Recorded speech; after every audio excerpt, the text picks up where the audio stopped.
Well, I must say, on paper, today's show is going to be the one because there is so much to talk about. Literally, there's too much to talk about. The chaos obviously continues at the Rugby World Cup in Japan. Scotland are still unclear whether they're going to get the chance to play their last key group game against Japan on Sunday. Will it go ahead? Of course, what is going ahead is the fisticuffs between Rebecca Vardy and Colleen Rooney. That's still going on ahead. She's come out and said dealing with Colleen is like dealing with a pigeon. I'm not sure if pigeons are vermin, aren't they? I suppose they're not great. Flying rats. Flying rats. Oof. And of course, we're going to be talking about Nike as they close down their controversial Oregon project in light of the Alberto Salazar's doping ban. I'm Ewan Thomas, and with me as ever, the posh boys, Johnny Burrow and of course Guy Watts, who will be flicking in and out of pressing the buttons and coming and giving us some witty chats.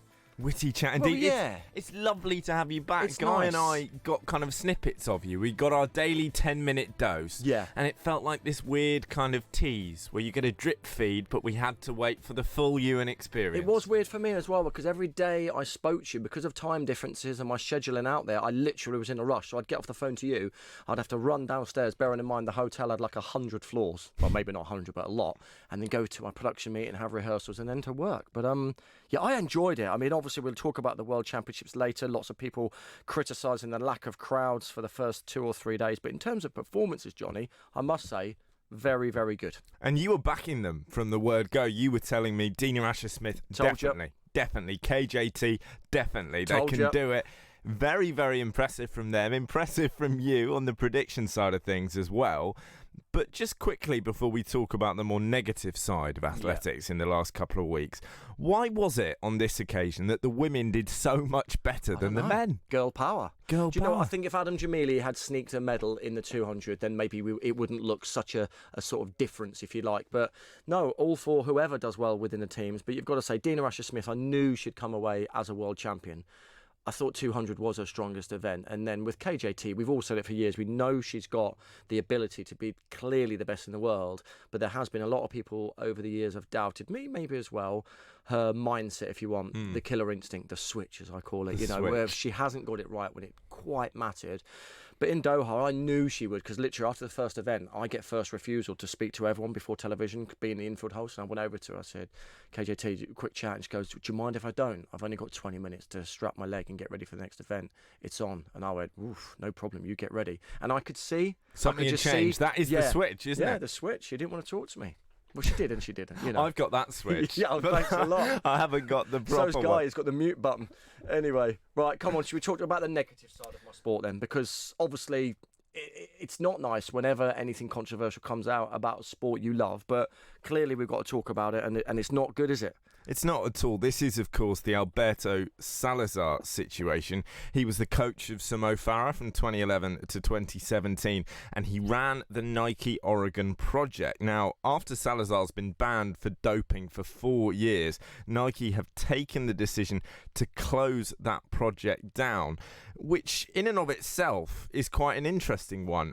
Is there an argument that if you get rid of the person who supposedly is creating the bad behaviour, you could just keep the institution going with perhaps more honest individuals behind the scenes? Maybe, or maybe they see it as an opportunity to shut the door on something which is only going to bring them negativity, more people poking around, if you want, looking into the backstory. So maybe Nike have just said, you know what, we're a huge global brand. We don't want to be associated with anything negative, and obviously the Oregon project is going to bring its own negativity because of Salazar. Maybe they've just said, let's shut it down. We don't want any I don't know, association with him or any of the work he may or may not have done. My objection with all of this, Your Honour. Your Honour, I think you're absolutely spot on, but it is all about perception, isn't it? It's all about PR. I don't think they care at all about the actual alleged doping offences. Nike CEO Mike Parker has already said of Salazar a 4-year suspension for someone who acted in good faith is wrong. Well, that as a statement is true. The big question is whether Alberto Salazar was doing that. Their statement about why they've closed the Oregon project is all about distraction for the athletes. We don't want to distract the athletes. I'm sure there's an element of that, but they are doing it straightforwardly because it's damage limitation. Surely it's crowd control. The problem, though, with all of it, I think, is that guilty by association. So if you keep it running, and let's say next year another Mo Farah or a youngster comes through the ranks who's been at the project project for a long time. Will people not just say, hang on a minute, that Oregon project, wasn't that to do with the Salazar? Won't they almost tarnish you with the same brush? I don't know. Maybe because Possibly. unfortunately in sport, I've had it myself, where people have come up to me on a night out and gone, come on, mate. You've run 44 for it. What were you on? What were you on? It makes me so angry because not all athletes at all are ruining the sport by cheating, but it will only take one or two bad apples like a Salazar, allegedly, that are going to then throw a bad light on the sport. So I don't know, maybe, listen, Nike aren't stupid, are they? They've got huge legal teams behind them. They would have discussed what is the best way moving forward, and obviously they think, let's just get rid of this story as quickly as we can and move on, perhaps. On the guilty by association front, I know you know Sir Mo Farah very well. Important to stress, there are no allegations against him. He's never failed a drugs test. But talking purely about perception, again, are there going to be people now looking at him in a slightly different way because of that relationship with Salazar and the fact he stayed with him for 2 years after the initial Panorama investigation? Definitely. I remember when the first investigation came around and Mo was very uncomfortable. All the press conferences, the questions obviously aimed at him about that. And he was like, listen, I'm here just to be an athlete, to run as fast as I can. And I don't think perhaps he conducted his answers or himself as well as he could have done in some of those press interviews. Perhaps he wasn't ready for the questions that were going to be fired in his direction. But yeah, it's tricky because you'll have some sceptical people who will say, hang on a minute, when Mo Farah lived in England, training in Britain, this is the times he was running. He goes over to America, trains with his new coach. All of a sudden, he's a world beater, right? That, let's just say, better training, better lifestyle, totally dedicating himself, better rehab, better recovery, whatever it could be that leads to an athlete running better. But there'll be some people going, nah, must be dodgy, it must be dodgy. And that's unfair because we don't know that. Only Mo Farah and Salazar will know if anything untoward went on when he was coaching him. But you are going to be, to a certain degree, pointed at and tarnished with that brush, especially if your coach has now turned out to allegedly been a bad coach and an illegal coach, if you want. Well, let's be honest, I don't think we need to say allegedly anymore. Yeah, he is appealing, but yeah. as it stands, he has been found guilty. It's been proven, essentially, in the minds Nike of... are standing by him, are they not? They're going to pay his legal costs. They are, but, just because you're appealing, it doesn't mean that a verdict against you, which he's had in this case, that he has been guilty of these doping violations, doesn't mean that doesn't stand. So, as it stands, Alberto Salazar is a doping cheat, and, that is not to say that everyone who's ever been at the Nike Oregon project, obviously hundreds of athletes will have been through over the 20-odd years that it's been running. I think it is, though, extremely telling, and it raises such big questions for the sport because, it's shutting down, yes, but this is literally a week after the Athletics World Championships finished, and plenty of Nike Oregon Project athletes who are still at the Nike Oregon Project, or had been until literally sort of this morning and the news broke, were winning medals and gold medals as well. Sifan Hassan, for example, the woman who won the 1500 metre and the 10,000 metre gold medals, and by the way, won the 1500 metres in the 6th fastest time ever, launched an impassioned defence of the fact that she was a clean athlete after the race, and as Michael Johnson quite rightly said on the BBC after as well, running fast times doesn't prove to anyone how angry you are. It proves to people, in some people's minds, that there's something dodgy going on, and that is the speculation you've got to live with. And what I resent most is athletes, the people within the sport, their refusal to be able to accept why people would question them, right? So Ewan, for example, you were a clean athlete, but had you worked with a coach, and you didn't, but had you worked with a coach who there were suspicions over the methods he used, you, I'd like to think, would have accepted that you were going to get asked those difficult questions. Mo Farah in 2015, as you were just referring to, talks about having his name dragged through the mud. Steve Cram, who has essentially been Mo Farah's personal cheerleader for the last few years, even though he's a BBC commentator and, as it happens, a Nike ambassador, has talked about a witch hunt against him. Well, I think we've proven that those things haven't been going on. We've just been, or journalists more pertinently, have been looking into finding the truth, and we think we've got the truth now. And some of the athletes you see interviews, Sifan Hassan being one of them, I would like her to say, I am 100% clean, although I accept that because I've been working at the Nike Oregon Project and working with Alberto Salazar, people will ask questions. I have to live with that because that's my decision. I get that. I suppose you become, it's like an argument, you become a little bit defensive, don't you, when you know you're clean and someone is sort of aiming a question to say, admit, okay, you're clean, but others around you might not be. You almost, I'm not saying it's a brotherhood and you want to defend all athletes, but I used to go into every competition really hoping, in fact, I never even thought about it. I just assumed we're all clean. Because I think if you warmed up and then you're in a call room, I'm looking around, Olympic final, the other 7, I'm thinking, well, hang on, you didn't look that muscly last winter. You're definitely on something. Hang on a minute, you've run a second quicker this year than you've ever run before. That's not right. All of a sudden, you beat yourself up, and I would have just walked away from the sport thinking, what? I can't it would mess with your own head in terms of performance so, as well. So you almost want to be going into the sport, hoping and praying you're all on a level playing field, unless you come up against a freak of nature like Michael Johnson or Usain Bolt nowadays, whatever it might be. There are going to be one or two individuals who are born better. It's simple. I completely get that. All I would say is when you are defensive in any walk of life, let's bring it in early, the whole Colleen Rooney and Rebecca Vardy thing. Yeah. When Rebecca Vardy goes, I'm not being funny, but it's not like I need the money. The defensiveness of her statement, I don't know about you, but that did nothing for me in terms of thinking, oh, maybe she wasn't actually involved. I think, and we'll hear from Danielle Lloyd later on, we'll hear from Lizzie Cundy, what she told us yesterday later on as well, but there are a lot of people who are pretty sceptical about Rebecca Vardy's apparent explanation. Defensiveness often doesn't exactly strengthen your defence. Did they say, what is it? Sometimes defence is the best form of attack? Attack is 10 the best minutes, form by of the defence. way. Sorry, we had 10 minutes there of Colleen-free chat, and I'm so glad we brought it in. It is my favourite story of possibly ever. I just think it's got everything. It's got drama, it's got betrayal, it's got tension, it's got family ties. And Johnny, what was the line this morning that we really liked? What has Rebecca Vardy described arguing with Colleen Rooney as dealing with have you seen, though, Netflix have put a statement out saying we're doing a we're going to have to make a series, aren't we?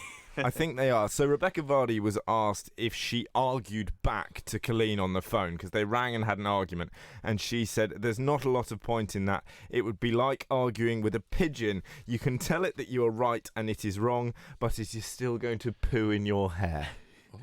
Which is, if there was ever a point in this argument where it was going to be possible for Colleen to go, I'm sorry I did that, if you can prove you didn't do it, and she could prove it and they'd all be happy families, I think we've that reached ship the has point of no sailed. return, haven't we? Yeah, and also, is anyone else now just imagining Rebecca Vardy sitting at home, Jamie's out at training, the kids are off at school, she's sitting in the garden chatting to pigeons and trying to debate big issues with them, and they're then giving another return and putting in her hair. I actually just remember, I thought of you two yesterday. My mate sent me a screenshot. So obviously Twitter and social media's gone crazy for it. One of the best replies he said he saw, someone had gone to Rebecca Vardy, said, all right, Becca, I hope you don't mind me asking, but is Jamie's head in the right space at the moment? Because next time he plays, he's in my fantasy football. He's going to be all right or whatever. Should I take him out? I share that concern, by the way. It's a very, very good point. Shout. Yeah. It's just a sensational story. One of the most... Whose side are you on? We'll get into this in serious depth. I am with Colleen because while Rebecca denies it, I don't believe her, frankly, and I am with Colleen on that one. But I think the argument is sensational, and she should be given an opportunity to argue back. The whole thing is just so amazingly catty. Yeah, love it. If you love chat like that and lots more, make sure you stay tuned. Me and the Posh Boys even, we're not going to fall out. We're going to be here steady till 7 o'clock.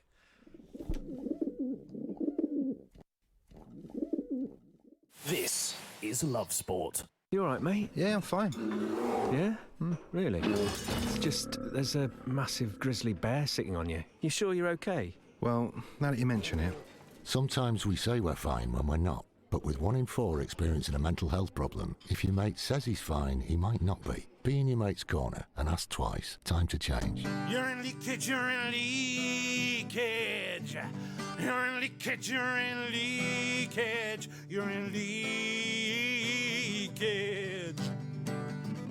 You're in leakage, you're in leakage. Tenna men. Pants and pads. You're 8. Masculine. You're on. Secure absorption zone. Buy online or in shops. You're in. Tenna men. Keep control. You're in. No. Driving too close to the car in front gives you less time to react. You may not realize that you're tailgating. Leave a 2-second gap between you and the vehicle in front. When it's wet, leave a 4-second gap. By staying back, you give yourself time to react. Stay safe. Stay back. Highways England, connecting the country. How are you? How are you really? Modern life can be busy, and sometimes it's easier to look after others before looking after yourself. But there's only one you. And making small changes to your lifestyle now could improve your chances of staying healthier longer. So take the first step to a healthier you with our free How Are You quiz. See how you score and get personalised tips and support. From how to eat a little healthier to turning a 10-minute walk into exercise. Just search 1U. Putin is a great singer. I love him in that musical, Putin on the Ritz. This is Love Sport. I was disappointed then, Guy. I thought we were going to have the pigeon music coming back in the sound of the cuckoo. That was good. Do that again. You're better than the noises. Vardy, Vardy, Vardy. Anyway, we're going to talk more about... Well, we're going to continue on the social media side of things because I am fascinated by this story because I just think if she didn't do it, okay, then obviously one of her close team has done it if they've got access to her social media account. If they haven't done it, then she's been hacked, which is bad. Yeah. What you're very much on the Rooney side. Well, the more I dig, and believe me, I've done some digging. Yeah. I'm not quite on the Colleen Rooney scale of Columbo activity, but I'm working hard. And the more I dig, the more it seems like Rebecca Vardy did have pre-existing links to the Sun newspaper, Right. which makes me feel more generously inclined, shall we say, towards Colleen. So Rebecca Vardy has done more than 11 exclusives with the Sun in the past, and there are people alleging her reply today was exclusive with the Daily Mail, which I think that's such a little to put you off the scent. if she puts it in the Sun, it's game over. Yeah. There are people alleging that she is the author of the Sun's secret WAG column. So this is because Rebecca Vardy tweeted yesterday, Danielle Lloyd making false claims on This Morning that we have had similar run-ins is rubbish. She is just fuming that I didn't get Jamie recruiting for her like she asked me to, i.e. finding footballers for her to go out with, is the suggestion. And the secret WAG's comment on the 6th of October, just 4 days beforehand, was, out of all the footballers' partners, Danielle Lloyd was the most desperate to be a WAG. Now, that could be a coincidence, but if both of those things have been written by Rebecca Vardy, that would mean, and we don't know if it's true, but that would mean she was already a Sun columnist. Check you out. And therefore, the potential links with those journalists would already exist. Well, it's interesting you say this, Johnny. We can hear from Danielle Lloyd, who was on GMB or This Morning, one of those ITV programmes, I think, yesterday. And this was her reaction to the story and giving her thoughts on it. I think she did it. Sadly, I really do. And I think it's a shame because she probably never thought that she was going to get caught out. But obviously not the money. I think it's the press issue. I think she thought maybe if she was feeding the press stories, she would maybe get more headlines for herself. I honestly don't know. I don't know. I kind of echoed as well by Lizzie Cundy, who joined us yesterday. You may have heard her yesterday on the show. This was her reaction to the story.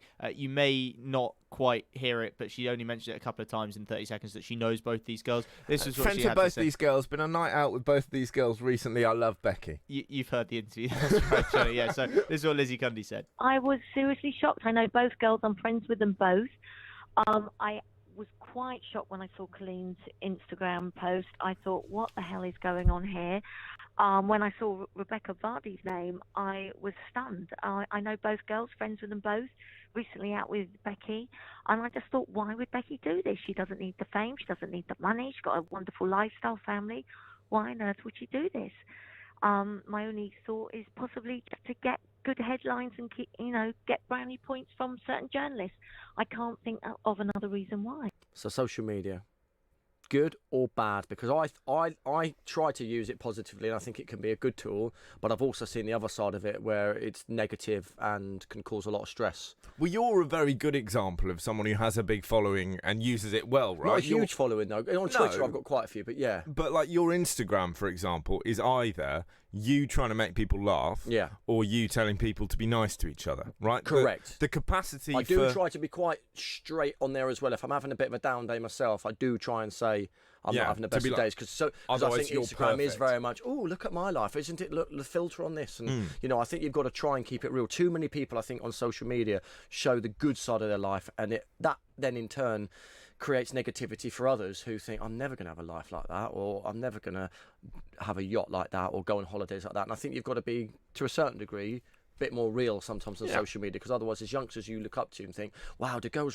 all girls' eyebrows look like that, or whatever it might be. It's a false world, but I think You know, it's fair play to Colleen Rooney, though, who's used it to her advantage now, as almost, like I said, Columbo, to sort of siphon out who it could be. It is and so done her good. Like, little detective work, because it's interesting. You can use it for that. Because I can tell you now, because I've had trouble on there before, Twitter will not tell you if you're getting a troll or you're getting abuse on there. They can shut their accounts down, and they will have access to every single person's IP address and whatever, and tell you who it could be.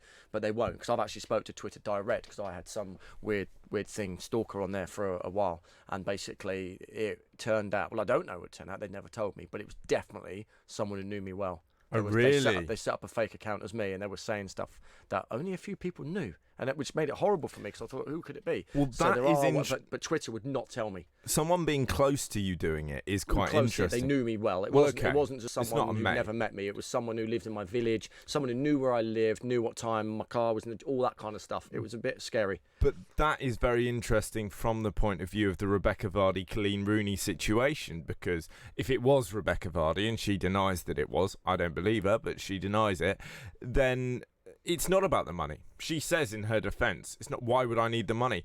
If she did it, she's doing it out of jealousy. Do you think she's doing it out of spite? Yeah, there is an argument that she's doing it for preferential treatment from journalists, but anyone who trusts a journalist speaking as a journalist is an idiot. A journalist will report on you in exactly the way that suits him or her. You're doing it because she is the queen of the WAG. She is. Since Posh is no longer a footballer's wife, they've kind of graduated in a whole different solar system now. Colleen Rooney is the matriarch, and she's looking at that as the relatively new WAG trying to get up there. Take her off her perch. Yeah, maybe. Well, if that's what's going on. But obviously the leaking or potential hacking of her account is the negative side of social media. We've talked about your account and the capacity there for there to be good, but we got some breaking news on this into the studio, which is that Harvey Elliott, the young Liverpool winger, has just been suspended for 14 days over a video he posted on Snapchat during the Champions League final, if memory serves, using very unpleasant language about Harry Kane. And it's again one of them where it goes both ways. Firstly, it's a platform, if you use it wrongly, to spread negative things. But secondly, it's a platform to get caught. And I think there is going to be an interesting point in 20 years' time when lots of, the Prime Minister, lots of people in positions of power will be of my generation, and they are all going to have Facebook posts from when they were 13 where they have said things to their mates that are outrageous. I am sure if I went back on everything I've ever done on Facebook, there are comments there that are really, really unsavoury, because teenage boys are unsavoury. And I think we're going to end up having to kind of recalibrate our radars of what is offensive on social media, because everyone is going to have a dark past. Well, I tell you where else there's a storm kicking up. Japan, my friend. Typhoon, no less. Proper storm, typhoon, and it's all kicking off a little bit. It is with Scotland, because this is an interesting one, Guy. Because did they not all the players sign? Did they not? They clearly not. They signed a disclaimer. Did they not say in that? Did they?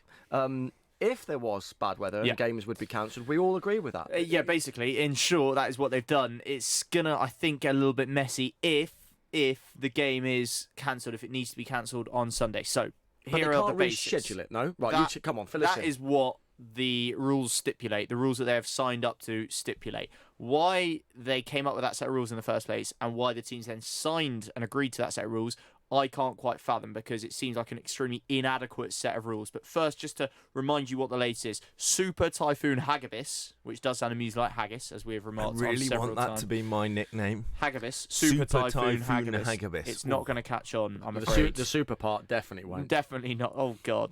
Don't do that again. Don't do that. Don't forget, we've got cameras now, everyone, by the way. You can see us live on YouTube. If you want to see Johnny's flexing his muscles once again, you might need a zoom lens. Right. So this Super Typhoon Hagibis, which is not a weird way of saying Johnny Burrow, a genuine super typhoon is approaching the area of Japan where both Tokyo and Yokohama, the two big cities, are, where several of the weekend's games were scheduled to be played. England and France and Italy versus New Zealand, they've both already been cancelled. They were scheduled for tomorrow. The game on Sunday between Japan and Scotland, which, remember, has so much riding on it, that hangs in the balance. There are three possibilities. The game can be played completely as planned. The game can be played as planned but behind closed doors, so with no fans fans attending because it's deemed unsafe for them to travel to the game because a lot of the stadium city would be safe then. Stadium but getting there is not, right. it's different, obviously, isn't it? For Yeah. 20 players and a few backroom staff and 50,000 people to get there on public transport and all the rest of it. You can lay on special transport for the teams, etc., in a way that you can't necessarily for all the spectators. I think that's the logic there. Or it could be cancelled. Remember, if it's cancelled, assuming Ireland beats Samoa tomorrow, so all is not sealed and signed and delivered and everything on that front either. But assuming Ireland were to beat Samoa, which you would expect them to do, then that would mean that if Scotland's game against Japan was cancelled, that'd be 2 points each. Scotland go home, Japan go through, and whether or not there's anything in it, and who's to say we're not involved, we're not privy to the conversations, there would be some people who would say it's a little bit fishy that because it favours the host nation, and we know what having the host nation involved means commercially. Are you trying to say they're controlling the weather? No, I'm not saying that. I'm not saying that. Trying to say they're controlling the way the rules are applied, but I don't agree with that at all because the Scottish are threatening legal action and they're getting very angry. It's total nonsense, and they want to have their cake and eat it too. The rules are clear. They've all signed up to the rules. It is clearly stated that this is what will happen in this kind of scenario. And the basic fact of the matter is, if it was the other way around and this game being cancelled suited Scotland, they would have absolutely no complaints at all. This is not a moral stand. Well, it's bitterness. I get where you're coming from, and I think there is a little bit of sour grapes, and there's obviously a lot of emotions running very high. I think it's fair to say, though, that Japan, what we're hearing out of the Japan camp, Jamie Joseph, their coach, he's apparently furious at the suggestion that Japan in any way are sort of pushing for the game to be cancelled. He would hate that idea. The Japanese are a very honourable race as well, remember. I think they'd hate that suggestion. So I really don't think it's coming from them. I really don't, and I think it's just a bit of, I would describe it as almost incompetence on the behalf of the organisers. And what I mean is, to go back to what I described as the inadequate rules, how they could come up with a set of rules that they get everyone to sign up with where they don't allow for proper contingency plans for the group stage matches. I think that's poor planning because we knew it was typhoon season. There was a big typhoon. It was called Faxai, and it hit just before the tournament started. England were caught up in it, for example, delayed several hours at the airport. And we knew this was a possibility. They've made contingency plans. They've got backup days for the knockout games, but why not have them for the group games? There are so few games for each team as to mean it is vital that they get played. And as it happens, we are talking about the final round of games. It's not like it's going to have a massive knock-on effect. Scotland would have a day less, or Japan, for their quarter-final. But you know what? They'd take that if it gives them a proper chance to get through. I mean, F1 have rescheduled, haven't they? So their qualifying and race day is all going to be on Sunday. So that sport, which is huge, they've said, listen, we'll adapt because of the weather. So and that's happened before with the Japanese Grand Prix. We'll talk a little bit more about that later and ask why, of all the times of the year to have it in Japan, they're having it now in typhoon season. That's probably a fair question. But it seems that their contingency plans are better. There are ways around it. And just like golf in the Ryder Cup, 2010 Celtic Manor, washout on the first day. They finished it on a Monday. Cricket World Cup semi-final, India against New Zealand. They had a reserve day and they used it and they got the game fully played. So there are examples of other sports doing it, and where it's getting a little bit messy is this legal threat. Got a sports lawyer joining us later to try and cut through some of this madness. Scotland have threatened a bit of legal action if there's a cancellation. World Rugby have said they're disappointed by that, reminding Scotland that they signed up to the terms and conditions in section 5.3, blah, blah, blah. And Scotland have responded, well, we've had legal opinion from a leading QC that challenges World Rugby's interpretation. That's from Scotland's Rugby's Chief Executive Mark Dodson. We don't know that it's too late. We have to challenge it, but we should be talking about this from a rugby perspective. It's about the game, and rugby supporters across the world astounded at this rigidity from World Rugby. Let's hope it doesn't come to it. Let's hope we can play the game. We're speaking very, very shortly to a weather expert to tell us exactly what the latest is. Whoa, hang on a minute. You're not the weather expert today, guy. Not today. On a Friday, you're normally guy with news, weather and travel. Tonight, Matthew, I'm not the weather expert. The thing I really love about that Scotland story, though, and we have to hope it doesn't come to a court case, but the best thing about it is the fact that even at the highest level of sport, these elite organisers of top teams do what we all do. Have you read the terms and conditions? Yep. Sign. If you'd read it, you wouldn't have the problem. It's exactly what's happened. Have you read your contract here recently? I don't have one, luckily. Yeah. Join the club. Right, it's 5:31. Stay tuned. Love sport. You all right, mate? Yeah, I'm fine. Yeah? Really? It's just, there's a massive grizzly bear sitting on you. You sure you're okay? Well, now that you mention it. Sometimes we say we're fine when we're not. But with 1 in 4 experiencing a mental health problem, if your mate says he's fine, he might not be. Be in your mate's corner and ask twice. Time to change. You're in leakage, you're in leakage. You're in leakage, you're in leakage, you're in leakage. You're in leakage, you're in leakage. Tenna men. Pants and pads. You're discreet. Masculine. You're right. Secure absorption zone. Buy online or in shops. You're in. Tenna men. Keep control. You're in. No. You probably think you're pretty good at multitasking behind the wheel. I mean, you have to multitask to drive. So what's wrong with checking your phone? The thing is, your brain simply doesn't work that way.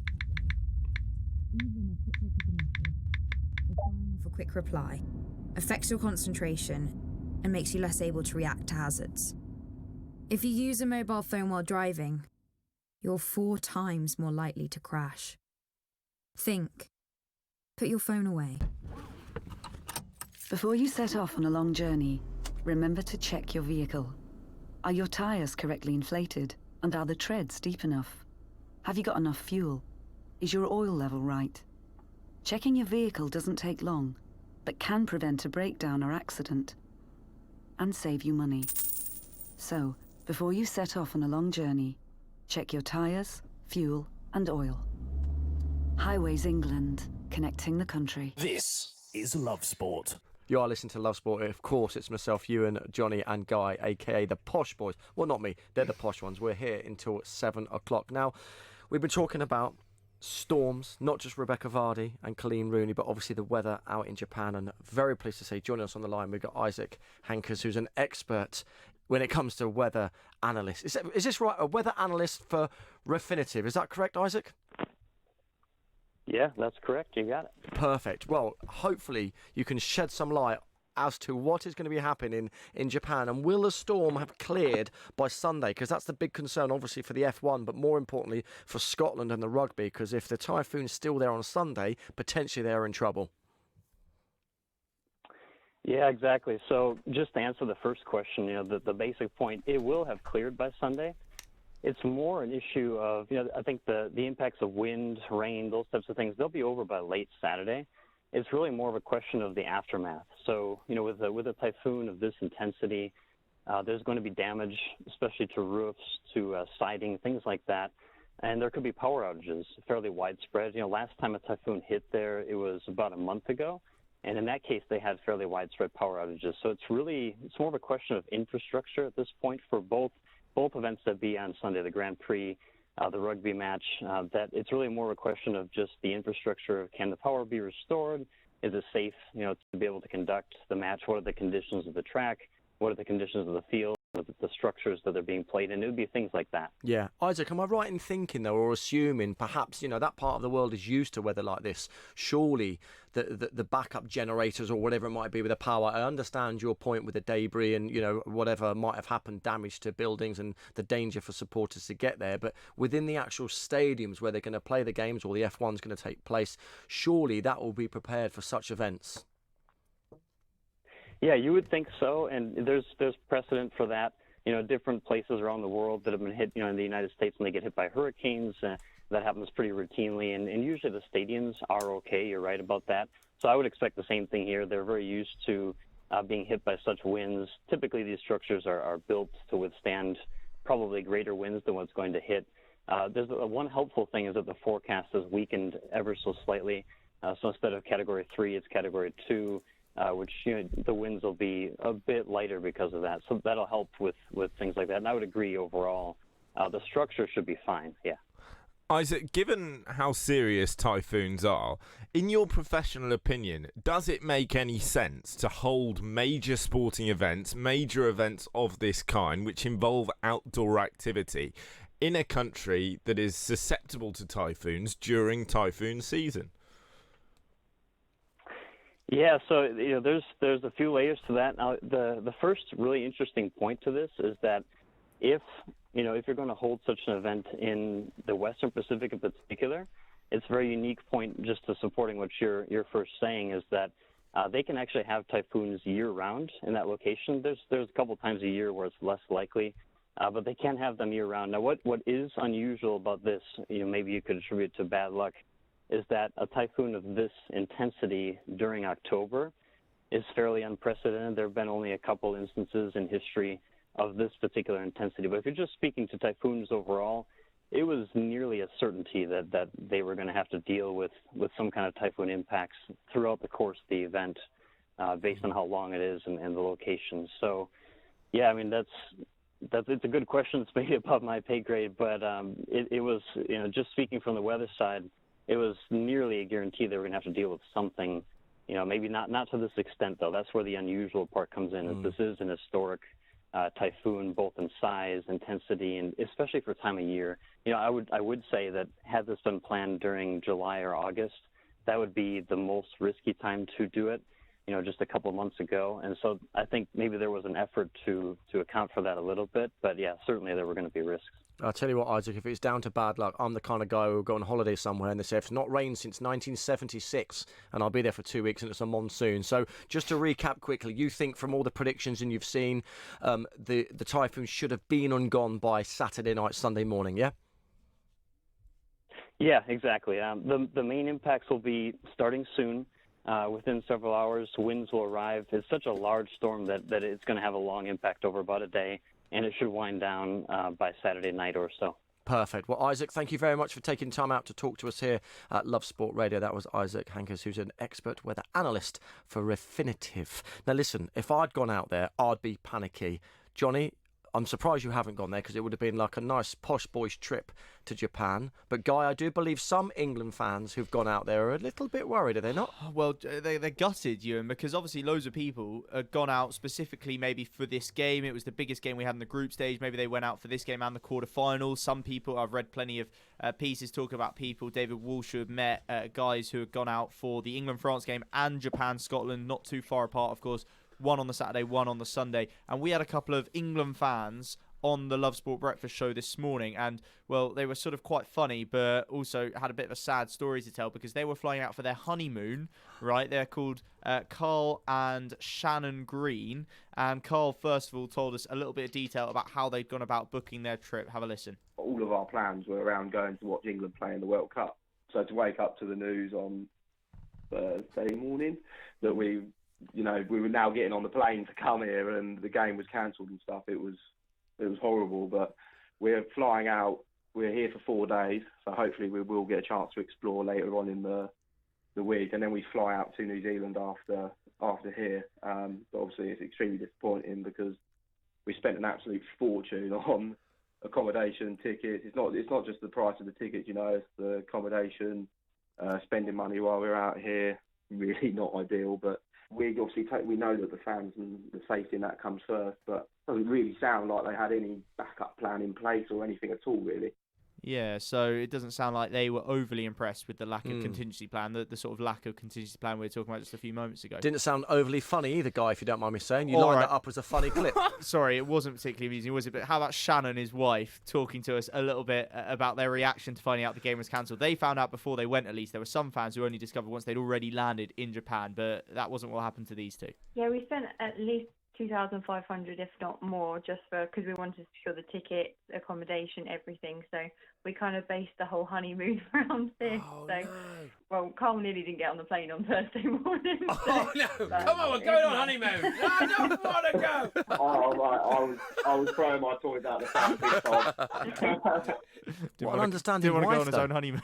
That's quite a good. Well, she's obviously into sport as well. Go on, Johnny. Go on. Well, listen. It's obviously awful. We had it with Thomas Cook. Whenever anyone books a holiday and loses money, I wouldn't wish that on anyone. But with respect, if you book your honeymoon exclusively around a game of rugby, you've got your priorities in the wrong order. And if there's a typhoon, then tough love. But what if your wife's massively into rugby? Tough love, have a word, Guy. But hang on, Johnny, what if she says my dream honeymoon would be go to the World Cup? No, it's not a honeymoon. Go to the World Cup and then say it's your honeymoon in New Zealand. Exactly. Right, they hadn't planned the whole thing around the Rugby World Cup, just a little bit of it. Although it sounds like for Carl it was the main best bit. Carl just saying that, I'm not going. I'm not going to get on the plane. Yeah. His wife must have been, for goodness sake, I've married the wrong bloke. But yeah, it obviously has been a bit of a sad episode. Ben Kay, I was reading of course, 2003 World Cup winner. He'd flown his whole family out there for this game, for this weekend. He's out there covering it for TV and radio. And he said, right, come out for this game. It'll be the best group game. And worst of all, right, he's had to go off. I can't remember which city the Island Smur game's in, but he's covering that. So he's had to go off, leave them in Tokyo, battening down the hatches for the Super Typhoon while he goes off to cover the game of rugby. And he can't even get back there till Monday because of all the trains and everything being closed off. Absolute nightmare. Nice guy, by the way, he is. Worked with him before. Yeah, really nice guy. I wonder where you stand with insurance and that sort of situation. If you're insured against like a natural disaster, if you like. One of the many, if you like, knock-on effects of all this, the broadcasters have paid huge money to show these games. They're now going to be asking for some sort of refund from World Rugby and the rights holders and all that kind of thing, and they're going to be looking to their insurers. It's all a bit of a mess, and you can't help but feel that while these things always come up and at the time they seem like a massive deal, and in 3 weeks' time or so when we got the final, hopefully we're not still talking about this, it always seems a bigger deal at the time. But you do feel like it has slightly tainted the tournament, even if it's just the 2 games that are cancelled. With all the speculation that's gone on the Scots, I think it's going to leave a bit of a sour taste in the mouth for them, knowing that the organisers were willing to cancel their game and kick them out of the tournament, basically, if they can't get a bit of luck with the weather. Although good to hear there from Isaac that ultimately it looks like, touch wood, we should be able to get a game on. Yeah. It's amazing, isn't it? We're talking about a World Cup. We're talking about getting a game on in the same way that we might a game of football down the parks on Sunday morning. I'm looking over your shoulder, Guy, and I must admit that the trees in the background are getting a bit breezy out there by the railway station. I'm wondering what's coming here. Multiply that by 15. I'll tell you what, we're probably getting there. I'll already have a moan. My trains, so my train getting here was delayed by half an hour, but that's all right. I said, all right, coming home tomorrow, all right. Oh, no, engineering works tomorrow. You've got to get off at Southampton Central, get a bus back to Southampton Airport Parkway. And if you don't want to do that, there's no other direct route. And the train that normally is 1 hour 6 is going to take 2 hours 20. Oh, and there is also nothing worse than a replacement bus service, apart from possibly a Super Typhoon. I wouldn't do it. Do you remember the in-betweeners? What he shouted them at the bus stop? I do. I don't want to become one of them. Every time I've had to do a bus replacement service, I've had a very good friend who's come to pick me up instead. That's very Not nice. that I'm saying I'm too posh to go on a bus.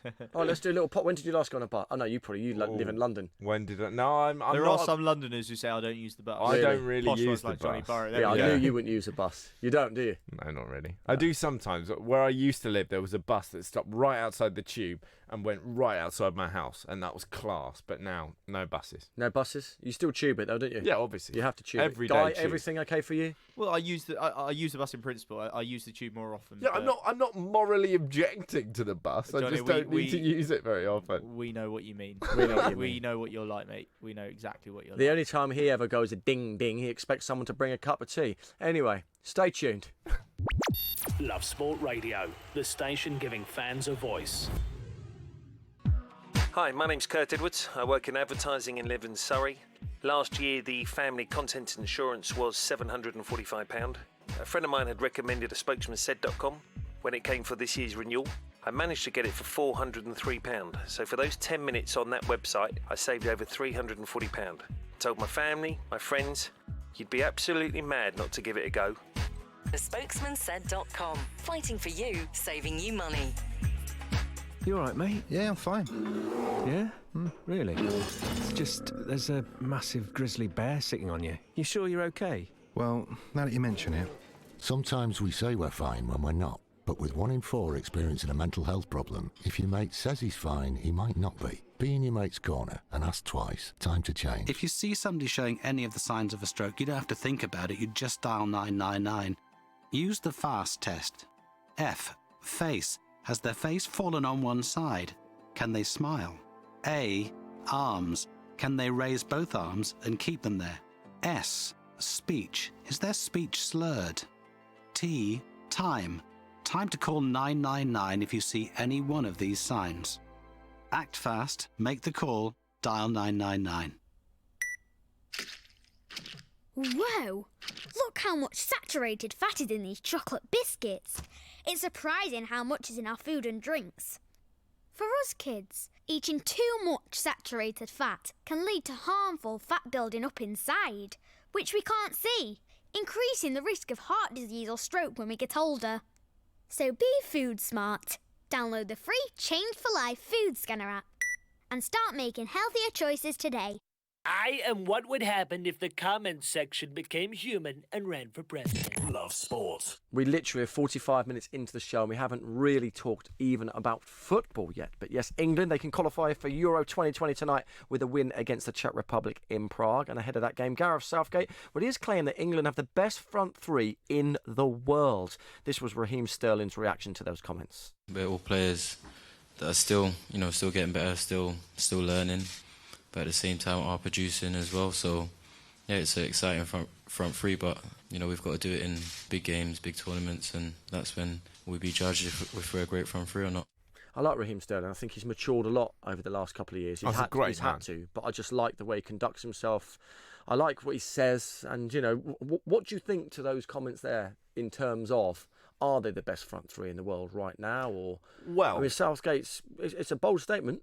I think it's a bold statement, and it's also a really interesting statement in terms of whether he's playing a game, whether he's trying to psychologically manage those players, build them up. It's interesting that when I first heard it, I went, yeah, I bet we do. I bet we do have the best front three. Who can beat it? And I actually think a few nations can. I did a bit of looking, and if you go for Brazil... You're right, Miss Marple, today, haven't you? Well, you know me. Your research. You can have, for Brazil, you could have Firmino, Neymar, Coutinho up front. That is right up there. Yeah. Argentina, scary. You could have Aguero, Dybala, Messi as a trio. Even Portugal, you could have... Yeah, but Argentina don't do well, do they? They don't. You say never that on do. paper, they're brilliant. And this is the thing, because if we're talking in terms of like FIFA ratings, then England won't be the best. But actually, on the pitch, at the sharp end of things, Raheem Sterling, for me, is the best winger in world football at the moment. Harry Kane is probably the second best 9 in the world, arguably. And Jadon Sancho is class, but Jadon Sancho is the point, right? Because Kane is 26, Sterling is 24, and Sancho is still a teenager. I don't think we do have the best front three in world football. I think we have one of the very best. But in 4 years' time, when Kane is 30... when Sancho is early 20s and has done that maturing that we've seen Sterling do, and Sterling is properly at his peak, injuries notwithstanding, I think it's going to be very hard to argue with. We have got an unbelievable crop of talent at the moment, and I just genuinely believe, which is why my heart is going to break, as it always does, I genuinely believe we're going to win something. Well, of course, we're going to bring you all the team news before the end of tonight's show. So Sancho is expected to start ahead of Marcus Rashford. Does that surprise you or not at all? It doesn't surprise me even slightly. For me, Jadon Sancho is the best teenage footballer in the world by a country mile. There is no one close. And if you're good enough, you're old enough. Yep, I agree with that completely. And Rashford's been out of sorts. Well, Man United are in trouble, aren't they? Yeah, he's been in and out of form, in and out of fitness, isn't really scoring in open play. And my feeling with Rashford, I know this is something most people don't seem to agree with, but for me, he is a number 9. He's not a winger, whereas Jadon Sancho is an out-and-out winger. That is his best role, dipping in. He's in incredible form again for Dortmund, creating goals, scoring goals. You can't look beyond him. He'd be one of the very first names on that team sheet. You mentioned form. He's in good form now, but do you think if Rashford was to find his scoring boots again, then he'd be given the first refusal or not? I don't think so. I think Jadon Sancho is too good. Really? And I was saying this about Rashford back in the day, but for me, Jadon Sancho is the most exciting English talent we've had since Wayne Rooney. Absolutely like no when Michael question. Owen came on the scene. Yeah. Against Argentina he's like in 98. Theo Walcott with a brain. Oh, Theo. Theo Walcott with a brain. It's Do you think Theo absolute Walcott, heaven. when he retires properly and looks back and thinks, should have been better? Should have been Thierry Henry. Because when he was at That's what I was Southampton and he went to Arsenal, everyone was like, watch this kid. We were all like, watch this kid. He's going to go on, like you said, to be the next Thierry Henry. And it never really happened. The most frustrating thing about Theo Walcott, and I watched him for years, was that once or twice a season, he would play like Henry. Yeah. Theo Walcott at his absolute best. You saw glimpses of it. Yeah, the hat-trick, first England player to score a hat-trick away since 1847 or whatever it was, when he scored it away at Croatia in 2008, 2009. There were hat-tricks for Arsenal against the likes of Reading and Newcastle. At his very best, unplayable, but so inconsistent. And what we're getting with Sancho already as a teenager is that consistency. He got more assists than anyone else in all of Europe's top 5 leagues last year, and he should be sitting his A-levels. He's unreal. Yeah. Do you think it's just the innocence of youth a little bit? Because you get these youngsters who come through, and like you said, he hasn't been in the Premier League, and that's been a great thing for him to cut his teeth somewhere else where he's been playing regular football. Do you think there's a lesson to be learnt there? There's a lot of youngsters who might be keeping benches warm in the Premier League who should go abroad. Yeah, and there's a lot more of that happening. John Joe Kenny, who is a fullback most English football fans won't have heard of, was sitting on the bench at Everton. He's gone to Schalke and is tearing it up in the Bundesliga. And the person I look to, I don't think he will leave Manchester City, which is of course what Sancho did. But the person I look to is Phil Foden. Yeah, you're not the only one who says it. Exactly. He is the other teenager alongside Sancho, not just for England, but in world football for me, who is properly got the potential to be world class. And okay, there's the argument that he's going to be learning a lot from Pep and from watching De Bruyne and all of that. But I don't believe he's learning more by training with really good players than he would by playing for Borussia Dortmund. If he's not playing in a year's time, he needs to go as well. You say that, but Pep said he won't sell him for €500 million. Yeah, fine, and that is great rhetoric, and it makes us all go, oh, Pep believes in Phil, yay. In practice, if you think he's that good, and he's talked him up, he said he's the best midfield player he's seen since Iniesta. If you think he's that good, put him on the pitch. Chat means nothing. Play him. So who gets Foden to go abroad? Is it his family? Is it his agent? Is it his friends? Somebody he looks up to? Who is the person do you think who could get him? Say, listen, you're at City, the biggest club in the Premier League, arguably the best, but you need to go elsewhere to play. You're not going to ever improve warming the bench. I mean, it's tough, isn't it? It is tough, and he won't leave City because in practice he is good enough, and Pep does believe in him, and he will get that chance. But I don't understand why that chance hasn't come more this season. You know, they've got games in the Champions League, which, with respect to their opposition, should be dead rubbers. Dinamo Zagreb, play Phil Foden. He comes on and is their best player invariably. Well, Southgate has said our front three are the best. We've been discussing that, of course. We're well stocked going forward, but maybe not quite so good at the back. Former England defender Steve Howie, well, he joined Love Sport Breakfast this morning, and he had this to say about our defensive options. I have to be honest, I'm a little bit surprised with Keane. I think, there's a couple of defenders. I mean, for me, I think I'm surprised that somebody like Conor Cody hasn't been involved. I think he's been, very, very good for Wolves last season. I think this season, I watched him against Manchester City and I thought he was absolutely excellent. What do you reckon? I think he's Agree with spot him? on. I think he's spot on. We all listen to our fathers. We take our fathers as examples to listen to.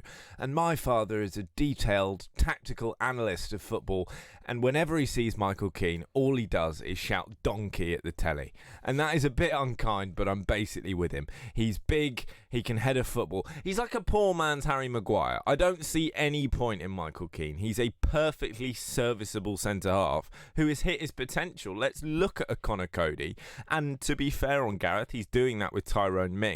Let's look below that top 10 in the Premier League and see if there's anyone playing for a smaller club, notionally, who's got the ability to make that step up. And obviously he's got loads of scouts who can do that for him as well, isn't he? You know, Southgate. There must be people watching. And there's so many different analysts out there and footage of all the players out there.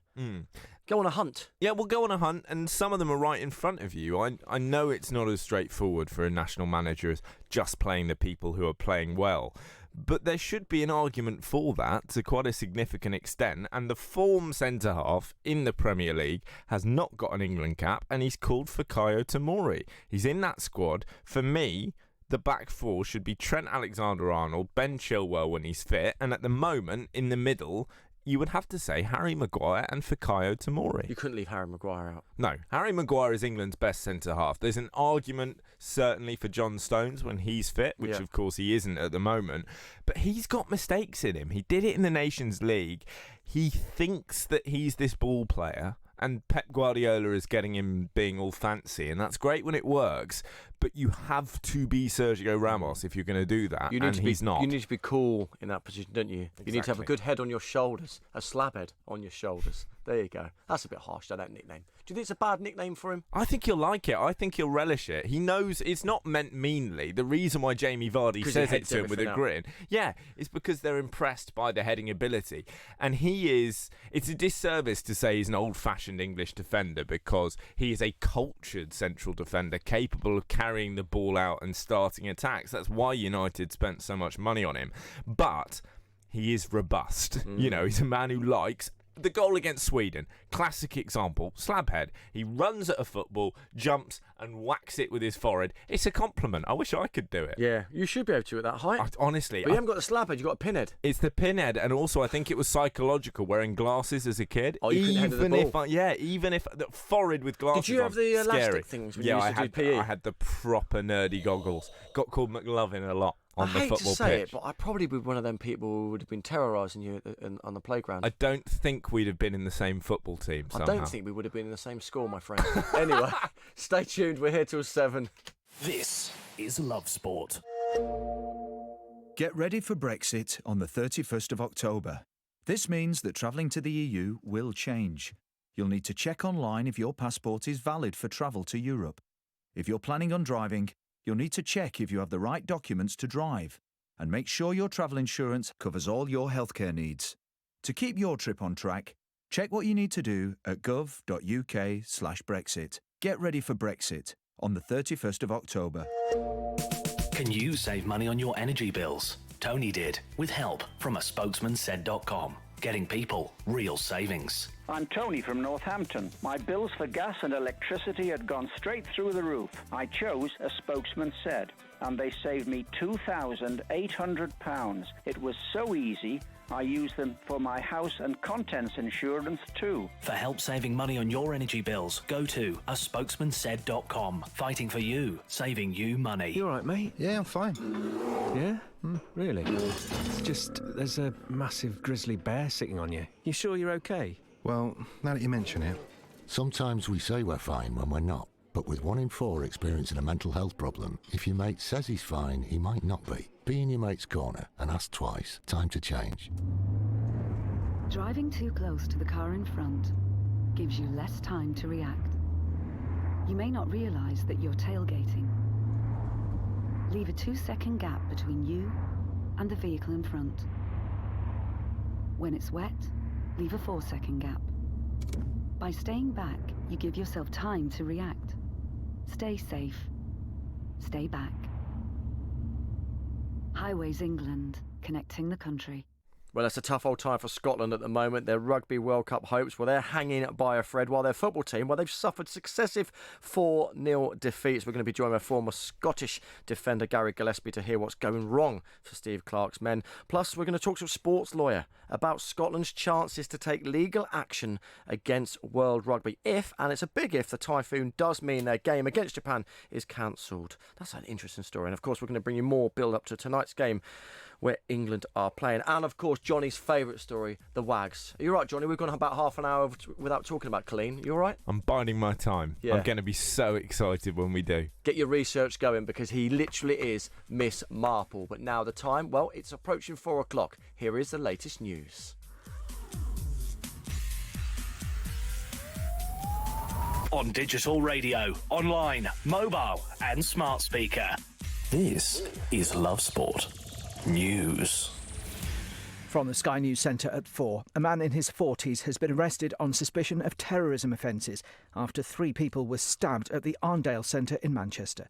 Police say the suspect was carrying a large knife. Greater Manchester's Assistant Chief Constable Russ Jackson says he was eventually overpowered. 2 unarmed police community support officers attempted to confront the attacker. He then chased them with a knife as they were calling for urgent assistance. Other officers, both armed and unarmed, quickly responded, and within 5 minutes he was challenged and detained outside the Arndale Centre. The Prime Minister says he's shocked by what's happened. Obviously, our thoughts are very much with the victims, their families. It's clearly a horrific incident. And I'm just very grateful to the emergency services and to the police. I gather somebody has been apprehended, and I hope that justice will take its course. It appears the UK has shifted its position over what border controls it wants in Northern Ireland after Brexit. The EU has agreed to intensify talks in order to secure a deal. The Met Police Commissioners admitted the Extinction Rebellion demonstrations have hampered the force's ability to respond to other crimes. More than 1,000 people have been arrested this week. The daughter of Nazanin Zaghari Ratcliffe, the British woman detained in Iran, has returned to the UK. 5-year-old Gabriella spent more than 3 years in Tehran waiting for her mum, who denies spying charges, to be released. Scottish Rugby's threatening legal action against the sport's governing body if Sunday's World Cup match is cancelled by a super typhoon. If they don't play host Japan, then Scotland will be knocked out before the quarter-finals. Captain Greg Laidlaw wants the game rescheduled. We're available to play on Monday if need be. Japan have been excellent so far in the tournament. It's certainly not their fault, and they're in a strong position. And I think they'll want to play the game as well. But so do we. I think to have the option of a backup plan, certainly from a playing group, is something that needs to be looked at. World Rugby say they're disappointed by the prospect of legal action. That's the latest. I'm Nick Qureshi. Love Sport Radio, on digital radio, online, mobile and smart speaker. This is the Posh Boys on Love Sport Drive.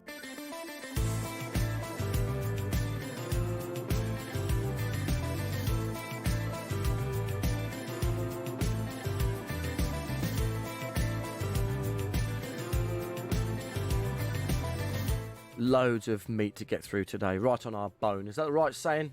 Meat on our bone. Lots of different stories to talk about today. Of course, we're going to talk about the chaos as it continues at the Rugby World Cup in Japan. Yes, Scotland, there's still no clearer on whether they're going to get to play their last key group game against Japan on Sunday.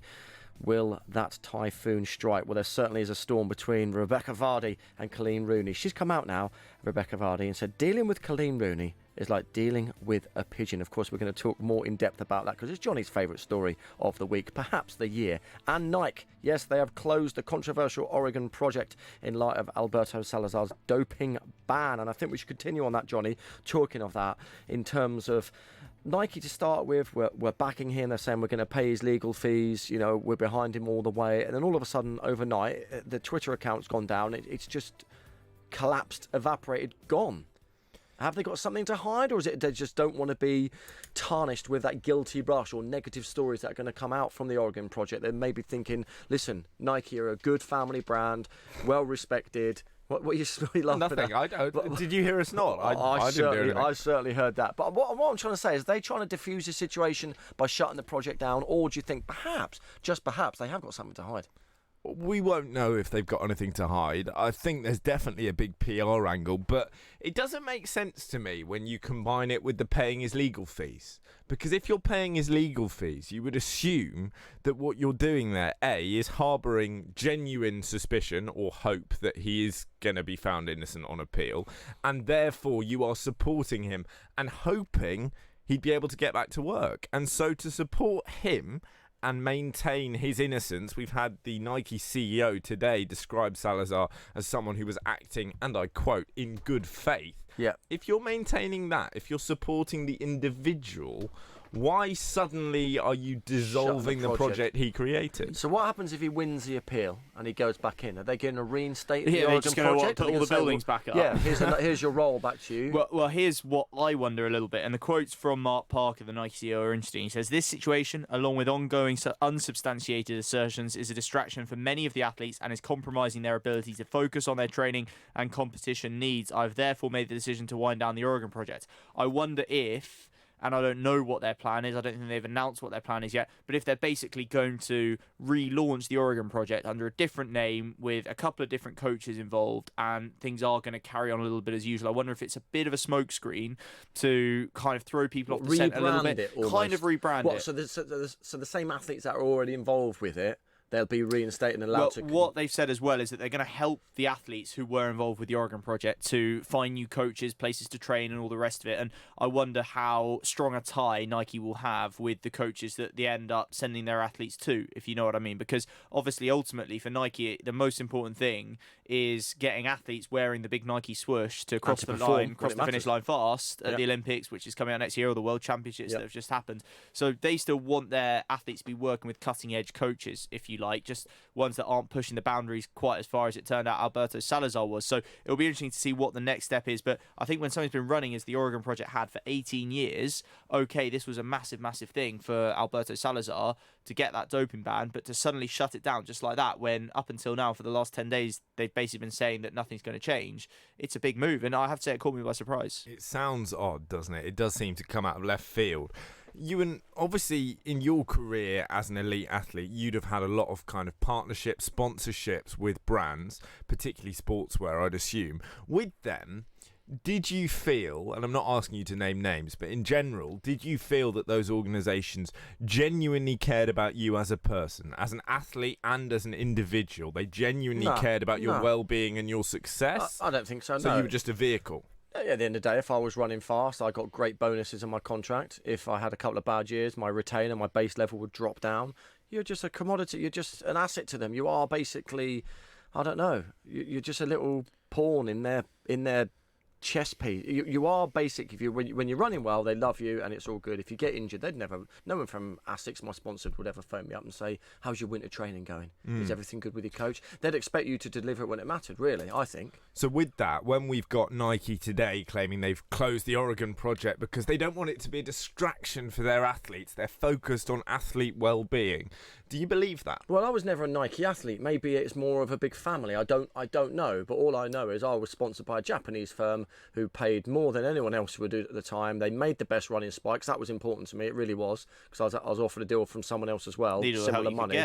And yeah, of course you do. But hit him. I knew it was saying. But, and they were a really good make. But no, did they really care about me? I don't know. Yeah, the UK managing director would phone me up from time to time through the winter, but not like. That's a bit more honest, though, isn't it? Yeah. What I don't like about Nike, and what we're learning, if you like, in the fallout from all this, David Walsh wrote quite a powerful open letter in the Times the other day saying to Nike, big strong accusation, calling them the Russia of the West, in the way they use their, if you like, corporate giant status to use influence beyond just their normal field of expertise. And you do just kind of think a little bit when you read things like their maxims, or one of their maxims is do the right thing, when it's so clearly not. Let's be quite honest, not on a moral level. Maybe do the right thing according to what gets you the best results on the track or on the football pitch or wherever it might be. Maybe Salazar's was just do it. Well, what are your maxims, Guy? Well, one of my maxims is don't buy any more stuff from Nike unless I really need a new pair of trainers, and Nike have got a really good discount on at the local sports shop. But I would say if you're buying shoes to run in, don't drop foul of buying something because they're fashionable. Okay, there we go. What do you make of these? Big clunky pair of black trainers. I didn't buy them for fashion. No, I'll just say, we'll touch on this later because, of course, we're going to talk about Kipchoge and his choice of footwear to go for this 1:59 sub-2 marathon, which will be amazing. But, I think it's important. A lot of people will buy a trainer because they like the look of it, and then they'll decide to do a marathon and think, well, hang on, they're not very comfortable. I think there's lots of brands out there, lesser known brands, who would make a better running shoe rather than something that's a fashion statement. So, but surely you'd have different pairs of trainers. I mean, I don't run very much anymore, but I had a spell where I was running 5Ks every day, and I had a pair of trainers that I ran in, and then a pair of trainers that I thought looked nice that I would wear in daily life. Yeah, that's fashion guys shoes. Giving me a skeptic. Where are they? Where do they go? No, but I think so. For example, there's lots of good sports shops out there that will put you on a treadmill and they'll watch you run and look at your gait analysis and they'll say, hang on a minute, you pronate. You're very flat-footed. You want a shoe that gives you a bit of an arch, a bit of a support, or you're going to get injured, or you supinate, whatever it might be. Or you should take up swimming. Of people, or you have not got the body to do sport. Just quit. Why are you pointing at me? I wasn't. You were just in my direction. For example, I just think, you're right. Out. You can have more than obviously one pair of trainers, but I think it's really important when it's your livelihood. You want to have the best equipment, don't you? So you want whatever is well suited for your running style or your swim. Well, swimming might be different, but bad example. But whatever. Well, there was a type of swimsuit. Let's move on to the Kipchoge story. But there was a type of swimsuit that had to be banned because it was reducing drag for the athletes so much. You think, I think it was made of shark skin or something. No, seriously. Really? I remember Mark Foster telling me it had something really good. And in fact, I did a few triathlons, and that particular make sent me a wetsuit once and had fins in the art. I was like, I looked like Superman or Batman in it. And I did swim really well. Be like turning up to 100 metres with a jetpack in your trainers going, I know it doesn't look right, but honestly, it's a bit of new technology. But Eliud Kipchoge, you've probably heard of him. Not you, and I know you've heard of him, but if you're listening at home, it probably rings a bell. He has got the world record for the men's marathon. He's run under 2:02. He did it in the Berlin Marathon last year. And 2 years ago, he tried for the first time. It was at the time a Nike-sponsored attempt to run a sub-2 hour marathon. It's considered, of course, one of the last great barriers that humans have yet to breach. And, 2 hours for a marathon is just absolutely mental. Have you ever mental. looked at a guy on a treadmill and put the speed of which these guys run a whole marathon in? And I doubt I could do a mile. If Johnny wants to look it up, but I'll tell you... It's 2.5 minutes for a kilometre. kilometre, isn't it? Well, I'll For tell you the 40 most kilometres. heartbreaking thing at the London Marathon. You come over Tower Bridge and you turn right towards Wapping, and you're basically mile 11, and all the elite athletes at the same time are going the opposite direction. They're like 2 miles to go, and they're sprinting, and you're hanging out of your backside thinking, I'm halfway, and at just that close to the barrier, the elite athletes are sprinting. It's unbelievable, isn't it? Honestly, I think I could maybe do 1 mile at this pace, and I'd have to drop out. And that you would and be your me time, flat out for a mile. You're a decent runner, I think. Yeah. Back in the day. Yeah, exactly. It sort of puts it into perspective a little bit. This latest challenge, it's taking place in Vienna tomorrow. Yeah, my friend's out there. Is he? He's in business with Team Ineos. He's to do with it all. So what's one of the many interesting things? And my T Tony, if you've seen on my Instagram stories, out with you and Doa. my floor manager. He's floor manager out there as well. So What, you sacked him? Has he quit? We're home. He's gone straight out to do this. Oh, I see. Yeah. Good But life this for is Tony. unbelievable. To Yeah, go it sub is. 2 hours for a marathon. So what it is important to stress is that it won't be counted as an official world record because there are too many favourable controlled, actually is the right word, controlled sort of things going on with this. So he's going to have... They've been out there a number of days, Yes. from what I understand, and they had a choice of days or windows where the weather would break or the weather would be more favourable. So as you said, it's and hard. they're in even going race to wait conditions. to decide what time to start according to the weather. roads are all closed. He's got cars firing lasers on the roads for his pace setters to tell them exactly how fast. And You've the got pacemakers lasers involved. The pacemakers are, mate, it's the world's richest, like a Britain's peloton, richest is it man. not? It's funny this. I was reading all He's not the going to do it by half, is he? No, I know, but I expected the pacemakers and the cars, and I was reading down the list going, oh, this is comprehensive. And I got to the word lasers, and I was like, Jim, come on. That's just, I can what do do you it. expect? The pacemaker's going to be I didn't Dave, expect Dave from lasers, I'll be Chelmsford. honest, and say I didn't Dave from expect Chelmsford's going to run a couple of miles alongside it. They've got the elite of the elite, and they're you going to run in a expect lasers? formation. Yeah, because I saw the documentary on the first world record attempt. It was round a racetrack, and they had like they do in the swimming on TV, where they showed you the world record, and you're trying to Adam Peaty's trying to get past the red line. They've got it, and it stays in front of you. All right. But actually, funny enough, when you do the London Marathon or Berlin Marathon, there's first year I did it, I was thinking, what is that blue line on the roads for? And there is a blue line at London Marathon that will go, and it will show you the most direct racing line. Oh, really? Because believe it or not, I've run nearly a mile further when I do the London Marathon, because you're zigzagging out of people. Yeah. You might, when the road goes left, you might be far right, and you actually run a lot further than you need to. So the lasers are going to show him not only the most direct route, That's clever, but also the pace he needs to be setting at. So it's clever. Well, it is clever. And the point is, if you're trying to do this, it is all about those tiny details. Small He details, missed it by small 26 margins. seconds last time Yeah. in Monza 2 years ago. So you So imagine he's that. close, right? And you imagine he's been doing a bit of training, and he's going to be helped by a few things. There's all sorts of little bits. I was reading a piece by a sports scientist earlier. He's a little bit sceptical about the role that a couple of things will play. For example, things like nutrition and the fluids that he's going to be taking on. He's not going to have fluid stations. He's going to have people literally cycling alongside him, handing him a gel and all this sort of stuff. So welcome to your world, isn't it? Yeah, well, you know it, mate. You know it. It's all right, actually, to be fair, but I'm not running at this sort of pace. Well, I was about to say, it's because I've got to get to work very, very quickly. If I don't do it under 2 hours, it's not worth doing. So I get the lasers coming in the morning to show exactly where my toes should be. Well, The butler I get on hands the me my tube gels. at the point that takes me to the closest bit for the exit, right? I'm Yeah. basically the Eliud Kipchoge of You the are. commute. Yeah, You that's are. how I like to think of it. But listen, if the difference is between you're getting a massive fat check from Nike for being the first man to go under 2 hours or not, you can laser burn me if I start slowing up if you want. So will he be getting more money if he gets under? Of course he will. Well, He's going it's to on a massive bonus. Massive bonus for him to do this. And here's the thing. Here's what the sports science is in absolutely no doubt about. He says there is between a 2.7 and 4.2% reduction in oxygen use when wearing the shoes. And the shoes in question, guess who makes them? Yes, it is that little-known company based in the northwest of the States. The shoes mean you have to breathe less. Well, yeah, because they're essentially demanding that your body's doing less work, Johnny. It's amazing. They're not, I don't think, available to a wider market. They're called I shouldn't be saying what they're called because this is exactly what Nike wants, but I'm going to say it anyway. Zoom X Vaporfly Next Percent is what they're known as. They have lightweight foam in the heel that dampens the impact. They have a stiff carbon plate enhancing propulsion. I think that is illegal as well if you're trying to do it in an official world record time. And the upper bit does not soak through with rain or sweat, making them any heavier or anything like that. So yeah, I mean the lengths they're going to are incredible, but my point was going to be to link us back to what we started with. He's not guaranteed to do it, although he is saying today he's extremely confident, by the way, and I think he will tomorrow. I think everything's kind of come together. And you know what? Okay, it's Ineos sponsored this time, but Nike going to be all over it. He's a Nike-sponsored athlete. He'll be wearing a Nike top and Nike shoes. And although it is extraordinary luck that it's going to happen the day after they shut down the Oregon project, already that bit of bad news, if you like, bad publicity, it's going to be buried by Nike help. First man to run under 2 hour barrier. And people are going to not completely forget about it. It'll always be there. but they're going to move on from it quickly. The news will have changed. But of course, this was planned way before that story broke, so it's not Nike's fault. It's just they happen to be such a global brand that they've probably got a great story around every corner. If That's they need to find think it. of the scandals they've come back from. Think of the scandals their athletes have been involved in that Nike have been completely unaffected by. We've tried, if you like, I'll admit that we've tried to be like, what do we need to do as a society to have an impact on Nike? And it seems like it's almost impossible to do. They're just so big, so bulletproof and strong.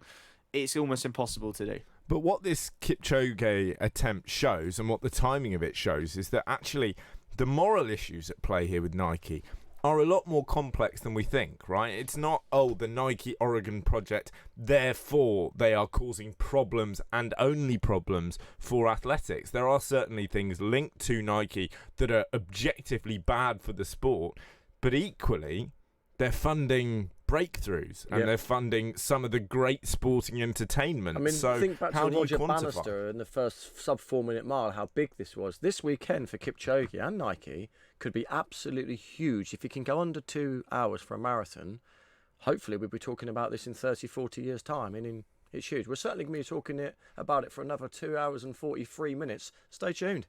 This is Love Sport. You all right, mate? Yeah, I'm fine. Yeah? Really? It's just there's a massive grizzly bear sitting on you. You sure you're okay? Well, now that you mention it. Sometimes we say we're fine when we're not. But with 1 in 4 experiencing a mental health problem, if your mate says he's fine, he might not be. Be in your mate's corner and ask twice. Time to change. I'm Leslie from North Essex. I couldn't believe that after 5 minutes I'd saved over £900 on my energy bills.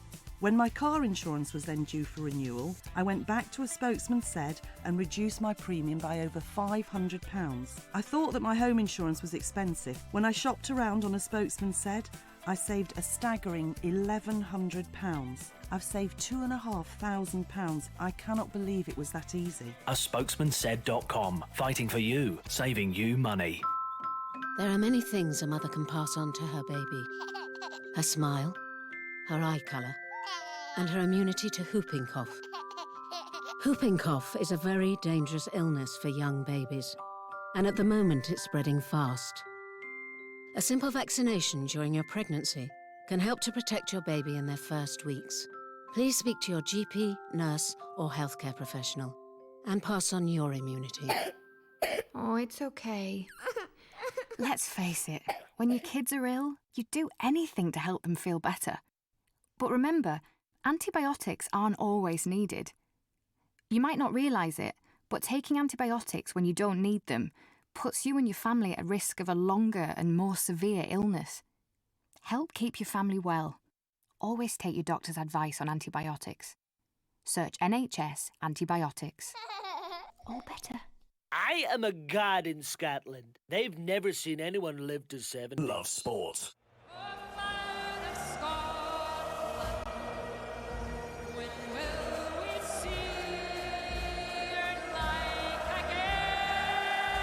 Do you know what? When the Celts get together like that, when you patriotic music, I absolutely love that, Johnny. You don't get that in England, I'm telling you now. Wales, Scotland, look at your defensive. I'm just saying, you're forgetting, Ewan, that I may not be called Ewan Gwyn Thomas, yeah, your grandmother's but Welsh. I am a bit Welsh, I forgot. thank you. I forgot. Okay, well, someone who's very Scottish is former Scottish defender Gary Gillespie. Hi, Gary.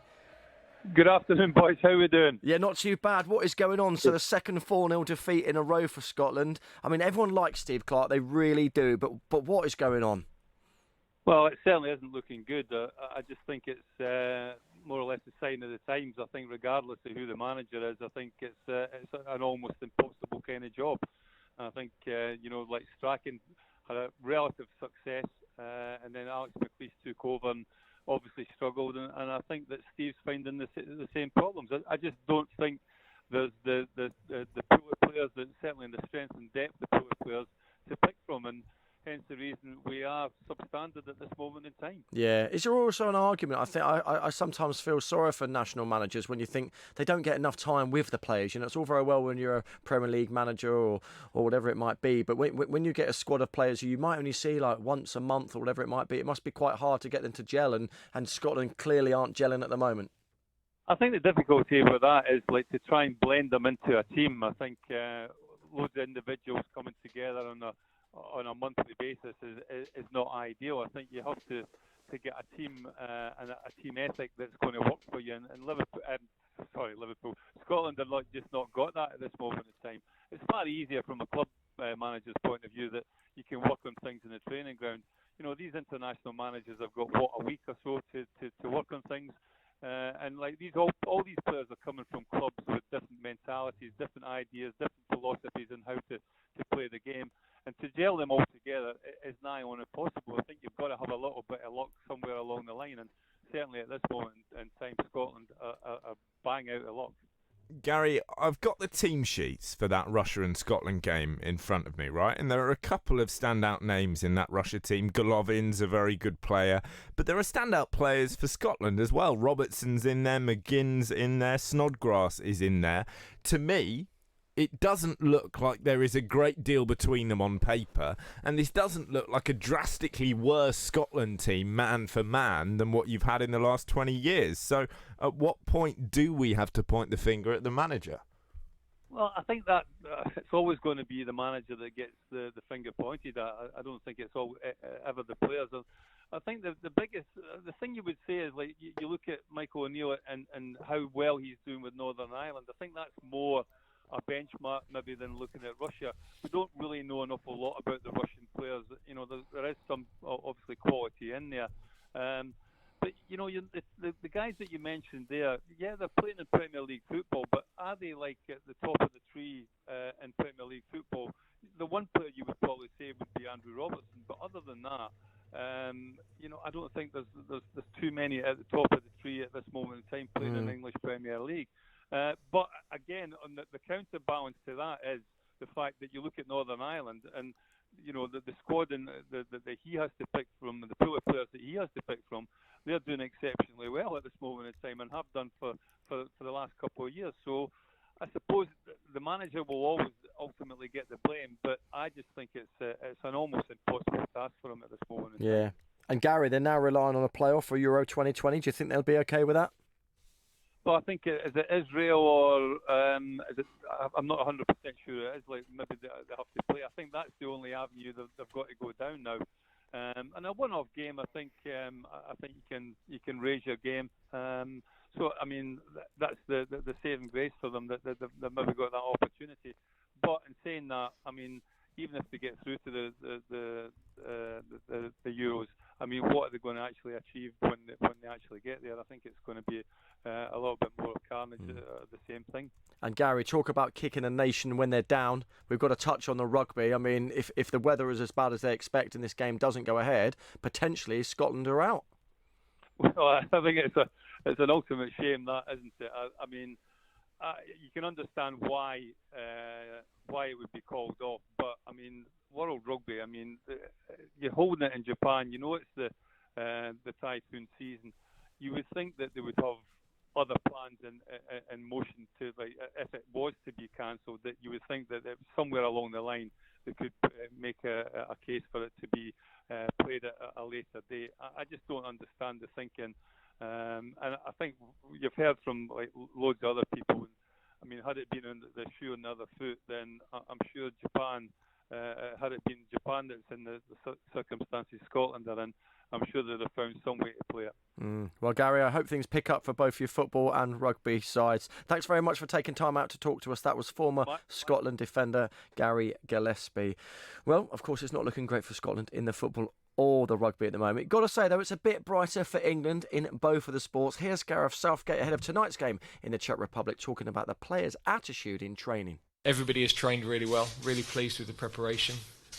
The players hit a very high level all the time now in terms of knowing what's expected every day, because they know that they'll take that into the game on match day.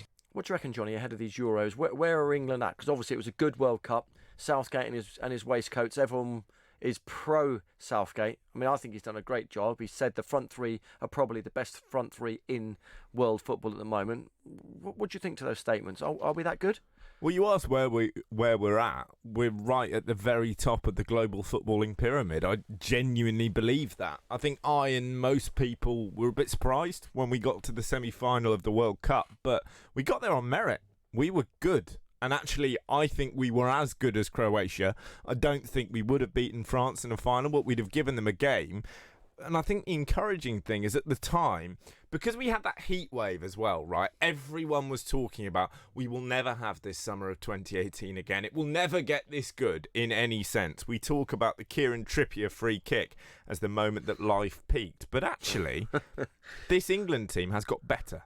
It's got significantly better. There are new players coming in, the likes of Maddison, the likes of Jadon Sancho as well, but the system's been tweaked. He's shifted from that 3-5-2, where at the time I was going, right, Gareth's cracked it, this is how England play football, never touch that again. 4-3-3's come in, it's absolutely brilliant, that front three swapping around, because Gareth would never blow his own trumpet. He's not that kind of guy, but when we're talking about England's front three as one of the most lethal in world football, it's not just in terms of personnel. It's not going, oh, we've got Firmino and Neymar and Coutinho. It's about the way in which Sancho and Sterling can swap wings. It's about the way Harry Kane can drop deep and allow them to run beyond him. We're top notch. We will be in the 3 favourites for Euro 2020, and I will be genuinely surprised if England don't win a major tournament in the next decade, because it's coming home. Oh, you sure? Yeah. What about tonight? Well, You're going to win tonight, this is why I'm going to get my heart broken. We'll win tonight. We'll beat the Bulgarians. Absolutely no problem. But I believe in this England team even more than I ever believed in the golden generation. Today. Is everything all right? It's a big day. But Okay. I just love this team because they're genuinely likeable. Yeah, you look at the golden generation, Rio and JT at centre half, very good defenders. Did I love them? Not really. No, but I grew up Italian 90 around that time. Yeah, you know, Walker, and that's a lovable Gascoigne, squad. Lineker, Paul Parker. Because these are characters, right? These are figures. The psycho. Sorry. But it's like what you were saying about Raheem Sterling. I like Raheem Sterling, not just as a footballer. I like him as a man. Same for Harry Kane, actually. And it is a pleasure to support them, which means when we inevitably get knocked out in the semi-final on penalties to Portugal again, I'm going to cry for a month. A month. It's going to be heartbreaking. It will be okay. No, it won't. There'll be another tournament. Yeah, but we got to win It'll be like Nike. There'll be a positive story around the corner. Yeah. Don't worry. You can't win them all. I think we're a top-class team. I think we need to be careful on the Gareth comments of getting carried away with our front three, because if we're being brutally honest, the front three for England is much, much stronger than anywhere else in that squad. Gareth Southgate is persevering with Ross Barkley. Now, I trust Gareth Southgate more than any other person on this planet. I think he's a very good football manager, but I don't know what he's doing with Barkley, frankly, and I think we need a more inventive midfield, and we certainly, as we've discussed, need more at centre-half.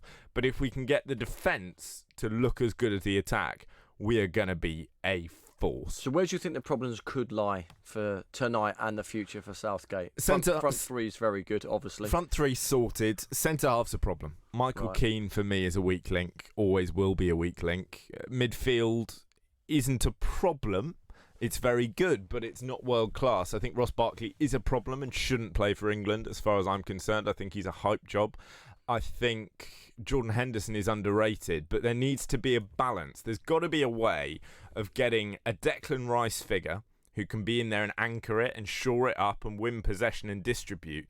But for the first time ever, England have creative attacking midfield players in a kind of South American mould. They're clever. They've got twinkle toes when they run with the ball. We need to accept that identity. We need to move away from the rampaging Gerrards of this world, as much as I love to watch them, and accept that James Maddison, for example, Mason Mount, for example, Phil Foden as another, that is the kind of midfield player who in 2020 are going to start winning you things. So we need a midfield three for me, which is Declan Rice, someone else to give a bit of balance, and Phil Foden. But you say Phil Foden, if he's not playing at City, how can Southgate expect to play him for the national team? I know it does happen, but he's not going to be unfit, is he? He's not going to be unsharp because they train day in, day out. But in terms of confidence, if he's not getting into his side, is it a bit of a big ask? They don't expect him to put on the England shirt?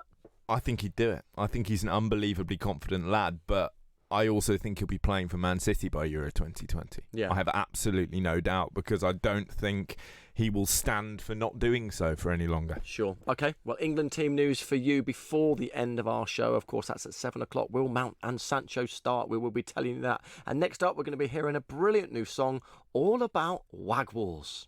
This is Love Sport. Get ready for Brexit on the 31st of October. Brexit will bring changes that affect businesses in many ways, particularly if you buy from EU suppliers, sell to EU customers, provide services to EU clients, and receive customer data from other businesses in the EU. Businesses need to prepare. Find out how at gov.uk/Brexit. Get ready for Brexit on the 31st of October. Are you paying way too much for your energy bills? A spokesman said could help you save big money. With electricity costs continuing to rise, you could save hundreds of pounds by shopping around. Just go to aspokesmansaid.com and look for the very best value energy deals on the market. Don't waste your hard-earned cash. You could be on a much cheaper deal. Go to aspokesmansaid.com. Fighting for you, saving you money. You all right, mate? Yeah, I'm fine. Yeah? Really? It's just there's a massive grizzly bear sitting on you. You sure you're okay? Well, now that you mention it. Sometimes we say we're fine when we're not. But with 1 in 4 experiencing a mental health problem, if your mate says he's fine, he might not be. Be in your mate's corner and ask twice. Time to change. If you're driving on a motorway and you see a red X sign overhead, you need to change lanes safely. Driving in a red X lane is an offence. Red X's are there for a reason, to protect you and others from danger. The lane may be blocked by a broken down vehicle or road workers, or the lane may be needed for the emergency services. So if you see a red X, change lanes safely. Highways England, connecting the country. Love sport.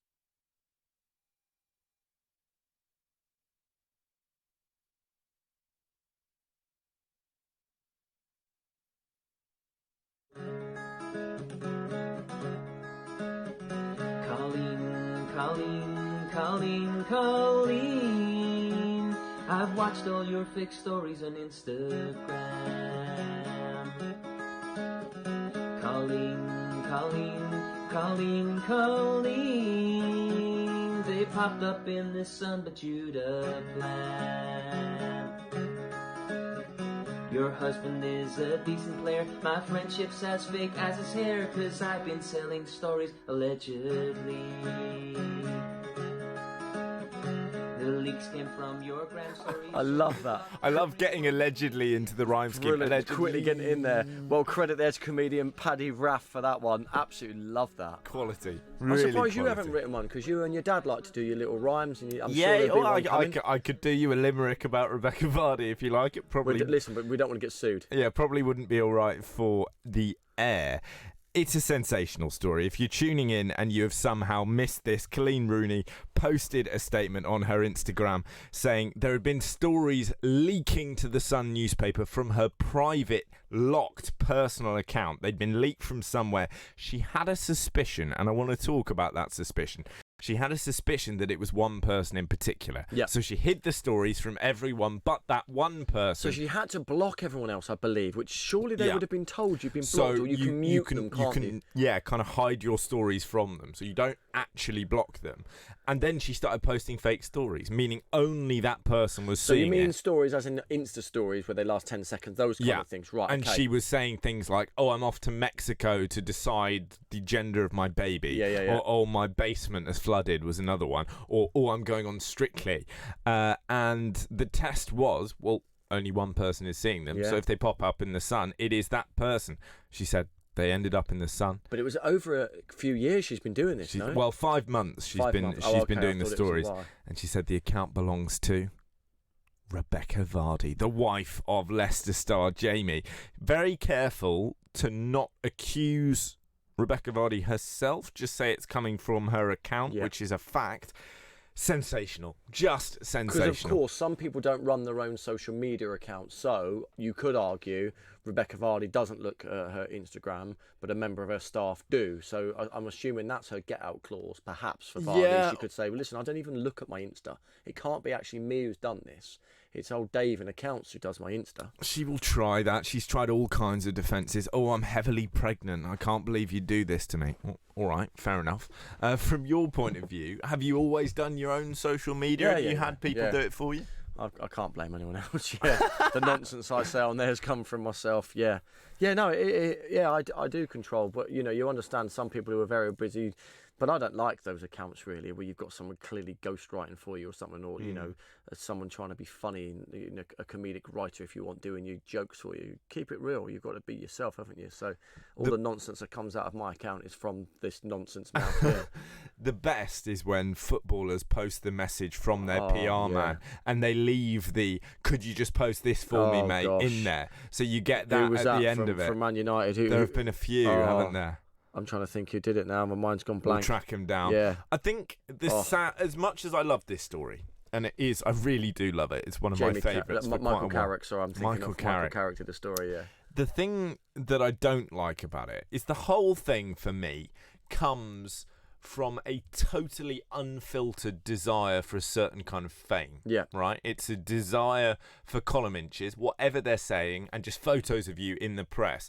And that's not just about Rebecca Vardy, and it's not, to be fair on her, about Colleen. We are now getting every wag in England, as far as I can tell. It happened, 3 days ago, and we've already got wags I've never heard of, married to footballers I've barely heard of, giving their 2 cents. Yeah. You just think you are all obsessed with fame. But Why? I think, unfortunately, Johnny, that's the way it's gone. I was thinking the other day about it. It's people go on Love Island and overnight they've got 1 million followers. That is a massive earning potential for them if their social media is that big. You don't really even have to have a talent anymore. You don't have to have been to university. You don't have to be a trained journalist. If you marry into fame, or you go on a program that's going to give you instant fame, whatever it might be around, which way around, for the male, for the female, it doesn't matter what way around. But fame is something, unfortunately, people seek, and I think reality TV gives you that. Programs like Britain's Got Talent or The X Factor, they're good views. It's quite funny watching those programs. But people are savvy nowadays. They go on these programs because they know that could be their earning potential for the next 2 or 3 years. Off the back of that is huge, and it's sad. People don't necessarily have a God-given talent or something they've worked hard towards. Well, I think there is an element of that with some of these wags. There was a story published in the Daily Mail in 2016 by Charles Sale, which said the rumour and the allegations amongst the wags there was they all have allocated seats, right? You've got your ticket.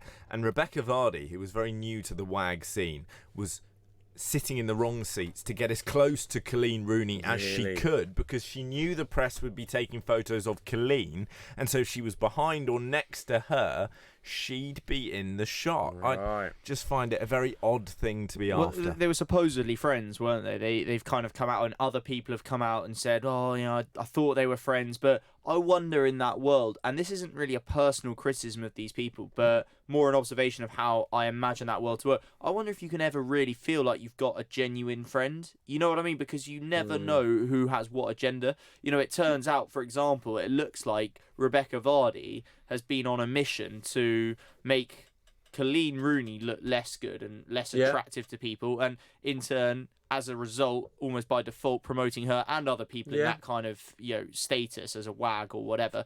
And you think, well, if she's capable of that, then what are other people capable of? And people who pretend to be your friends. Sad. It is sad. I think it's I think it is a juicy story, and I've enjoyed talking about it, and I've loved seeing this side of Johnny, I have to say. But I think it is a bit of a sad indictment on us as a society, and I know it's partly because it's an international break, it gets more traction, and maybe it's been timed deliberately for that, by the way, from maybe Colleen's own publicist and that kind of stuff. But I think that all contributes to the fact that it's that's a lovely cynical point. Let's not skip over that, Guy Watts. No. So you're saying Colleen's had this in the bank? No, because and she is saving it for the international break so that she gets maximum annihilation, which is the word Rebecca Vardy used. Annihilation of Vardy in the press. Well, what you can't argue with is the fact that the final story that was leaked was the one about the flooded basement, and it was about 24 hours after that Colleen went public with it. So it may be coincidence, but it may be that she deliberately leaked one of the fake stories to coincide with the international break, and therefore it gave her the third story, the one that she reckoned was enough. Hang on a minute.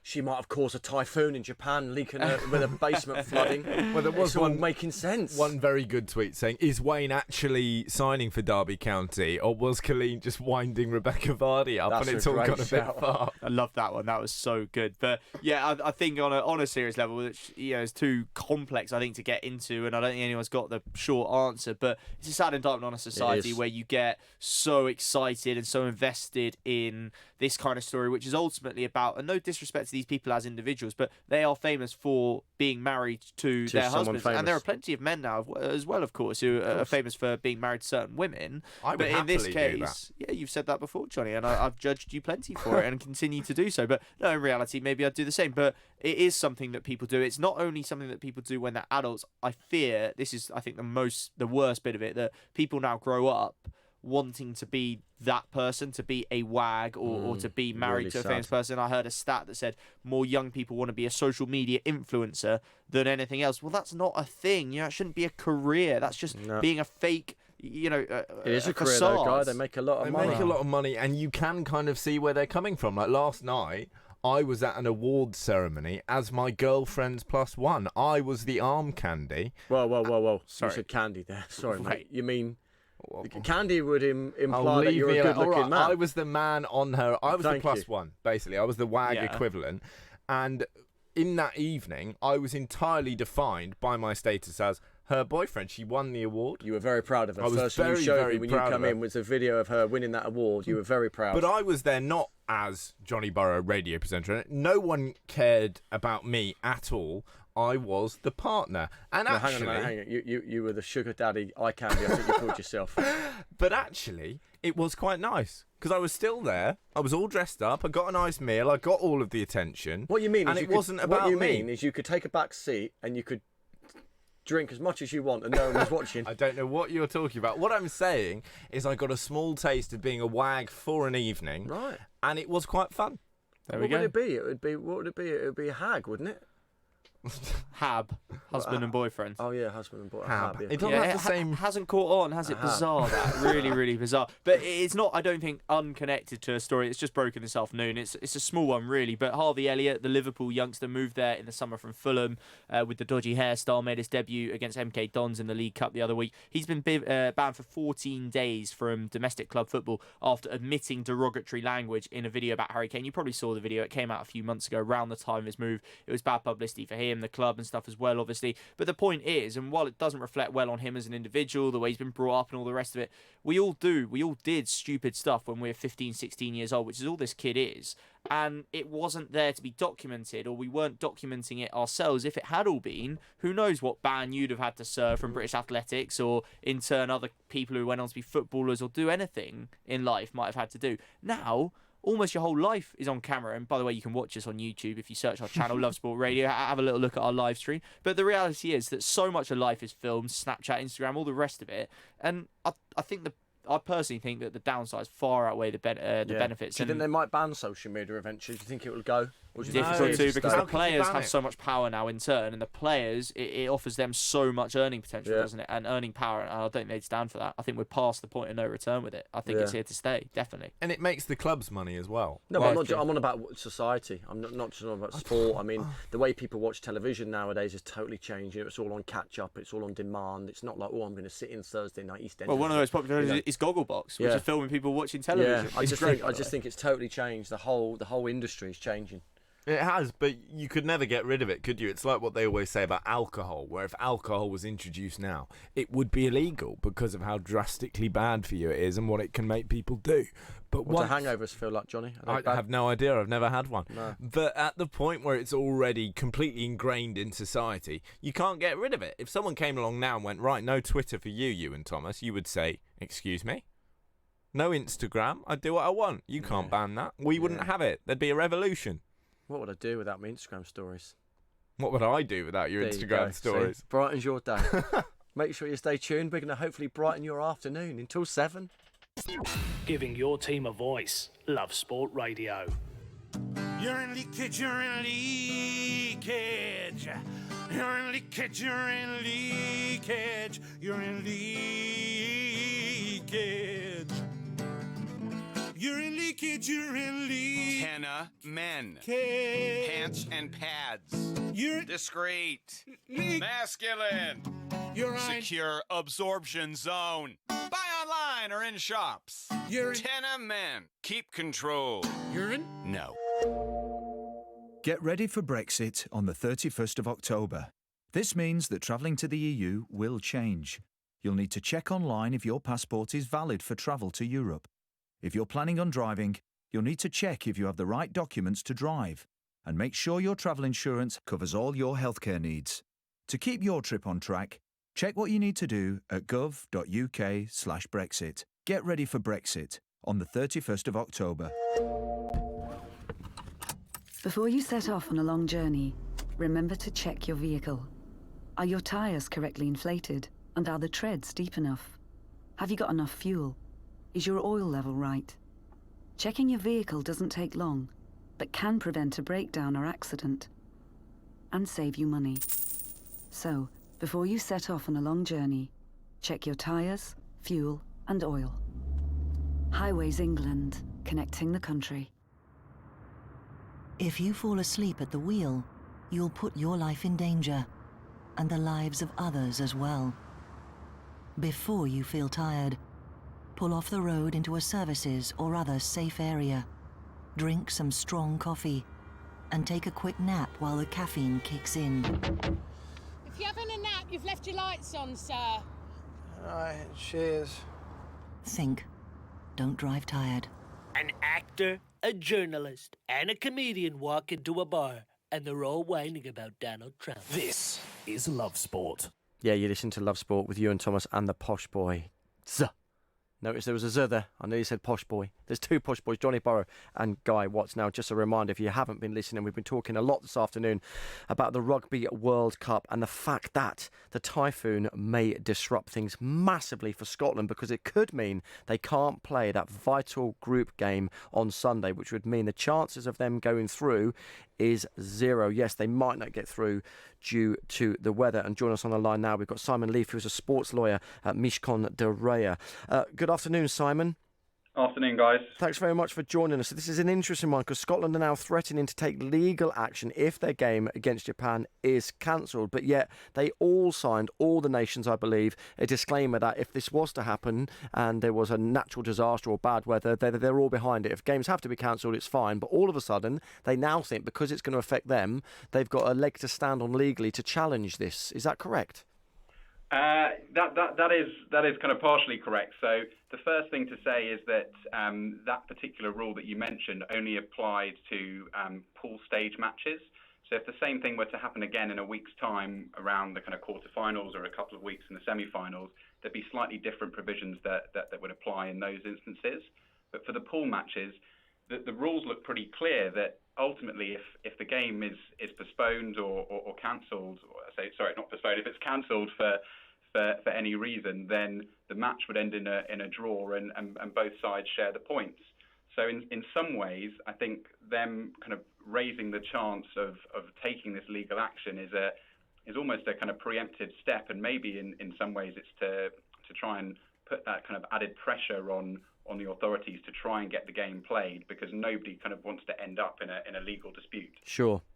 But obviously it's typhoon season and people know what the weather's like in Japan. Should they have not been ready for this? Like you said, later in the stages, quarterfinals and semi-finals and so forth, they've got provisions to maybe postpone it or add a few days onto the tournament. Surely they should have looked into this for the pool stages. So it's interesting. Most commercial agreements will contain what are known as force majeure clauses. And what those clauses effectively say is that if something kind of unexpected comes out that neither party can really kind of protect against, then the relevant party is kind of excused from performing their obligations under the agreement. And my understanding is that Scotland, the Scottish Rugby Union, are looking at these kind of one of these force majeure clauses as a kind of way out, or as a potential argument for them to argue that actually this initial rule that says that it would just end in a draw and the match wouldn't be replayed should be used as a way to kind of get the game back on in 24 hours time when hopefully the typhoon has passed. But it really is quite unprecedented, because exactly as you said before, everybody appears to have signed up to the rules, and it's a little bit tricky now that they're kind of negatively impacted by it, that they should try and benefit where other teams perhaps haven't been able to. Take Italy, for example. We spoke to a weather analyst earlier, and they were predicting that the typhoon would have been and gone and it should all be okay for Sunday. But do you think they're going to be able to appeal against this? I mean, from what you've seen in all the contracts, what's your honest opinion here if this game is cancelled? It's difficult to say. So I've seen the rules that are available online. What I haven't seen is the participation agreement. So that's effectively the contract between World Rugby and each of the individual teams that kind of exactly kind of sets out what each side needs to do. And that's the kind of crucial bit of paper, really, because that's what sets out what happens, what the general obligations are. And my understanding is that Scotland will be looking at that, or have looked at that participation agreement, and have got an argument to make that ultimately, because of this potential force majeure clause, they can therefore kind of insist that this game is replayed. It's not just Scotland, we should say. I mean, there's also the kind of broadcasters that would also be affected. So you look at ITV, for example. You know, they would have been banking on a big kind of spectator show of England versus France over the weekend as well. They potentially lost a lot of viewers over the weekend, and potentially their kind of advertisers who would be looking to advertise during those games may not want to continue to pay the amounts that they previously agreed to pay. Simon, what is the point of this kind of clause if it's not legally watertight? Surely the idea is everyone signs it and that is the end of it. How can it be that they can turn around and challenge it? It should just be, no, you signed it, shut up, we're doing it, it's the World Cup, get on with it. So I think that's what World Rugby will probably be arguing right now. They'll be pointing to the clause and they'll be saying it's clear. You know, we make this clear distinction between what happens in the pool phase and what happens in the knockout phase. And unfortunately, given the way the other results have panned out, this could be not in your favour, Scotland, assuming the game doesn't go ahead.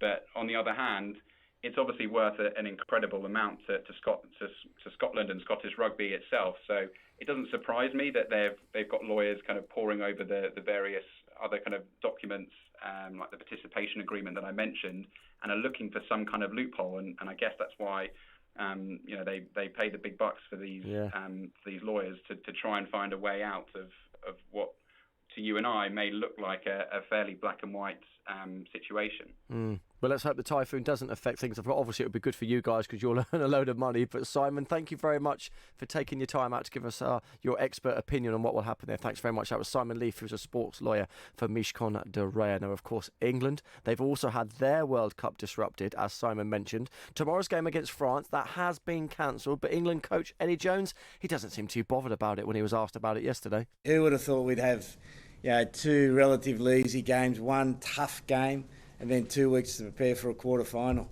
So someone's smiling on us. Typhoon gods, maybe.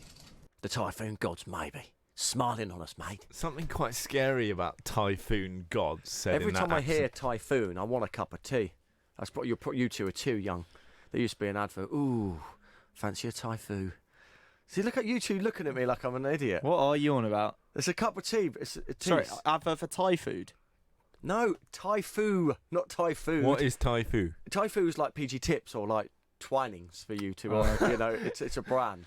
Oh, Twinings, you should have said. Sorry. I don't drink any tea. Ooh, I love a Typhoo. That was the advert. Sorry. There you Someone go. out there will be listening. The Typhoon god. The Typhoon gods are smiling on you. Is every time I hear typhoon, I fancy a cup of tea. Anyway, look, England, mate, it's a game of rugby. You know, the Typhoon gods are smiling on us a little bit. I think it's a great result for us, to be honest with you. But it is a great result if you're a team who's already qualified and you could do with a bit of extra rest and you don't want any injury. Well, listen, you want to keep playing, don't you? When you're in shape, you want to keep going. You want to keep rolling over people. But there is an argument. Bit more of a rest. Anyone might have a couple of little niggling injuries. They've got longer to recover. Billy Vunipola, for example. Yep. I just worry a little bit, a slightly psychological thing as much as physical, because I don't think you can argue against the physical advantage that this gives us. You know, we spoke to Bryce McMurray yesterday, who's a sort of leading fitness and performance coach, and he always tells us that, you know, a rugby game is like something the equivalent of 15 small car crashes or medium-sized car crashes. It's scary, to be quite honest. So to not have that, obviously great. But you're out there in Japan, you're thousands of miles away from your family in most of their cases, and you know, the people, the friends you know, and all that. And okay, you've got distractions, you've got training, obviously, you've got great hotels, etc. But you're cooped up for a long time. You've got 2 weeks without a game. Yeah. I just worry a little bit they'll lose a bit of focus, they'll lose a bit of that sharpness, not just on the pitch, but mentally as well. Look, I think Eddie Jones is going to deal with this as well as any coach will. But I think that I would have rather just gone through it as normal without disruption. Yeah, I think I would. What if something had happened? You know, you could argue if the game went ahead, 3 key players get injured. I know what ifs, stuff happens in training as well. Yeah, true. You know, it's not impossible that someone gets injured in the next week. They're all professional sportsmen. They're all going to be focused, aren't they? I get what you're saying. You're going to lose a bit of sharpness. You might become a little bit bored, but I don't think Eddie Jones is all of a sudden going to let them off the hook and they're going down to the pubs drink. You know, they're professional sportsmen. Right. And to be fair, they've got a great shout and a great chance to win this World Cup. By the way, Australia played Georgia earlier in their final group game, so they'll have had something like 6 days fewer to rest up before the game tomorrow. I think we got James Horwell, the former Australia captain, on Weekend Breakfast tomorrow with you, by the way, Ewan. So that should be great. He will be interesting to see because it'll be England versus Australia next weekend, almost certainly in the quarterfinals.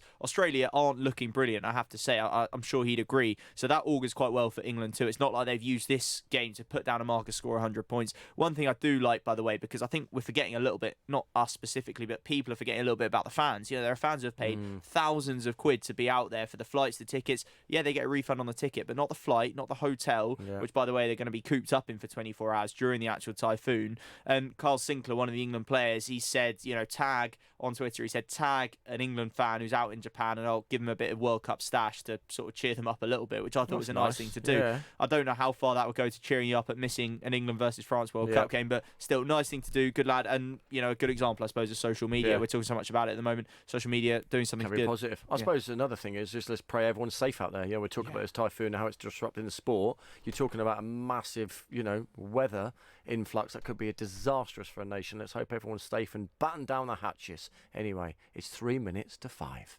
This is Love Sport. You all right, mate? Yeah, I'm fine. Yeah? Really? It's just there's a massive grizzly bear sitting on you. You sure you're okay? Well, now that you mention it. Sometimes we say we're fine when we're not. But with 1 in 4 experiencing a mental health problem, if your mate says he's fine, he might not be. Be in your mate's corner and ask twice. Time to change. Don't get caught out in the great energy price hike as large firms look to charge you more. If you want to save money on your energy bills, it's not too late to see what's on the market. With rising gas and electricity bills, don't get caught out wasting your money on expensive tariffs. A Spokesman Said will show you the very best value deals available. Check out aspokesmansaid.com and you could be using your savings to put towards a well-earned holiday. With aspokesmansaid.com, fighting for you, saving you money. Exercise. It doesn't have to mean Lycra or a fancy gym membership. All you need is 10 minutes and you. Because a regular 10-minute brisk walk is a great way to get more active. Whether that's walking to the shops or getting off the bus to stop early. Picking up the pace and getting your heart pumping can make a real difference to your health. So, to see how much brisk walking you're doing and how you can fit more into your day, download the free Active 10 app, because there's only one you. I love my brother. We do fun things like playing together. I like having hugs with Freddie. Freddie gives the best hugs. Freddie used to be very poorly, and the doctor said he might need a new liver. Then one day, a very nice person gave their liver to Freddie. It was amazing. We were so happy. Now he's around to give me more hugs than ever. Tell your family you want to save lives. To find out more, visit organdonation.nhs.uk.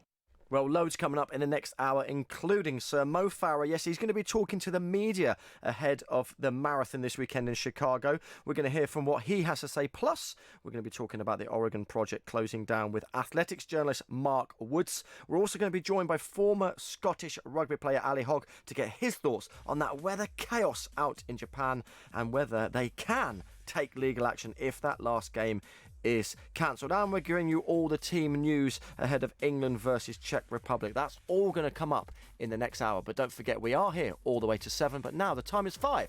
Here's the news. On digital radio, online, mobile and smart speaker. This is Love Sport News. From the Sky News Centre at 5, an attack at a shopping centre in Manchester has left 5 people injured. 3 of them were stabbed at the Arndale just after 11 this morning. This woman was there. I heard a load of screaming, just thought it were kids messing about. So then I still heard the screaming, so I thought I'd go and be nosy. Went outside and looked over the edge. There was a girl stood there, lady wrapping a scarf round her arm, and someone shouting someone's been stabbed. And she was stood up, and the next minute she fell on the floor, and then that's when I said, like, load of blood on the floor. A 41-year-old man has been arrested on suspicion of terrorism. Downing Street says it welcomes the EU stepping up talks in an attempt to secure a Brexit deal. The 27 leaders agreed to accelerate negotiations after what was described as a constructive meeting between their chief negotiator and the UK's Brexit secretary. A computer expert has been found guilty of murdering his wife with a crowbar at horse stables in Cheshire. David Pomfret had claimed he was at breaking point after years of abuse. The head of the Met Police says her force has been stretched by Extinction Rebellion protests this week. Cressida Dick admits its ability to respond to other crimes has been hampered by dealing with the climate change activists. World Rugby says it's disappointed in the Scottish Rugby Union. Its chief executive Mark Dodson's confirmed he has sought legal advice over Sunday's potentially cancelled match against Japan. The game, which Scotland must win to stay in the World Cup, is in the balance because of a super typhoon. Dodson says it needs to be played for the integrity of the competition. This is a glorious world-class sporting occasion. We don't want to be the people that taint that, but we also don't want to be the collateral damage. This is important to us as a nation, and I think the rugby following public around the globe believe the same way. And this year's Nobel Peace Prize has gone to the Prime Minister of Ethiopia. Abiy Ahmed has been recognised for making peace with neighbouring Eritrea after a 20-year war, which led to tens of thousands of deaths. That's the latest. I'm Nick Qureshi. Love Sport Radio, on digital radio, online, mobile and smart speaker. This is the Posh Boys on Love Sport Drive.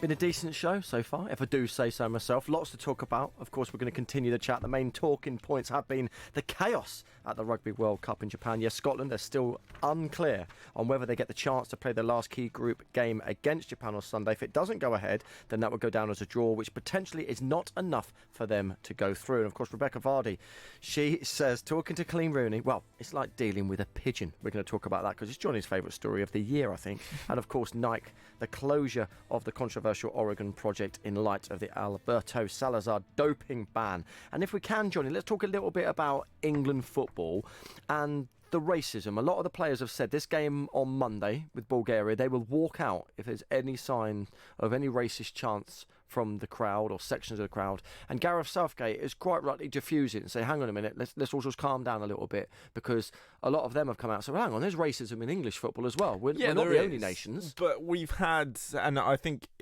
I don't like it when I hear English people say, oh, they're fundamentally unsound on race, they're behind us, because firstly, that may not be true, and secondly, we need to get our own house in order first. But we've seen Bulgarians in the Bulgarian FA arguing, hang on, we've got no previous of this. This is stereotyping.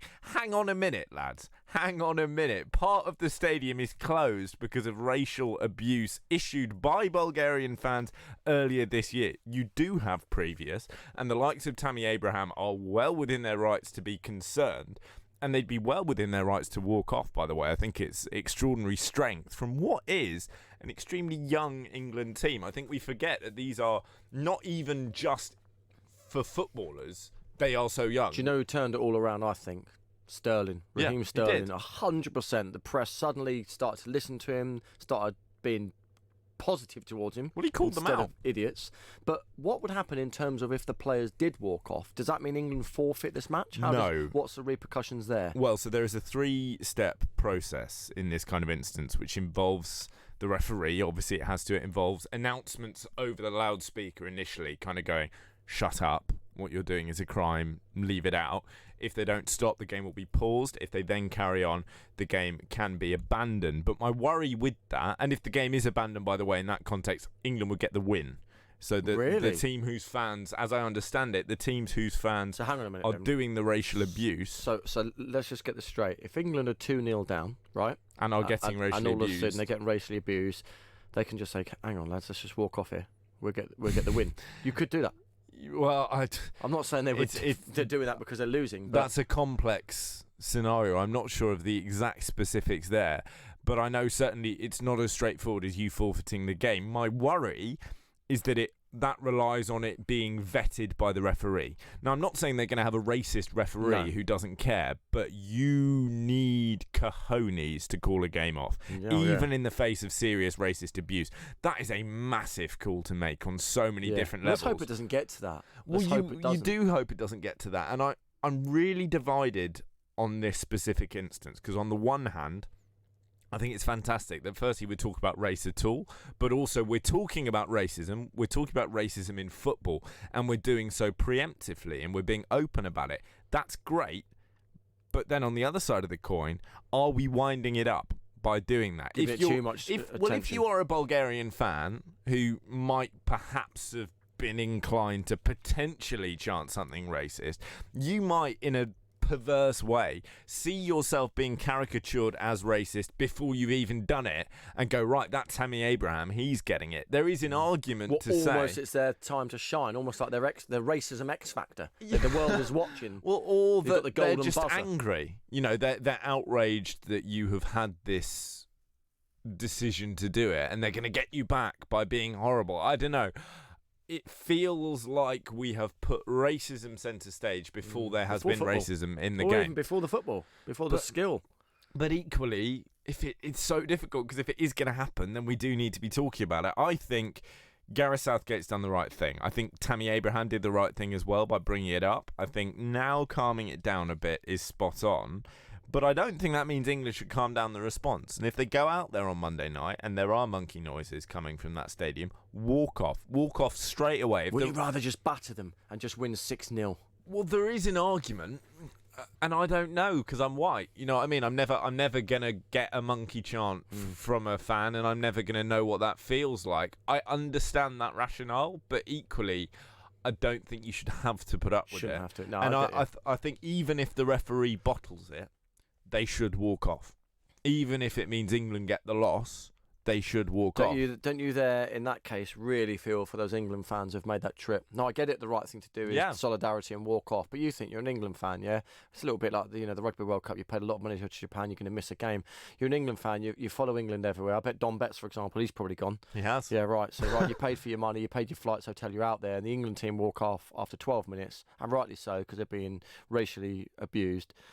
You spent all that money to follow your team, and you're not seeing a ball being kicked. Yeah, very, very, very annoying, but tough luck. And I would hope that the takeaway for those fans, beyond the annoyance, would be, well, hang on a minute, regardless of whether I cared about racism before, the responses to it are now directly affecting my life. The way I see it is if you start inconveniencing people, of course it's unfair to inconvenience everyone for the idiocy of a minority, but what you would do is make everyone think of racism as something that is their problem, regardless of their own race, and is something that we all need to work to solve. Because I think entirely reasonably, in a sense, you can see how a white person would think, well, this isn't on me because I'm never going to face it. You would hope we'd care, but people are selfish. So almost highlight the problem to dissolve the problem, yeah? So it's almost would be a good thing if this match has to be forfeited, because all of a sudden the world are going, come on, guys, cut it out. We don't want racism in this modern world anymore.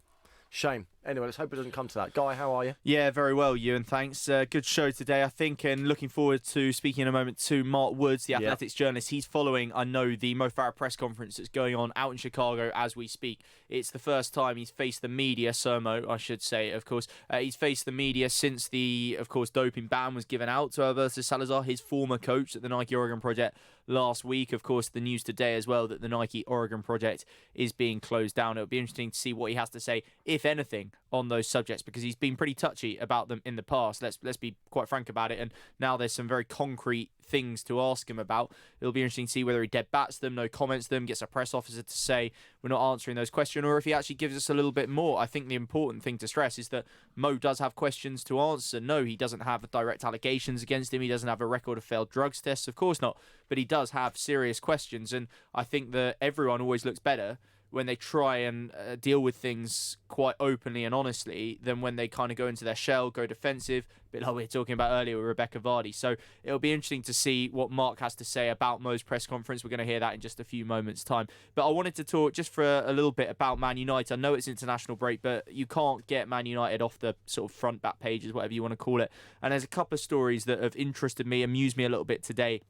One of them is a kind of commercial one, and another one is a kind of communication one, if you like, as well. So firstly, the story that piqued my interest this morning was about Man United's potential next sponsorship deal, shirt sponsorship deal, particularly because at the moment, as we know, they've got Chevrolet as their shirt sponsorship, and that was one of, if not the biggest shirt sponsorship deals ever when it was signed back in 2012, and it was, I think, a £450 million deal over 9 years. It expires in 2021, and interestingly, get this, the guy at Chevrolet who was responsible for brokering that deal has been sacked. He left just weeks after it was brokered, because it emerged, obviously, when it went public, what the new deal was in comparison to the old deal with Aon, and it was, I think, a bit of an embarrassing look for Chevrolet because they paid way so more? much. But at least at the time, that was a team that was going on to win the Premier League the next year, still had Sir Alex Ferguson at the helm, and now we're reading that United are now actively looking around for a new shirt sponsor because they have absolutely no faith that Chevrolet are going to renew that deal in 2021. Look, there is nothing sort of terrible about having to change your shirt sponsor, but if it's that basically a company rather feel they've overpaid and aren't getting their value for money, and it is Man United and one of the biggest deals ever, and the next one is worth less potentially, that is a bad look. And that is when the whole defence of, which you get from, if you like, the Man United hierarchy, it doesn't really matter what's happening on the pitch as long as the financial results are still coming in. That's when you start to think, well, maybe they're starting to stop coming in. Well, exactly. And does that then put a lot more pressure on Ole Gunnar Solskjaer? Because a huge part of your commercial viability, your marketability, is to do, obviously, with the stage on which you're operating. So Champions League becomes huge. So it's all well and good us going maybe 7th, maybe 8th if we're lucky. If you cannot prove, if there is nothing in your current squad to indicate that you'll be playing Champions League football in the next 5 years, which at the moment for United, there isn't, why would I, as a sponsor, pay anything like that kind of money? I'd go, well, with respect, you're not competing at the top table, so I'm not paying top prices. Who could be a good shirt sponsor, would you think? I just wrote down one because I was trying to be funny. You could go Harpic, who make the toilet duck because it's going down the Swanee. Yeah, I don't know. I wonder who could be a shirt sponsor. Well, they come on, you two are witty. Come on. They essentially tried Quick Fit, didn't they, under Jose Mourinho? Very good. That didn't work. Nice. Very good. Well, they keep sacking managers. They could have Autoglass Repair, Autoglass Replace. Job Centre Plus, potentially. Job Centre. See, I knew you two would be good on this. That's one. a good one, actually. Why don't you get in touch with us? If you've got a funnier one than any of those, I hope that a few of you do. Give us a WhatsApp, 0208 70 20 558. And the other story I like, I've just seen this. I don't know exactly where it's come from, but I wonder... Rebecca Vardy. Well, it's not unrelated. Allegedly. It's Colleen Rooney versus Rebecca Vardy. That's one of the things we're talking about, of course. But maybe Wayne Rooney versus Ed Woodward is one of the new big social media type Is this a boxing spats. match? No, but that is one I'd pay to see, and maybe Phil Barsley should be involved as well, and it should be in I'm Wayne showing Rooney's my age kitchen. now, but there used to be Ed Woodward, the Equaliser. That was a TV programme. He was a hitman. You wouldn't want to come up against him. So you lot look at me like I'm a crate. There was an actor called Ed Woodward, and he was in a programme called The Equaliser. He's definitely not the same bloke that's No. now running Man United. No. Okay, fine. Okay, sorry. But how about this? So apparently, back in 2016, Rooney was still a United player, United captain at the time, and Ed Woodward sent him a text. He was on holiday, I think, in Dubai at the time. It was the 2016 FA Cup semi-final. United won the FA Cup that year under Louis van Gaal, and Wayne Rooney had played a deep role in midfield, and Ed Woodward texted him, say, "Hi Wazza, loved the game," and Rooney apparently was deeply unimpressed with the club's executive vice chairman going, "Hi Wazza, loved the game," as I suppose you would be. I mean, what on earth is he trying to do there? Love the game is that awkward bloke at work who doesn't like football, who then tries to get... Did you see that ludicrous display last night? The problem with Wenger is he always tries to walk it in. What was he doing bringing Walcott on that early? Just think, I'm not expecting you to engage, Ed. Let's accept that you're a numbers man, not a football man. You can't, that's his nickname. His It's mates so called him it. cringeworthy, isn't it? It's so cringeworthy, and you could sort of you look at his... It sounds bad. You sort of look at him and you can imagine him trying to be that guy, that one who tries too hard guys. to fit in. Oh, Anyone having a beer? blooming football, isn't it? Just great. The Reds. Was that not you last night at the awards? I don't know what you're talking about. I just love football and being a man. Just think, come on, Ed. I wonder if Wayne's going to come out and say that dealing with Ed Woodward was like dealing with a pigeon, or maybe a different form of wildlife. If you missed this, Rebecca Vardy has described arguing with Colleen Rooney as like arguing with a pigeon. One of the great similes, I think, of all time in the history of English language. Well, though, because she says it's because you can explain that you're right and she's wrong, but she's still gonna poo in your hair. Which is a complete. Is that Shakespeare, metaphorical? Blake, and Wordsworth will be applauding her from their graves. I never thought I'd say that sentence, but I think they will. Something quite remarkable. We thought that story wouldn't get better. I think it has. I think it has. Go on and on. I think we'll have more later, and don't forget there is a brilliant song that's been written by a comedian, and we're going to play that again for you a little bit later. Colleen to the tune of Jolene. Love it. Well worth a listen. I think, though, we're going to be talking a little bit of Mo Farah, Nike Oregon Project, and all the rest of that in just a moment, though. We certainly are, so make sure you stay tuned. And as Guy said, if you do want to get in touch, 0208 70 25 58. We're asking, who could United's next shirt sponsor be? Come on, be funny, be witty, give us a call. I gave Kim Jong-un the upper hand, but only a tiny one. Love sport. Don't get caught out by rising energy bills this year. Leading price comparison site A Spokesman Said can help you save money in just minutes. Plus, sign up to A Spokesman Said to get the latest super cheap collective energy deals. These offers are such great value, they aren't even available direct from the energy companies. Savvy customers have saved over £10 million from collective energy deals. Go to aspokesmansaid.com and you could be saving big money on your bills. With aspokesmansaid.com. Fighting for you, saving you money. Get ready for Brexit on the 31st of October. Brexit will bring changes that affect businesses in many ways, particularly if you buy from EU suppliers, sell to EU customers, provide services to EU clients, and receive customer data from other businesses in the EU. Businesses need to prepare. Find out how at gov.uk/Brexit. Get ready for Brexit on the 31st of October. If you've ever had to get out of your car on the side of a motorway, you'll know how it feels. Just imagine what it's like to be working on a motorway. So please, drive carefully, follow the signs, stick to the speed limit, stay in the correct lane, and keep a safe distance from the car in front. People working on our roads are making them safe for all of us. Keep the roads safe for them. Highways England, connecting the country. If you're driving on a motorway and you see a red X sign overhead, you need to change lanes safely. Driving in a red X lane is an offence. Red X's are there for a reason, to protect you and others from danger. The lane may be blocked by a broken down vehicle or road workers, or the lane may be needed for the emergency services. So if you see a red X, change lanes safely. Highways England, connecting the country. This is Love Sport. You are listening to Love Sport. Of course, it's Ewan Thomas and the Posh Boys, Guy Watts and Johnny Burrow, all the way through till 7 o'clock. And we've been talking a lot today about athletics, obviously off the back of Doha. You know, it was a good World Championships for many reasons, but the big breaking news is Nike overnight have said they are closing down the Oregon project. And to join us on the line to give us his thoughts is athletics journalist and broadcaster Mark Woods. Hi, Mark. Good afternoon. Can I just ask what this means in terms of when they say they're going to shut down the Oregon project? Does that mean that the whole establishment will go? It will just become under a different umbrella with athletes not having anywhere to train now? What's the actual practicalities of this closure? Well, I suppose, in the words of Nike in their statement, that athletes will be helped transition to other structures. So that will be maybe coaches that they had, existing coaches at the Oregon project, to find other coaches. But certainly if you look at the infrastructure that they had over in Oregon, it was very much everything under Alberto Salazar's direction, you know, the coaching programs, the buildings that they had, the tracks and everything else. So that has come crashing down in the wake of Salazar's 4-year ban for doping offences. And I guess the surprise really for me today is why it took so long for Nike to distance themselves from this. You and I were in Doha when it was the talk of the town when this came out last week, this ban for arguably the most famous coach in the whole sport, for a program funded by the biggest shoe company in the world, the biggest backer of athletics, let's be honest about it, in terms of finance, in terms of profile. And now it's taken probably a week, more than a week, for them to finally go, okay, we don't feel that we can be seen to financially support or be associated with a program that in the eyes of many is completely tainted and there's no reputation left.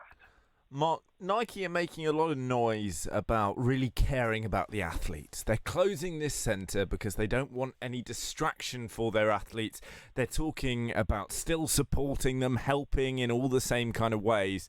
Is that the case? Are the people who were training at the Oregon Project still going to get the same level of financial and athletic support? Oh, you can be absolutely sure of that. If you look at across the world, the biggest athletes, the biggest names, most of them supported by Nike. We talk a lot in this country, and you and all have seen this, of the lottery funding that supports athletes and governing bodies. It is the shoe companies who are the biggest sponsors, the biggest backers for most of the major stars that you'll see out there on the track or on the road. They are the muscle that's behind this sport. So I don't think there's any doubt that in some new way, Nike will still continue to support these people, but it's this particular project, this distance running project that they set up back in 2001 to try and initially improve the standard of American distance running, then brought in runners from around the world. But now they've had to say, no, we cannot be seen to have our name on this anymore. And talking of Nike and distance running feats, if you want, a good time for them in terms of turning it around for a positive story. Of course, Kipchoge is attempting this sub-2-hour marathon in Vienna tomorrow. I mean, that's massive news for Nike and good timing, isn't it, in terms of a positive story coming out on the back of what is obviously a very negative story? Well, I suppose it is. I mean, the timing, it's incredibly curious. Of course, you've got the Chicago Marathon taking place this weekend. Lots of people there. Mo Farah just about to give a press conference. Everyone with questions to ask him. Of course, he a member of the Oregon Project for 6 years. Of course, no evidence in any way that he was involved in anything untoward there. But, people will be looking at Chicago Marathon. And, of course, the same weekend in Vienna, 8:15 local time tomorrow morning, Kipchoge with this extraordinary attempt to be the first man to run a marathon in under 2 hours. It's a little bit convoluted. Of course, he's running on a course that's not deemed legal, so it won't be an official world record. But 2 years ago, he came very close when he tried this. 2 hours and 25 seconds. He'll have lots of pacemakers. He'll have wind resistance in front of him to try and make the path as aerodynamically smooth as he possibly can. And whether it's legal or not, if he manages it, it will be something that people will be talking about. I was going to say, we all remember Roger Bannister and the sub-4-minute mile and so forth, although, as you clearly state, it won't be legally ratified in terms of he has pacemakers and so forth, and I believe a laser guiding him along the way to show him what the world record time is and so forth. But, wow, what an achievement. I mean, I don't know about you, Mark, but I've done 8 London marathons, all very, very slowly, and each one really hurts. And I couldn't You weren't that slow, mate. Well, double the time he's going to do there. Yeah, but he's the number one in the world. Double Johnny. Can you believe it, Mark, that a human potentially is going to run under 2 hours for a marathon? Well, the times per mile is phenomenal. And you have out there, you're going to have an electric car pacing him to give him the perfect route. As you said, it'll have a laser beam to show him the route. He's got 41 different pacemakers working in teams of 7, some of the best athletes out there that they can buy to try and get him there. And I think that the thing about Kipchoge is if you look at his official world record, it's 2 hours, 1 minute, 39 seconds that he did in Berlin. He is a phenomenal athlete. But the distance, you're bringing down the marathon world record in very small margins. To go 1 minute and 39 seconds faster to break that 2 hour barrier would be phenomenal. Yes, everything is set up. Yes, it's slightly convoluted. But if he does it, people will sit there and I think have to give him a wide round of applause. Talk to me about these trainers then, because they aren't quite jetpacks, but they are extraordinary. There's carbon fibre in the mix. They're lighter than virtually everything else you can buy. And indeed, they're not even available on the public market. Are they really that good?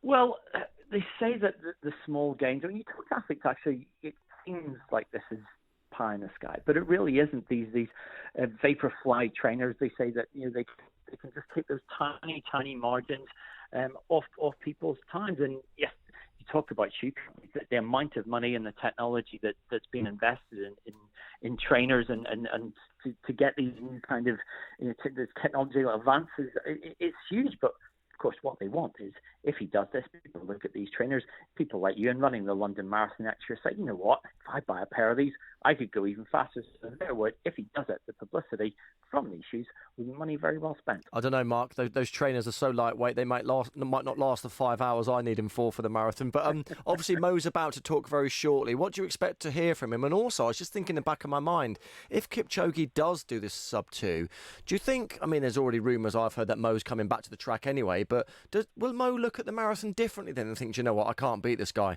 I might as well go back to the track?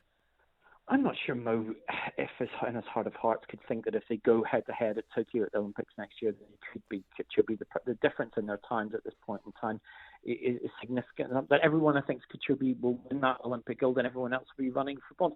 I guess the trick is for Mo, does he believe in his heart of hearts? After he does Chicago, where he won last year, is he good enough to come and get that Olympic medal? I spoke to him a few weeks ago. That's the great dream. He wanted something new after the Rio Olympics. He'd done everything on the track. He wanted a fresh challenge. He said if he didn't have that, he might have just given up. He might not have really carried on competitive running. But I think Sunday will be a big benchmark for him because that drive that you have to keep going for another year to try and win more titles. There is always a chance that if Sunday didn't go well, that he could say, you know what, 10,000 metres, I looked at the World Championships. I think that the time that he's still capable of running, he could have won a medal, if not gold, in Doha. So, yes, I think by come Monday morning, when he's had a bit of time to reflect on this, I think there will be a decision that will impact him all the way to Tokyo next summer. And can I ask before you go, obviously, as you said, we're waiting for Mo to face the press at the moment. Do you think he'll answer questions about the Oregon project? I mean, what do you think he would be likely to be asked? And do you think he will actually deflect those questions, or will he actually give us some honest answers? Well, I think that plenty of my colleagues there sitting in the room, we can just see the pictures coming in. Mo came into the room, the press conference in Chicago was all smiles, but there will be questions. The race director of the Chicago Marathon, Carrie Pinkowski, said immediately at the start they backed the U.S. anti-doping ban on Alberto Salazar, so the issue very much front and center in Chicago. I think people will want to know is, does Mo support the ban on Salazar? Did he know anything of what came up on the U.S. anti-doping report? What's his attitude, having learnt that, towards Salazar in retrospect? I think there's lots of questions that were swelling when we saw it in Doha. The athletes who had been coached by Salazar put in a very difficult situation. Even if they're running completely clean, now those questions being put of them, an uncomfortable situation. Yep. I think questions will be put to Mo now going, what did you know about this and how do you feel about it? Yeah, brilliant. Well, I'm sure he's going to face lots of awkward questions, Mark. I hope our questions weren't too awkward, and thank you very much, as ever, for joining us here on Love Sport Radio. That was athletics journalist and broadcaster Mark Woods. Interesting there what he says, the trainers making that difference, and the fact that, does Mo accept he's never going to beat Kipchoge? Does he go for another year? And that was interesting when Mark said about this weekend would be very telling for Mo, whether he goes for another winter as a marathon runner or whether he decides, I could have got a medal in the recent World Championships. I'm going back to the track. As an elite athlete, do you not have to think about your own performance? I mean, for you, surely it was more productive to work on your own times than thinking about what Michael Johnson was doing. But the training for the marathon will be very different than he would train to be a 10,000 metre runner. So, in terms of he might look at his family lifestyle, what he's achieved in the sport, whether he enjoyed the track more. Does he really enjoy running the roads? I mean, my gut feeling is he's very good at half marathons and just about the best, but he isn't quite got it to be the best over the marathon distance. If he walks away, is that a sign of weakness? Is he admitting defeat, that he's not going to be good enough and going back to the track? Or does he think, I love the feeling of being the best in the world on the track? Or does he say, do you know what, I'm Sir Mo Farah, I've got enough money in my bank, I've done all I can do in the sport, I'm going to walk away? I see it as he's up against probably the best marathon runner there's ever been, Eliud Kipchoge, right? He might run sub 2 hours, but anyway, he's got the marathon world record. He's got a 2:01:39 or whatever it is. It's absolutely incredible. And in the same way, Mo is arguably the best 10,000 metre runner there's ever been. So if a 10,000 metre runner... He's never been the quickest, though, Guy, which is quite interesting. True. He's a very good racer. Mo is brilliant at racing, and I think he used to get inside the head of all the rivals, but he doesn't hold the world record for the 5 or the 10. No. So maybe that's something he has in his sights. I don't know. Maybe, although you'd think that having moved away from it to go back and do that would be really, really difficult now. But while Kipchoge is obviously just the quickest, he is also a good racer himself. If Mo was to run with him at a marathon, he can literally keep him there until he knows he can just kick on and he leaves Mo for dead. We've seen that a few times, London and around the world as well. And I wonder if actually what Mark said will turn out to be the case. He will think, I can go back, I can win the medals, get the glory, and maybe restore my reputation a little bit, because I have to say I am most interested in what the questions he gets asked are, as we almost speak at the moment out in Chicago, and of course what the responses are. I don't expect to get much out of him. I just want to remind ourselves of what he said back in 2015. Of course, that was when the allegations first surfaced into Alberto Salazar and the Nike Oregon project, and Mo was, of course, in turn asked about those allegations, what he made of them, and whether he was going to speak to Alberto Salazar about it. This is what he had to say back in 2015. He said to me, Mo, I can assure you this, trust me. These are just allegations, I can prove all this, just wait till it comes out, and it will come out. And I was like, are you sure? And he said yes, and that's when sort of I just left it, and for me, I just wanted to continue running. My sport's in trouble. I hear things like that, and I just think the sport, in the light of this latest story, it's not great.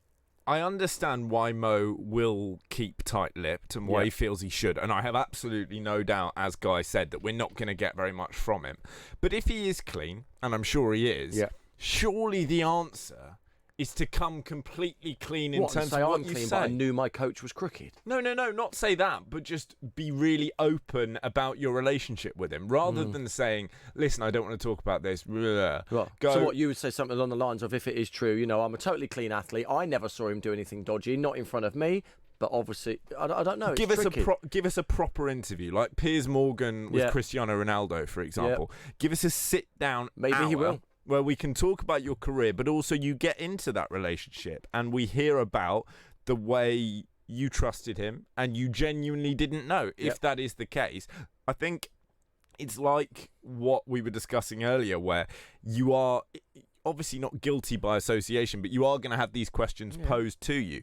If you want to silence those questions, I'm afraid you've got to answer them and you've got to do it openly. I think you're right. Maybe that's it. Sit down with big Piers Morgan. Or me. Charge a lot of money Posh to boys do it. on Drive. Posh boys, come on, Mo. Come on to Drive. Anyway, we're going to be talking lots for the last hour and a half of the show. Next up, we're going to be talking Scotland Typhoons and the Rugby World Cup with former Scottish player Ali Hogg. Very shortly. Stay tuned.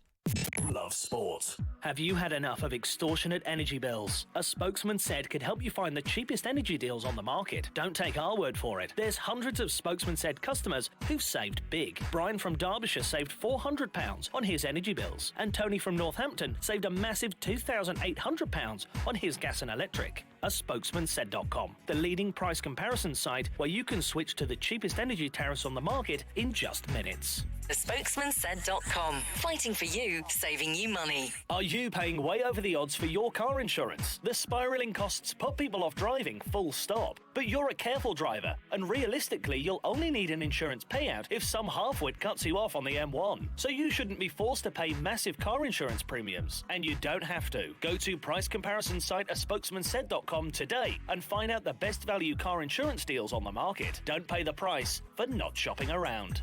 Aspokesmansaid.com, fighting for you, saving you money. Get ready for Brexit on the 31st of October. This means that travelling to the EU will change. You'll need to check online if your passport is valid for travel to Europe. If you're planning on driving, you'll need to check if you have the right documents to drive. And make sure your travel insurance covers all your healthcare needs.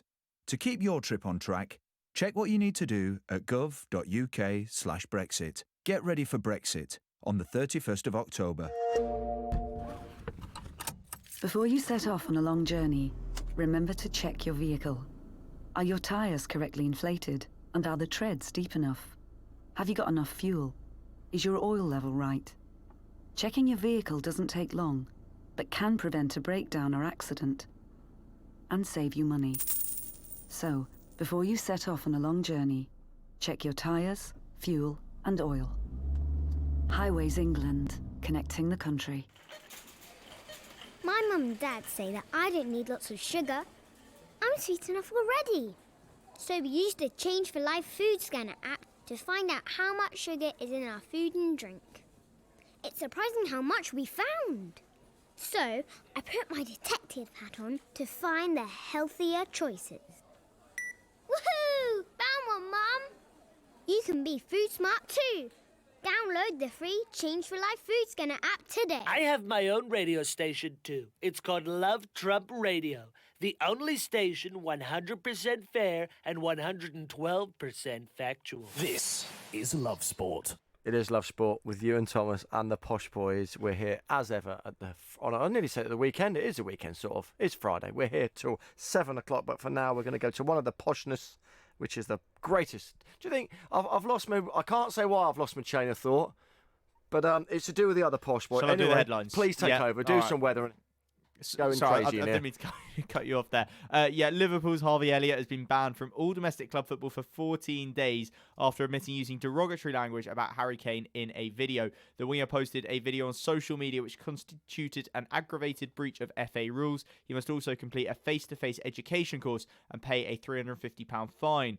England's likely Rugby Union World Cup last 8 opponents, Australia laboured to a 27-8 win over Georgia earlier on. The bonus point win takes the already qualified Wallabies top of Pool D, although they will be overtaken by Wales if Warren Gatland's side avoid defeat to Uruguay on Sunday.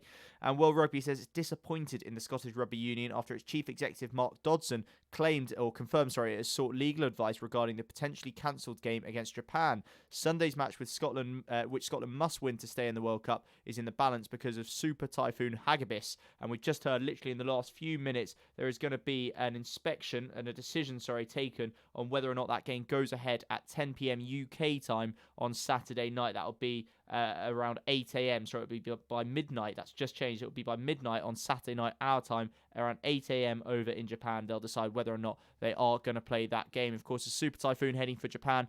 Not such drastic weather here forecast for the weekend, but it's not looking great, I'm afraid. Tomorrow, highs of 13 degrees. Plenty more rain around, I'm afraid, all over London. It looks like Sunday, possibly a couple of bright spells in the middle of the day, but fair bit more rain forecast as well. Highs of 16 degrees. Not looking great, I'm afraid, here on Love Sport Drive.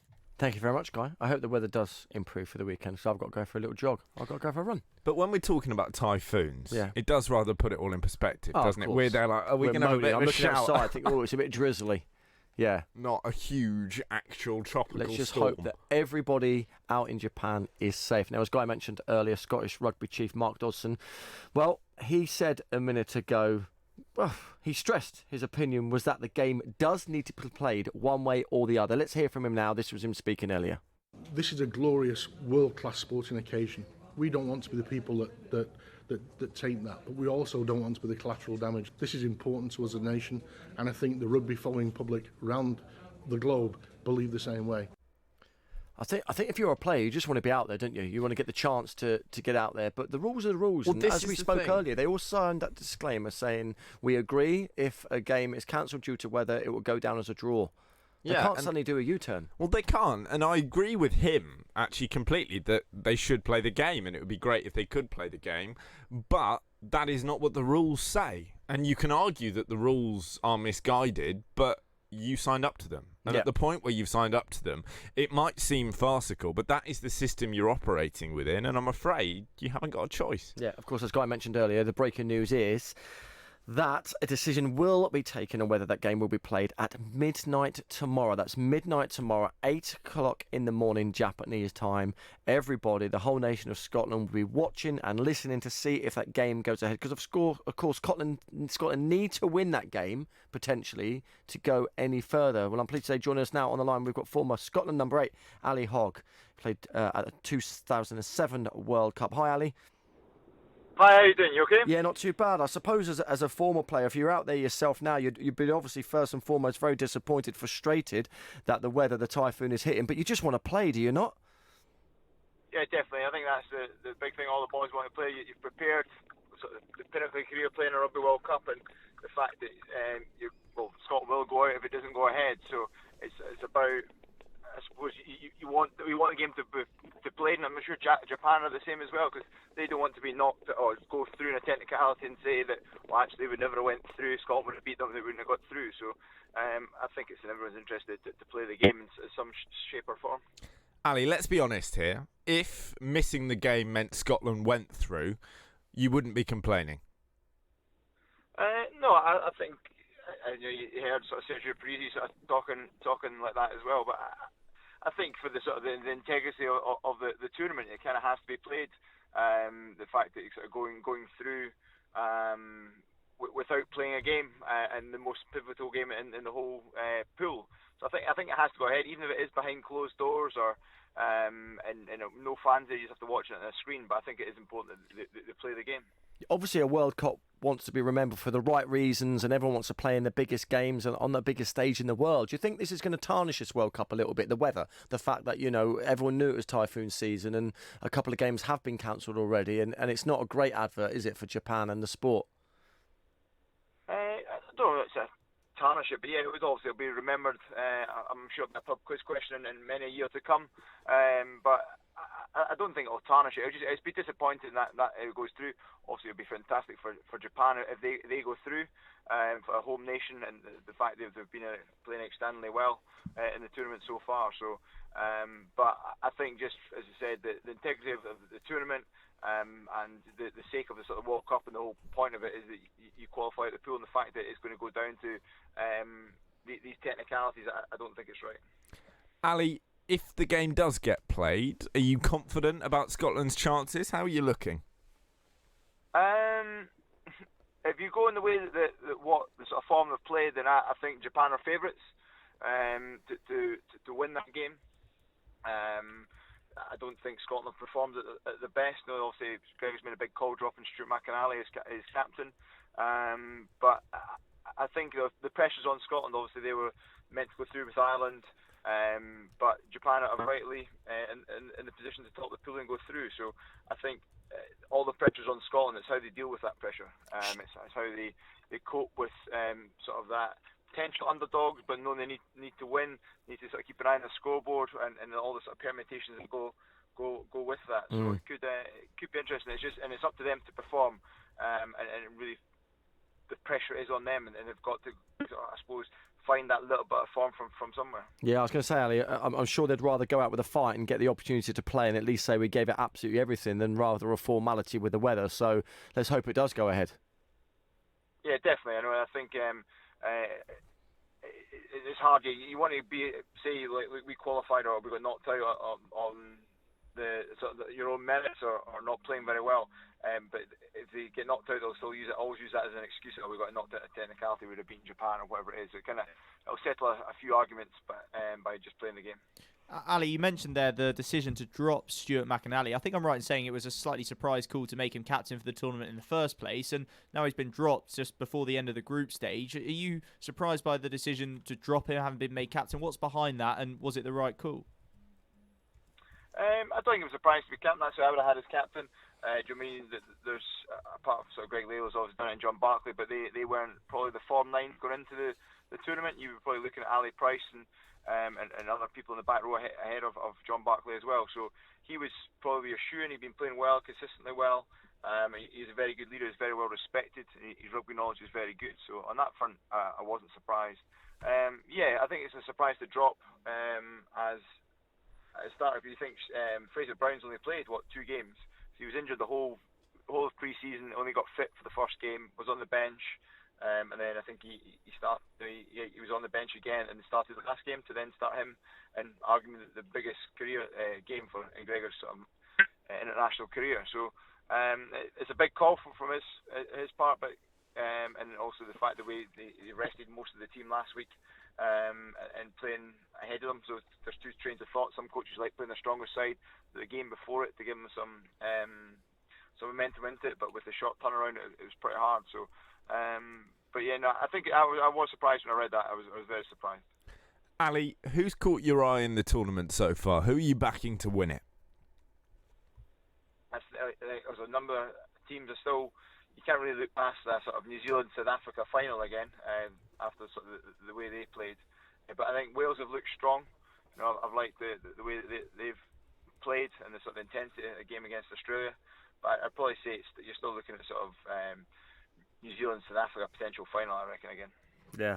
Well, do you know what? Let's hope Scotland at least got a fighting chance in there. I hope the game goes ahead. We spoke to some experts earlier, Ali, and they reckon the storm should have cleared by Saturday night, so fingers crossed. Thank you very much for joining us. Great chatting to you. That was former Scotland number 8, who, of course, played at the 2007 World Cup, Ali Hogg. I think he's right there, though. You don't want to go out on a formality, do you? I know people have signed their paperwork, Johnny, but you want to go out with a fight, not a whimper. You do. but my sympathy is very, very limited. It's a situation. Harsh today. Well, you sign it. You know what I mean? It's the rules, and I think it's very, very boring when people agree to something and then start whining about it when it doesn't go their way. I maintain that if the game wasn't going to be played, and that would mean that Scotland went through unchallenged, they would be absolutely silent. In fact, more than silent, they'd be quite vocal. When you had the Japanese going, hang on a minute, we deserve a chance, they'd be going, no, typhoon season, mate, very dangerous, can't risk that. We all just take whatever position is going to suit our own agenda, and they need to wind their necks in. Tell you what, I hope you don't meet any rugby Scottish players very soon because, mate, I think they might snap you. Anyway, there'd be no snapping going on here. Just a little bit of clapping. Stay tuned. Giving your team the coverage they deserve. Love Sport Radio. You all right, mate? Yeah, I'm fine. Yeah? Really? It's just, there's a massive grizzly bear sitting on you. You sure you're okay? Well, now that you mention it. Sometimes we say we're fine when we're not, but with 1 in 4 experiencing a mental health problem, if your mate says he's fine, he might not be. Be in your mate's corner and ask twice. Time to change. You're in leakage, you're in leakage. You're in leakage, you're in leakage. You're in leakage. You're in leakage, you're in leakage. Tenna men. Pants and pads. You're discreet. Masculine. You're right. Secure absorption zone. Buy online or in shops. You're in. Tenna men. Keep control. Urine? No. Get ready for Brexit on the 31st of October. Brexit will bring changes that affect businesses in many ways, particularly if you buy from EU suppliers, sell to EU customers, provide services to EU clients, and receive customer data from other businesses in the EU. Businesses need to prepare. Find out how at gov.uk/Brexit. Get ready for Brexit on the 31st of October. Home insurance is vital. You don't want to end up paying through the nose when something goes wrong. But are you being charged way too much for your home cover? Are your insurance premiums simply too much to bear? It doesn't have to be that way. A spokesmansaid.com is a price comparison website that trawls the internet to find the best deal for you.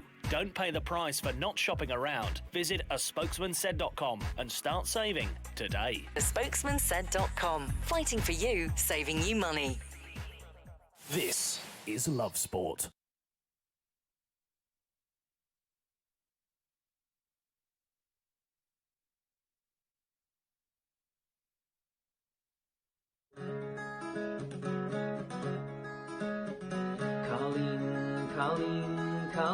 Colleen, I've watched all your fake stories on Instagram.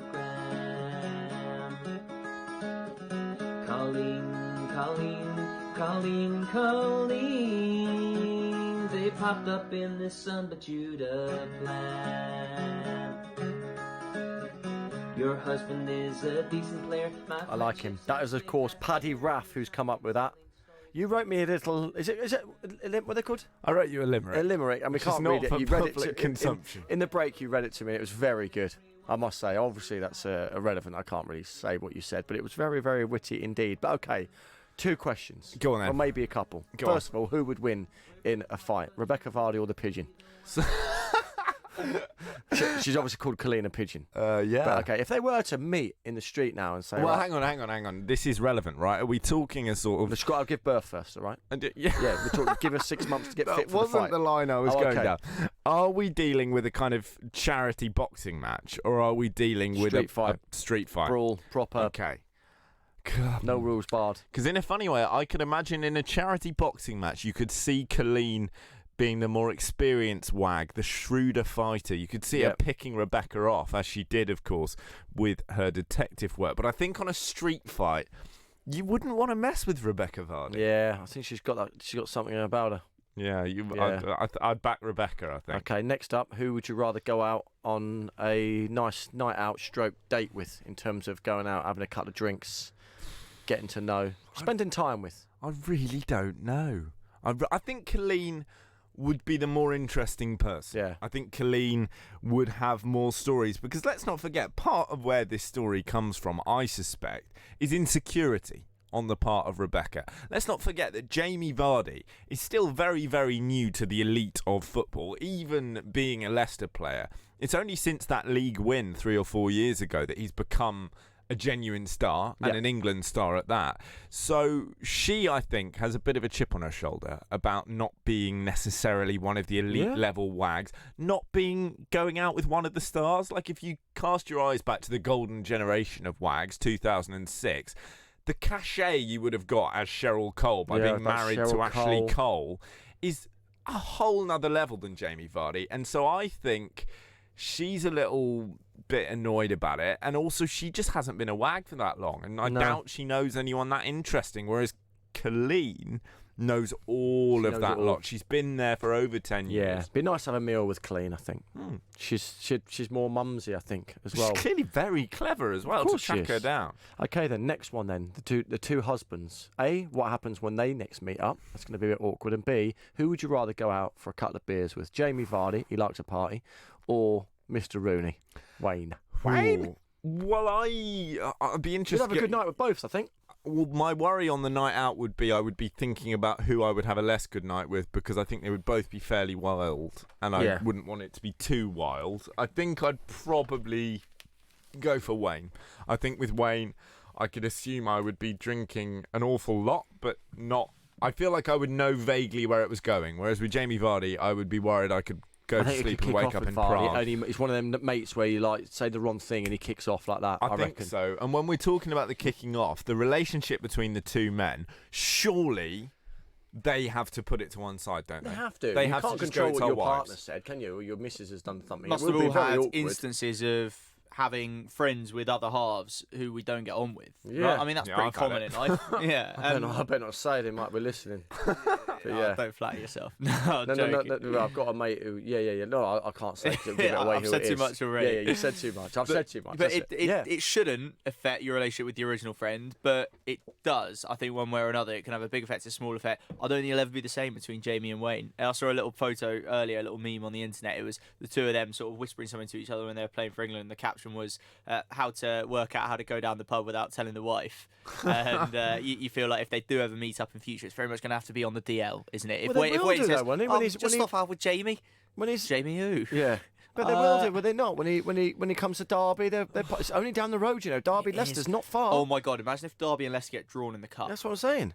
But I doubt it's only 20 miles down the road. I doubt they're big mates. There were reports in Euro 2016 when Rooney was, of course, England captain, of him having to pull Jamie Vardy for a chat and basically tell him to ask Rebecca to take it down a notch, because she was writing columns in the press and posting all kinds of photos and basically trying to do 2006 era wagging and bring back the glory days, bring back the golden era. And Wayne basically said, Jamie, with all due respect, can you ask her to tone it down, because this is not the Rebecca Vardy show. We're trying to win a competition here. And in my experience, no one likes it when their partner's criticised, right? So I imagine Wayne and Jamie, not big mates anyway. Well, maybe not, Johnny. And we played a clip the other day of Roy Hodgson being asked about that, and he said, I'm going to nip this one in the bud right now, because, that's absolute rubbish, is what he was saying. There was no suggestion that there was anything going on that he'd know about it, blah, blah, blah. Impossible to know exactly who's telling the truth. The rumour mill works overdrive, of course, at major tournaments, especially around the England camp, but it's certainly been a story. It's a gift that keeps giving, of course, with Rebecca Vardy describing Colleen as a pigeon today. You can argue with her as much as you like, but she'll still end up pooing on your hair. Which I just want to know is one where of the great she uses, got it from. one of the great uses of the English language that I've ever heard. And I did English at university. Poos on you, though. But like, it's true. Yeah, I got pooed on twice going to school when I was younger. I was told it was good luck. Was it a pigeon? Probably my mum said, "Don't worry, darling, it's good luck." Honestly, where's she got the poo from? Right? Are we? Is she talking about? Let's think less about it. Let's think less about that and just enjoy the metaphor. I think, and just enjoy picturing a pigeon with Colleen Rooney's face on it. Could you read out some of your limerick, or would it give away the ending? The first one you read me is it's cleanish until the end. But I can read you everything apart from the final line. if you want. I think that would be okay. Is that okay, Guy? Well, I haven't heard it, so... Well, get ready for the I'm mute. very nervous. There once was a fame-hungry wag who snitched to the sun for a bag, allegedly. She snooped on Colleen, allegedly, because she wants to be queen, but really she's just... Leave it there. We'll leave it there. Should we talk about Bradley Wiggins? Yeah, let's do that. Let's talk about Bradley Wiggins. There's an interesting piece in the Times today by Matt Dickinson, and it talks about going to see his live show, which actually I slightly annoyingly kind of meant to go and see myself. I saw it was advertised and I thought, I bet that's interesting. And sure enough, it does sound like it was very interesting, not maybe in the way you might expect, the superficial Bradley Wiggins that we saw a lot of around the London Olympics, the Tour de France win, the cheeky chappy, the Paul Weller wannabe, the sideburns and all the rest of it. This, he said, was more like a 2-hour therapy session. And I thought it was really interesting, what he was saying it was like. He was talking about a guy who was laying bare what are clearly still quite ongoing issues. The guy's only 39, and yet I feel like he's been out, well, he kind of retired, didn't he, after that 2012 Olympics and the Tour de France win. He's been out of the public spotlight for a long time. He's certainly been off the top of the pedestal of being a great sportsman for a long time, but he's still coming to terms with it. He admitted that flirtation with being a rower, that really was a publicity stunt. He just wanted to be able to tell people he was trying to be a rower, and, now, and he did the jump, that celebrity thing, part of a culture that he also has spoken about kind of really disliking.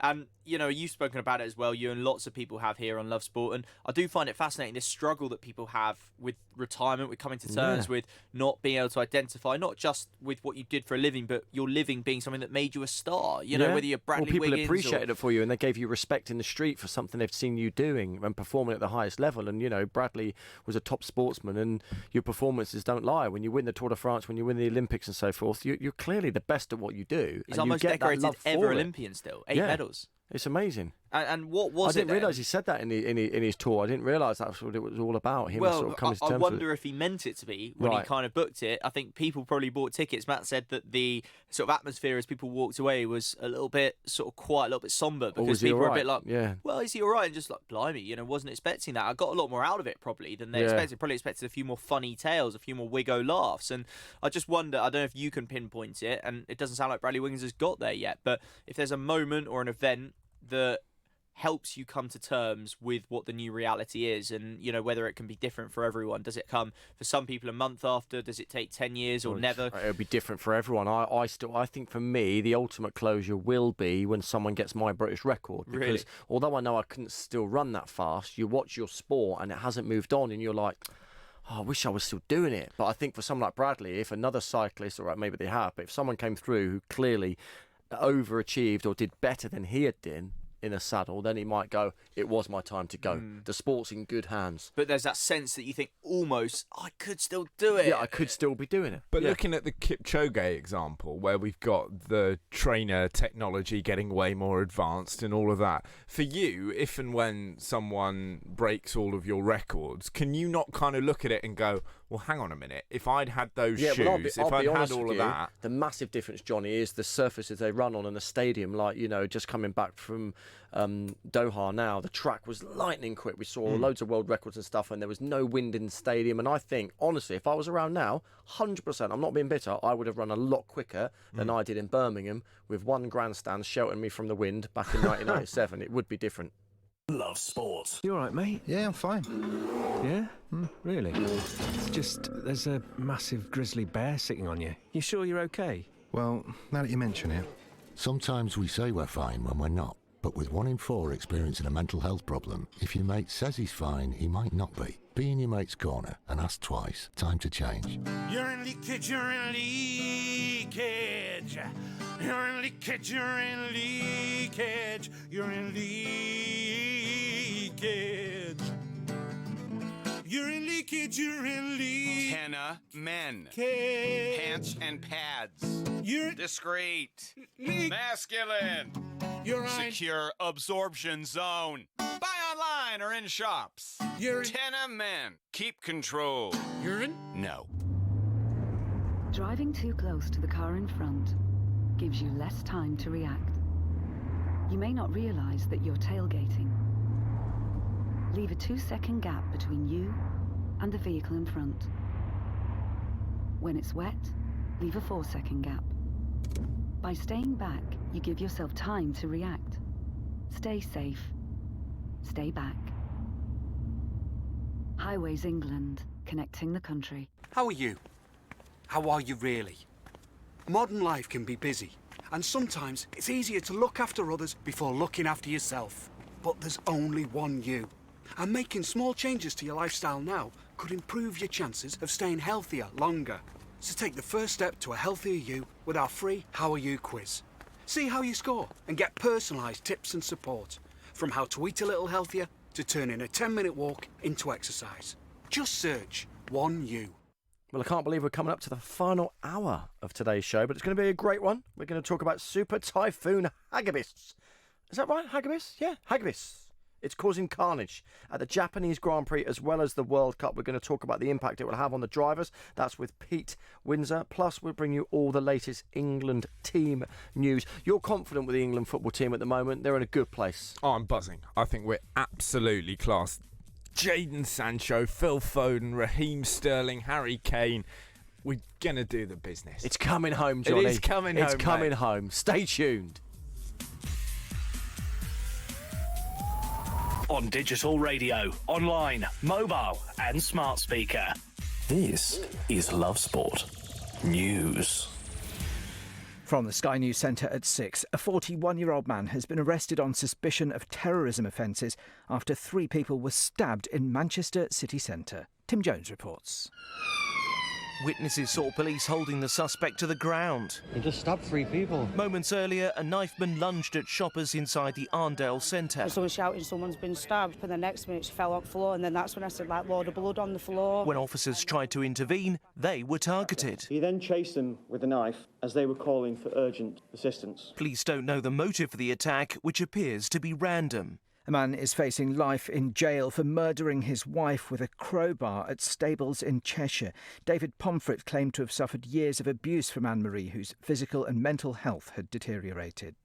Boris Johnson's latest proposals for a Brexit deal have been given the go-ahead by the EU for intense negotiations.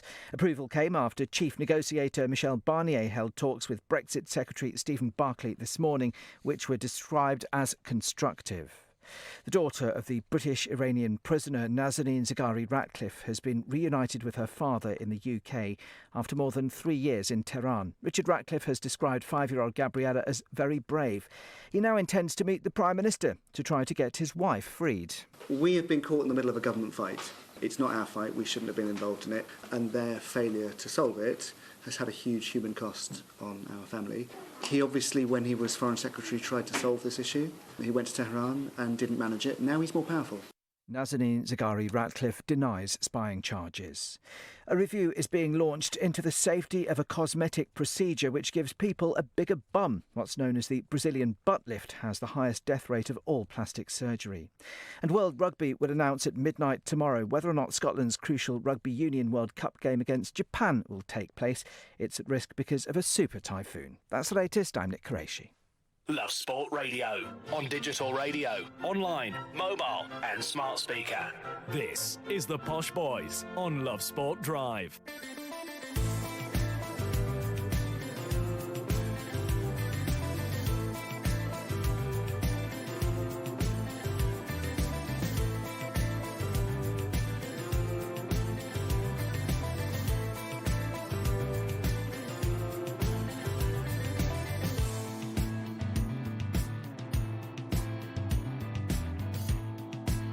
Well, the main talking points for today's show, well, chaos continues. Yes, at the Rugby World Cup in Japan, Scotland, they're on the edge of their seats. They are no clearer on whether their key group game against Japan will go ahead or not. The latest on that one, though, is an inspection at the ground will be at 10 p.m. UK time on Saturday night, and the decision, it has to be made by midnight. So midnight tomorrow, or Sunday morning, whatever you want to call it, the decision will be made. And the decision who is going to win the war of the words. Yes, Rebecca Vardy, she's come out now and she says talking to Colleen Rooney is like dealing with a pigeon. We'll explain that and lots more in this last hour. Of course, we've also been talking about Nike and the fact they're going to close down the controversial Oregon project in light of the Alberto Salazar's doping ban. I know Mo Farah is in a press conference as we speak out in Chicago. If he says anything of note, of course we will bring that to you, as we will bring you the team that are going to be facing Czech Republic tonight. Yes, England. Southgate has come out and he says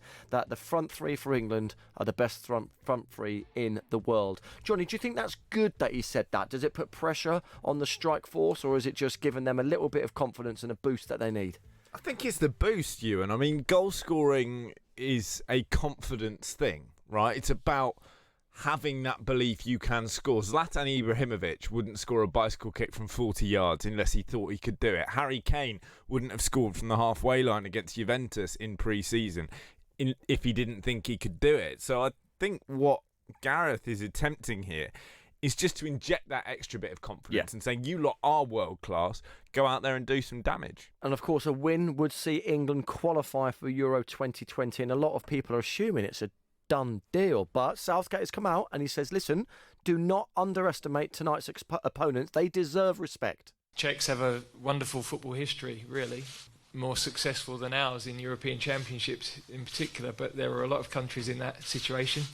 So we've got to take on each challenge, and we're a team who are slowly improving. Yeah, do you think he makes some good points there? I think he makes a very good point, because this Czech Republic side are not brilliant, but there is always quality. We saw that against Kosovo, for example, and it's very, very easy to give yourself a problem by just switching off. England always used to do that. We would beat teams like Andorra 2-1 by virtue of a late Jermaine Defoe tap-in. I think, no, let's be clinical. And I think, to be fair on this England side, and to be fair in particular to Gareth Southgate, we are more clinical. And we will beat Bulgaria 4-0, I suspect, because there is just that cutting edge now. We're playing incisive football, and in the likes of Kane and Sterling, we've got the men to stick it in the back of the net as well. I know you're going to get excited, and earlier you said it's coming home, but you do honestly think England, this young squad he's got together now, playing so well, are the future? Yeah, because it's not just about this squad. You know, there are guys like Callum Hudson-Odoi, Phil Foden as well, and guys even younger than them coming through. England have been dominant at every youth level for the last 5 years. So I think we've got a window here of 10 to 15 years, frankly, where genuinely, where we are going to be a force. It's staying home. It's booking Johnny will be my age by the time it comes out. No, honeymoon suite for a decade. I'm not saying we're going to go Spain like they did in 2008, 2010, 2012, but I think at some point in the next decade, we're going to have a really good chance. I think there's evidence to back you up, Johnny. I would say that I think it's easy to get stuck in what was a brilliant 2017, where I think 3 of the 4 youth teams won some sort of global or European tournament, and another one got to a semi-final. Remember, just this summer, the under-21s, which is realistically the most important team, given it's the closest one to the senior team, actually did really, really poorly. They didn't get out of the group stage at the European Championships, and I think that was a good wake-up call. I think it, raised some questions about that exact crop and whether or not they had the mentality to, play for England yet, for example. It raised maybe more questions over someone like Dominic Solanke, a guy who came through the youth systems and was highly, highly rated and is, let's be honest, sort of still failing to really convince at senior level at Bournemouth, of course, at the moment, having been passed on from Chelsea to Liverpool and now down to the South Coast as well.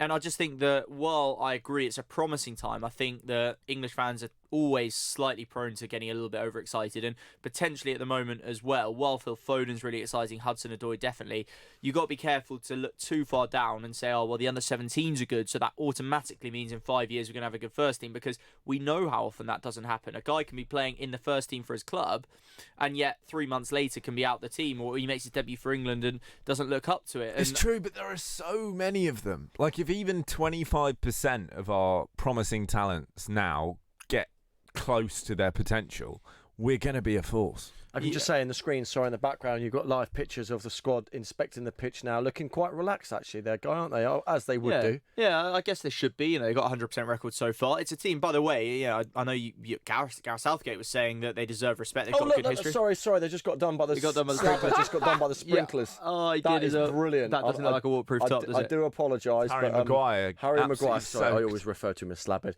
He was standing right by the sprinklers and they came on. He's trying to play it cool. Yeah, he's trying to style it off. I think he's annoyed. As you would be. He's drenched. It's so annoying getting drenched. I was at Wembley in March when England played Czech Republic. They were rubbish. right? They didn't have a man sent off early or anything like that. They were rubbish. We beat them 5-0. It probably could have been more. And I think that we should beat them comfortably again tonight. It's not to say that you don't have to try or you don't have to go out with the right mentality, but I think we should score a few goals and I think we should win quite comfortably. And especially if Gareth Southgate is going to stick his neck on the line and say, we've got one of the best front threes in the world, if not the best. I think, while there is some evidence, some merit in it, I think it's an un-Gareth Southgate thing to say, and I'm a little bit surprised because I would look at the front three and say, well, we don't even know who the first choice is to play, for example, on one of the wings. Is it Marcus Rashford or is it Jadon Sancho? And Rashford's form with United isn't good, but he's played, I think, pretty well for England when he's played in the last year or so. He's made more appearances, by the way, under Gareth Southgate than any other player. Sterling and Kane, of course, absolutely world-class, but you look at Belgium, they've got Eden Hazard, Romelu Lukaku, who has a brilliant record for Belgium, and Mertens. You've got Giroud, Griezmann and Mbappe for France, Neymar, Firmino, and Gabriel Jesus for Brazil. You look around at that and you think there are other brilliant attacks out there, and I just wonder with this one if Gareth's kind of gone a little bit early and if there was any need to stick his neck on the line. Yes, you want to give your players confidence, but if I were any of Sterling, Kane or Rashford or Sancho's sort of mentor, I'd still be wanting them to have the mentality of let's keep improving. Yeah, let's not think we are at number one level, because you're not Cristiano Ronaldo or Lionel Messi, and until you are, why would you stop working? So yeah. I was a little bit surprised to read that comment, I have to say, but team news should be coming pretty soon. I would expect next 20 minutes or so, maybe 25 minutes, because kickoff is in just over an hour and a half. You transfix you and they still get sprinkled. You might have been surprised by what Southgate said, but you're not as surprised as Harry Maguire was when that sprinkler just came on, and the reaction of Kane and all the other players are already just rinsing him or cracking up in the background. Pardon the pun. Yeah. Well, I didn't even mean that. The reporters pitchside looked like they were getting a drenching as well. You love to see it. And speaking of Harry Maguire, I meant to say, he's not having such a good time. You used to look at that defence and go, well, Harry Maguire kind of first name in it. Yeah. And now, while I would still be picking him 100%, he's not showing that form at United. And there's a few United bits and bobs around today that I wanted to run you through because I think they're quite amusing, to be honest. That's not what you really want to be saying about your own club. But everything from Marouane Fellaini saying that they've been too quick to sack managers. I mean, for a club that were far too slow to sell Marouane Fellaini, it's a little bit galling to hear. But I think in reality, he has a point. They said they didn't give David Moyes time. Of course, he's going to be loyal to David Moyes, worked with him at Everton and United. And of course, Moyes brought him to United. He says, for me, the club were too quick to sack Jose Mourinho because a manager like that comes and he needs a lot of players to do his own philosophy. Some people would argue Mourinho was given enough money and enough time. Others would say that he wasn't given the players he wanted. And he says that's the problem. They have to find a solution together. A manager like Van Gaal tactically is very strong and has a lot of experience, and yet they sacked him too. And there's also the story about Ed Woodward texting Wayne Rooney saying, hey, Wazza loved the game back in 2016. And you're reminded that it is that bloke calling Wayne Rooney Wazza who's in charge of all the transfers. And he gets so much criticism, but Ed Woodward, I'm afraid, doesn't do himself many favours. He doesn't seem to be making any coherent decisions, and it is costing United. You just got to look at them on the pitch. You're right there, and on the Fellaini front, don't the stats kind of back him up? Before Solskjaer, everyone had around a 55% win ratio. It was somewhere between kind of 48 and 55. David Moyes, Mourinho, Van Gaal. If you look purely at the figures, which is obviously a dangerous game, it suggests that the managers were not the problem and that whoever you bring in, they were going to struggle. And maybe it would have made more sense to give one person time to build a legacy. Because at the time with Moyes, we were all roaring with laughter going, he is terrible. Look at what a shocking job he's doing. Looking back now on the three that have gone since, he was fine. Wasn't bad at all. He did quite well. They've only just stopped paying him last year as well, haven't they? Well, that's the thing. And it is making a bit of a mockery of it. And that story about Ed Woodward texting Rooney, who was the club captain, saying, hey, Wazza loved the game. It's just like, mate, like what? Who do you think you are? Yeah, it's so cringe, isn't it? And as Johnny said earlier, it's like the person who knows absolutely nothing about the game going, oh, that was a good game, wasn't it? Great. Yeah, loved it. And you think that'd be fine if it was a chairman who actually did leave the running of the club to other people. Yeah. But Ed Woodward, as far as we know, essentially makes a decision on who to spend 50 million or 80 million quid in the case of Harry Maguire on. I mean, sorry, I was going to say, and we also were coming up with some ideas earlier for a shirt sponsor because Chevrolet are going, aren't they? And it's been revealed just how huge that deal was. We're not necessarily, definitely not going to re-sign, but United are actively looking for another shirt sponsor. And we were thinking, weren't we? What was mine? Harpic toilet duck. You but said you two were better. That's a bit harsh, I think. Yours were better. What did you go for, Johnny? It was like job centre, job seekers. Autoglass repair, autoglass replace. Managers. I like it. Yeah. Well, it was ironic that Chelsea had that before the Roman Abramovich era. Yes. Because if they just waited, they could have been absolutely perfect. They should bring it back, although maybe not with Frank Lampard now. It might send the wrong message. I said quick fit. Yeah. But that would have been probably Quick more fit's excellent. appropriate after during Jose Mourinho, and actually maybe most appropriate of all. Maybe they should wait for Solskjaer to get sacked, but Job Centre Plus, you feel like is one waiting to happen. Thomas Cook is another option. What will happen, do you think, to United if they don't even get top 6 this year? Well, in terms of, obviously, I mean, a manager, they've got. We're coming out from what Fellaini's saying. They're too quick to sack. They've got to keep him in the job. I think if Solskjaer makes it to Christmas, I think he'll make it to the end of the season. And I think if he makes it to the end of the season, if United are in the top 7, I think he might cling on, because my logic is that the top 6, we know who they are, but actually Leicester are clearly in that top 6 set of teams in terms of actual ability on the field. Yeah. And so United would say, well, if they could cling on to the coattails, 7th doesn't look like such a bad season, given that we're going to have started after we've lost to Liverpool with 9 points from 9 games, so it wouldn't actually be the worst season in the world from that starting point. And then I think they'll say, right, Ole Gunnar Solskjaer, you do have a 3-year contract, you do need more transfer windows, let's give you that window as well. That's if he makes it. I wouldn't be that surprised if United lose 3-0 to Liverpool. Crazy to think the start he had, that sudden impact. Was it 11 from 11 or whatever? When he 14 first came out in, of 17. It was superb, and it was like, I've seen it go around on the internet, like jokes about it, but Rio Ferdinand saying, United are back, yes, and all that, and literally since then, it's oof. Well, 14 wins from 17 games, wasn't it? And in the 23 games since, because he's had 40 games in charge now, I think he's had another 5 wins from those 23 games since. So there was always going to be a drop-off. I don't think anyone expected it to be that dramatic. Huge drop-off. Yeah, massive drop-off. But yeah, we're talking lots more, of course, about the typhoon. We're talking more about Scotland and the World Cup repercussions. Talking as well, though, very shortly to Peter Windsor, the former F1 Championship team-winning manager, all about the carnage that it's causing out in Suzuka as well. Qualifying pushed back to Sunday. What effects it's going to have F1 as well prepared a lot better it for this than seems the that rugby. way. At least it they does are seem that way. prepared. They had a plan in place, and they've needed it, they've used it, and hopefully we're still going to get all the racing as we hoped. But I think Hamilton likes a wet track. I think it would suit him. And we like to watch a wet track as well. I think it's more interesting when it's wet racing. Definitely. We've had it pointed out, by the way, from a message into the show on something I said earlier about not organising the Grand Prix, for example, not organising the World Cup during typhoon season. It's been pointed out it's not typhoon season. It's normally typhoon season earlier in September, and this particular typhoon is actually quite unusual and could be due to global warming. So we can't blame the organisers. We can blame ourselves. But we can maybe blame them for not putting in an extra couple of days contingency in case something happened. No, I agree. Yes. Anyway, we're here for another 44 minutes. Please go nowhere. Man United might not thank me, but get the contract out, put it on the table, let him sign it, let him write whatever numbers he wants to put on there, give him what he's done now since he's come in, and let him sign the contract and go. Ollie's at the wheel, man. He's doing it. He's doing his thing. Man United are back. This is Love Sport. You all right, mate? Yeah, I'm fine. Yeah? Really? It's just there's a massive grizzly bear sitting on you. You sure you're okay? Well, now that you mention it. Sometimes we say we're fine when we're not. But with 1 in 4 experiencing a mental health problem, if your mate says he's fine, he might not be. Be in your mate's corner and ask twice. Time to change. You're in leakage, you're in leakage. You're in leakage, you're in leakage. You're in leakage. You're in leakage, you're in leakage. Henna men. Cage. Pants and pads. You're discreet. Masculine. You're secure absorption zone. Buy online or in shops. You're Tenna men. Keep control. Urine? No. Hi, I'm Barry. I'm a retired school bursar from Chingford. I thought I was paying too much for my energy and went onto a spokesmansaid.com and found that I could reduce my costs overall by £568 per annum, and I'm very grateful for that help. With a spokesmansaid.com, fighting for you, saving you money. You probably think you're pretty good at multitasking behind the wheel. I mean, you have to multitask to drive. So what's wrong with checking your phone?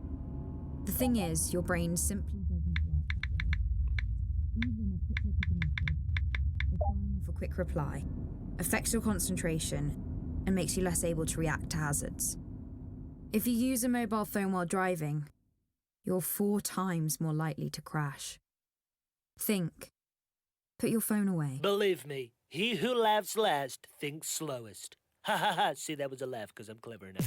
Love sport. You are listening to Love Sport Drive with myself, Ewan Thomas, and the brilliant Posh Boys as ever here until 7 o'clock. Now, we've been talking a lot about the weather today. Normally we don't, but it obviously has a huge impact on some huge sporting events. We've talked about Scotland and their dilemma if they aren't able to play their last pool match out in Japan. But, of course, the F1 will be affected massively as well. And join us on that line now, we've got Peter Windsor, who's an F1 journalist and former, of course, championship-winning team manager. Good afternoon, Peter. Hello there. Now, it seems to me that F1 have got this right. So, from my understanding is, if the typhoon strikes and the weather is bad, qualifying will be pushed back to Sunday. And if it's still bad in the morning, then they'll go off, is it positions from the last Grand Prix or the final practice they did? No, they actually made a very last-minute announcement just as the cars were going out for the second practice session this afternoon in Japan on the Friday, that the results of that second session would define the grid if the track is not in condition to hold qualifying on Sunday morning. Okay. So in theory, we have a grid already, but at the moment, if the weather's okay Sunday morning, we'll have a full qualifying then for 1 hour. Brilliant. And if it does go ahead and the weather's okay, in terms of it is a wet race, who will that suit best? Hamilton? Oh, yeah, Lewis is brilliant in the wet, and he's very good at adapting to changing conditions. And the less practice and running they have in the cars, the better for drivers like Lewis, Charles Leclerc, Max Verstappen. In terms of the management of the whole typhoon situation, it feels, looking in from outside, that F1 have just done a spectacularly better job of this than rugby have. Why do you think that is? Well, because F1 have got experience in racing in Japan when typhoons have hit the island. So they've gone through this before, and they know that it can work if you postpone a full day, if you cancel a full day. It's a 3-day weekend for a start. So if a rugby match was played over 3 days, I suppose they'd have a bit more room to manoeuvre, wouldn't they? Sure. But beyond that, of course, it's the first time we've ever had a Rugby World Cup in Japan. So it's uncharted territory, whereas Formula One does have quite a lot of experience of how to handle this. So, there is a bit of slack that you can take up over a Grand Prix weekend, as we're seeing now. And as it turned out, Friday practice was really good for the fans because the cars did more running because they had more sets of tyres available that normally would have been set aside for Saturday. So Friday looked good, and most of the drivers, I think, quite chilled by not doing anything on a Saturday and qualifying and racing on the Sunday. I think everybody's quite relaxed about it all. I have to say, I feel very sorry for the Scots, but, it is a different sport, isn't it? Yeah, it definitely is. Leclerc and Vettel, they seem to have put their issues from Russia behind them. That's what they're saying anyway. If it is a good weather day, let's just say it's a standard day and it's all good, in terms of the Suzuka circuit, who does it suit the most? Well, at the moment, everyone's saying the Mercedes looks to be really good, and obviously it is first and second. Valtteri Bottas is just ahead of Lewis at the moment, so that's how they would line up on the grid if there was no running on Sunday morning. Mercedes were always going to be good here, but then Ferrari were always going to be good here too, bearing in mind how good they were at Monza and Spa, and then at Singapore, a very tight circuit. So I don't think we've seen the best from Ferrari at the moment. I think Charles Leclerc it's a difficult circuit, Suzuka, to get into a rhythm and to find a rhythm for, but he's driving beautifully. I mean, watching him today, he looks superb in the Ferrari, I thought, and I'd be shocked if he's not right on the pace by Sunday. And Max Verstappen looks really good as well. So I think, in terms of the variables and playing with the variables, Mercedes will do the better job because they have such a solid foundation and Lewis is so good. But I think the difference between Mercedes and Ferrari and Verstappen anyway, and Charles Leclerc will be closer on race day. You say this could be a tricky circuit for Leclerc. He's a pretty tricky teammate as well. Now, he and Vettel are insisting they've put it all behind them. They've kissed and made up after the Russian Grand Prix. Do we believe them? Well, we can believe them, but I don't believe the situation is by any means settled because what are they going to say to the media? They're not going to say we're in out-and-out warfare and we're never going to talk to one another again. Ferrari's in disarray. Of course they're going to say, oh, yeah, everything's fine. That's what people do in sound bites, isn't it? But the reality is that Charles Leclerc knows that now he's not going to play around. And if he's got a chance to win a Grand Prix and he's given a position to his teammate or whatever it is, he's going to go back and he's going to attack. And you can count on that for sure. He's never, ever going to give up now. And I'm sure Sebastian is feeling harder and tougher than he's ever been in terms of how hard he has to drive. But remember one thing, the minute Ferrari are not winning races and it's a Mercedes weekend, it doesn't really matter what goes on. Nobody cares, and the drivers don't really care, because it's only when they're at the front that this becomes an issue. And that's why we've seen it in the last 2 or 3 races. But in reality, they've been this close, and there's been this sort of aggravation all year. It's just that they haven't been in the focus because they haven't been winning races. But I think Charles Leclerc will be very tough for Sebastian to beat in any form now. And Peter, I must ask, I know there's a lot of youngsters and they're all very fit men, these drivers anyway, and we often see at the end of an F1 race, Hamilton and so forth, literally coming out of the cars, exhausted, giving it everything. What effect will it have on the drivers if qualifying and race day is on the same day? How hard will that be for them? No, it's not a major issue. There's 4 hours between qualifying and the race for start, so they'll all be in. All the physios will be working quite hard, but they don't do that many laps in qualifying anyway. And so no, that doesn't add up to it. Suzuka itself it's a great circuit. I mean, we say it's a difficult challenge for Charles Leclerc. In fact, what it is for Charles Leclerc is a great circuit on which to show his talent, and that's what we're going to see, and we are seeing already. Even if Ferrari is slightly off the boil at the moment. But Suzuka, they're not going to get out of the cars and be sweating like pigs as they do in some of the really hot races. It's going to be a tough race. I mean, the main thing at Suzuka is at the end of the race, it gets quite dark. And if the weather's not great and there's a big cloud cover, the greatest thing is going to be the eyesight and actually, seeing where they're going. It's a bit dodgy how and if it's a wet race, it can be very dark at the end of that Suzuka Japanese Grand Prix. But it sounds like it's going to be a wonderful weekend. Really looking forward to it. Thanks very much for joining us, Peter. That was brilliant. That was Peter Windsor, who's an F1 journalist and, of course, a former championship-winning team manager. And talking of winning teams, I think Guy has got some news for us. I think the England team have been announced. That's right, Ewan. Yeah, kick-off in an hour and 20 minutes, but we've got the England team. No surprises in goal. Jordan Pickford starts there. Kieran Trippier picked ahead of Trent Alexander-Arnold, doing well, of course, out for Atletico Madrid in Spain. Danny Rose at left-back. We'll talk about that one in a moment, because I think Ben Chilwell's unlucky to miss out for Danny Rose. But there we go. And in centre defence, we've got Michael Keane and Harry Maguire. Declan Rice, Jordan Henderson and Mason Mount, as we expected, make up the midfield. And then up front, you've got Harry Kane, of course, leading the line. Jadon Sancho and Raheem Sterling. So no place for Marcus Rashford. A bit of a statement there from Gareth Southgate backing the youngster Jadon Sancho, still just 19, of course. It's an exciting team. I think in particular, you look at Mason Mount and you look at Jadon Sancho. I personally look at Michael Keane and Danny Rose, and I think you could have all the exciting young attacking talent in the world, and I don't think you're going to win a major tournament with those two players in a four-man defence. Personally, I don't know what you guys think, but that's my sort of instinctive reaction. It's a little bit like Arsenal. Really good going forward. No, seriously, yeah. But you've got problems in defence. You know, it's all very well being to knock the goals in, but if you're conceding more than you're scoring, you're not going to win. Simple. It's a very good point, and I think one of the best things about Gareth Southgate's reign as England manager has been the fact that he hasn't shied away from the big decisions, and he hasn't been cowed by reputation. Within 6 months of taking over, he'd got rid of Wayne Rooney, he'd got rid of Joe Hart. Those were the right decisions. A problem we've always had with England managers is them picking people on reputation rather than ability or form. And Gareth has almost got rid of that, with a couple of exceptions. And I have to say, I'm with Guy. One of those exceptions is Danny Rose. Danny Rose, at his best, circa 2015, was a brilliant left-back. He is a shadow of that player. He's not good enough. So why did you go with him? Because, Ben Chilwell has been in and out of fitness, so there may be a concern there. I think he remembers how he was, and he trusts his performances from, say, Euro 2016 rather than this year. But if you watch him for Tottenham, he's gone off the boil, and we need Chilwell to establish himself unquestionably as that left-back, because you want your full-backs to be straightforward. Ashley Cole was such a blessing for England because there was no question who's playing left back. Ashley, obviously, bang, job done. And you want that kind of certainty in as many positions as possible for me.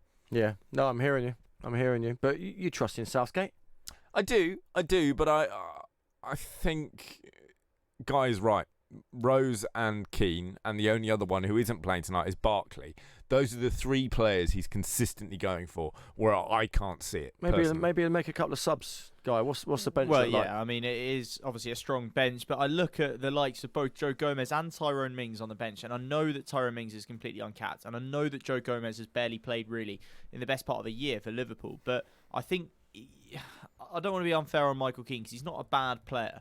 But I think you can look at either of those other two options and say that they immediately seem like better, not just defenders, which I think they probably are, but better partners for Harry Maguire as well. I say that for two reasons. In Gomez's case, he has got pace, and that is something that Harry Maguire probably lacks a little bit of. But Gomez, I think he's often underrated in terms of what he is like in the air. I think he's got good aerial ability. He's a bigger guy than people realise. I genuinely think because he plays next to Van Dijk, people don't realise that he's a pretty big guy himself because Van Dijk dwarfs everyone else. And I think that Southgate, this is his opportunity to give someone like Gomez, who he's always backed in the past. He said himself, Southgate, that he probably would have started for England at the World Cup had he been fit. And so he knows he likes him as a player, and yet he keeps leaving him on the bench. And then you got Tyrone Mings, who's been in the last two squads, hasn't got on the pitch yet, and he's doing well for Villa. I know Villa aren't one of the best teams in the league, but he's a left-footed player as well. So you give yourself that potential balance of a left footer and a right footer. And no disrespect to Czech Republic. I know we need to win this game to qualify, but we beat them 5-0 earlier this year. I don't think that making a change and throwing someone in the case of Gomez, who's not been playing an awful lot there, I personally don't see that as being decisive in the result tonight. I agree. And the other thing on Tyrone Mings is that he's a scrapper. You don't want to see people arguing with their teammates, but for me, that incident with Anwar El Ghazi, I actually quite liked from an England point of view, because Tyrone Mings is someone who wears his heart on his sleeve. Passion. He cares, he fights, and he's 6'5" and good in the air and left-footed. What's not to like? Very sound like you got a bit of man crush on him there. He's a nice-looking boy. He is. Don't forget as well, Johnny described this guy as the form English centre-half in the Premier League, Fikayo Tomori. He's on the bench as well. I'd be surprised if he got on tonight. Obviously, any of the centre-backs unlikely to get on off the bench unless there's an injury. I also look at Harry Winks, and I know that if you're using the logic that Rose isn't playing that well for Spurs, obviously no one's playing that well for Spurs. Harry Kane has to start, but anyone else would be doing well. But I look at a pairing of, say, Rice and Henderson, and I just know that Harry Winks is going to move that ball a little bit quicker. He's going to sort of, I don't know, set the tone a little bit better. And I wonder if we need Rice and Henderson, not necessarily in this game, there's maybe a case for it, but he has gone so often with Rice and Henderson together. I just think maybe it's a little bit negative, maybe a little bit defensive. I don't know. He clearly trusts Rice and Henderson, and they're both good players, but I do think that Harry Winks needs a bit more game time in the build-up to the Euros as well. That is going to be the main conundrum for Southgate to solve before Euro 2020. How to get a balanced midfield three that enables him to play one or both of Mason Mount and James Maddison, because they're not going to track, so you need whoever else is in there to do that donkey work. Talking of donkey work, me and the Posh Boys have got another 29 minutes, so please go nowhere. This is Love Sport. Think the energy price cap will save you money? Think again. You could be saving a lot more on cheaper energy tariffs. Price comparison site A Spokesman Said will show you just how much money you could be saving against your current tariff. Don't throw away your hard-earned money to the energy companies. Check out aspokesmansaid.com and you could switch to cheaper bills in minutes. Aspokesmansaid.com. Fighting for you, saving you money. Are you being fobbed off by a company? Are they letting you down? And are your complaints falling on deaf ears? We can help you out. Come to aspokesmansaid.com and we will give you a voice and a platform to raise your complaints. As recommended in the Daily Telegraph, aspokesmansaid.com. Fighting for you, saving you money. You all right, mate? Yeah, I'm fine. Yeah? Really? It's just, there's a massive grizzly bear sitting on you. You sure you're okay? Well, now that you mention it. Sometimes we say we're fine when we're not. But with 1 in 4 experiencing a mental health problem, if your mate says he's fine, he might not be. Be in your mate's corner and ask twice. Time to change. Hi, I'm Dean. I work for a successful shipping company in Suffolk. Ever since I heard about people's success with the spokesmansaid.com, I knew I had to investigate for myself. Every time I need to compare car insurance, home insurance and energy bills, I always contact a spokesmansaid.com. This year alone, I saved over £260 on my car insurance and also £585 on my energy bills. I saved big through a spokesmansaid.com, and you could too. With a spokesmansaid.com. Fighting for you, saving you money. Before you set off on a long journey, remember to check your vehicle. Are your tyres correctly inflated? And are the treads deep enough? Have you got enough fuel? Is your oil level right? Checking your vehicle doesn't take long, but can prevent a breakdown or accident and save you money. So, before you set off on a long journey, check your tyres, fuel, and oil. Highways England, connecting the country. If you see somebody showing any of the signs of a stroke, you don't have to think about it, you just dial 999. Use the FAST test. F. Face. Has their face fallen on one side? Can they smile? A. Arms. Can they raise both arms and keep them there? S. Speech. Is their speech slurred? T. Time. Time to call 999 if you see any one of these signs. Act fast, make the call, dial 999. This is Love Sport. It certainly is Love Sport. I'm sad to say we've only got 25 minutes or so to go. Yes, it is myself, Ewan, Guy, and also Johnny, the posh forget boy. my name? No, I was just thinking. I always think of something different to introduce you both and witty, but I think you can't beat Posh Boys. Really, I think it's you were born into it. Blue blood. Is who you are. And let's go to one half of the duet of the Ant and Dec of the posh world and have some headlines and weather. We're a lot taller than them, you know. Well, everyone is. That's true. But we are quite tall in our own right, I'll have you know. But anyway, yeah, your sports headlines this evening. Liverpool's Harvey Elliott, he's been banned from all domestic club football for 14 days after admitting using derogatory language about Harry Kane in a social media video. The winger posted the video, which constituted an aggravated breach of FA rules. He must also complete a face-to-face education course and pay a £350 fine. That'll hit him hard. England's likely rugby union quarter-finalists at the World Cup, Australia, laboured to a 27-8 victory over Georgia.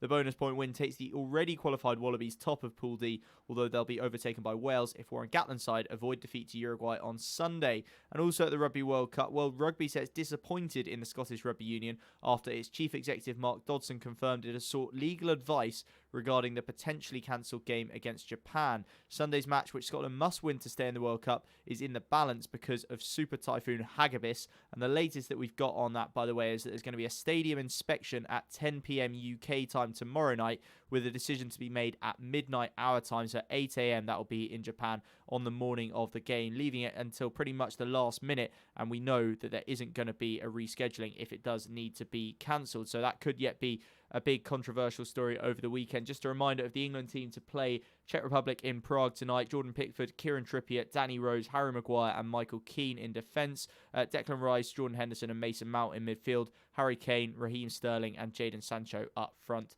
And in your weather, afraid it's not looking great for the weekend. Highs of 13 tomorrow, 16 on Sunday, and plenty of rain around on both days. A wet one overnight tonight and lows of 12 degrees tonight. Afraid to say, but this is Love Sport Drive. We can't moan though, Johnny, really. When he says it's going to be a wet one, it's not a typhoon, is it? It's not. No. But I don't... Do you know what? I was getting a taxi on the way in here to get the train in here. And I don't like the winter. I don't really like it when it gets dark early and it starts to rain. I'm looking outside now, and where did the summer go? It was a great summer for sport. Obviously, sport is still going on. But do you like the winter nights? Well, I used to think I preferred the winter, and I've now discovered that is a total lie. Yeah. I much prefer the summer, but I do get the pleasure in, like, on a cold evening, lighting a fire and wearing a really thick jumper and curling up under a blanket with a hot drink. There is something nice about feeling that you're sheltering from something. Yeah, I get that. But you live in a nice rented flat in London where you don't have to go and freezing sweep in the flat, leaves mate. in your garden every day. Otherwise, That's true. There's maintenance to be thought of. Are you out there with your rake every morning? Well, I have odd job Warren, the gardener, who comes around once a week. But no, I don't like to talk about all my members of staff. How many have you got on Posh Boys on Drive?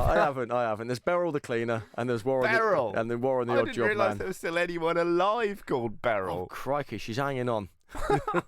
Bless her. Right, shall we talk a little bit about the Nike Oregon project? Because it's been one of our main talking points. It was a weird one because obviously Salazar has been found guilty and been banned from coaching for 4 years. Nike were very much, we're going to defend him, we're going to pay his legal bills, and all of a sudden overnight everything seems to be taken down, and the Oregon Nike project has vanished, if you want, disappeared. So many athletes who would have trained at that facility now, it sounds like we need to not only find somewhere to train but a new coach, and big changes for a lot of people there. It's going to affect a lot of people. And you just wonder why Nike have done this. Because firstly, they are still backing Salazar to the hilt. They're maintaining he was acting in good faith. They're paying his legal fees for that appeal. And they've taken the PR hit anyway. You know what I mean? We have Salazar. Everyone knows about the Nike link. Everyone knows he was the Nike Oregon project.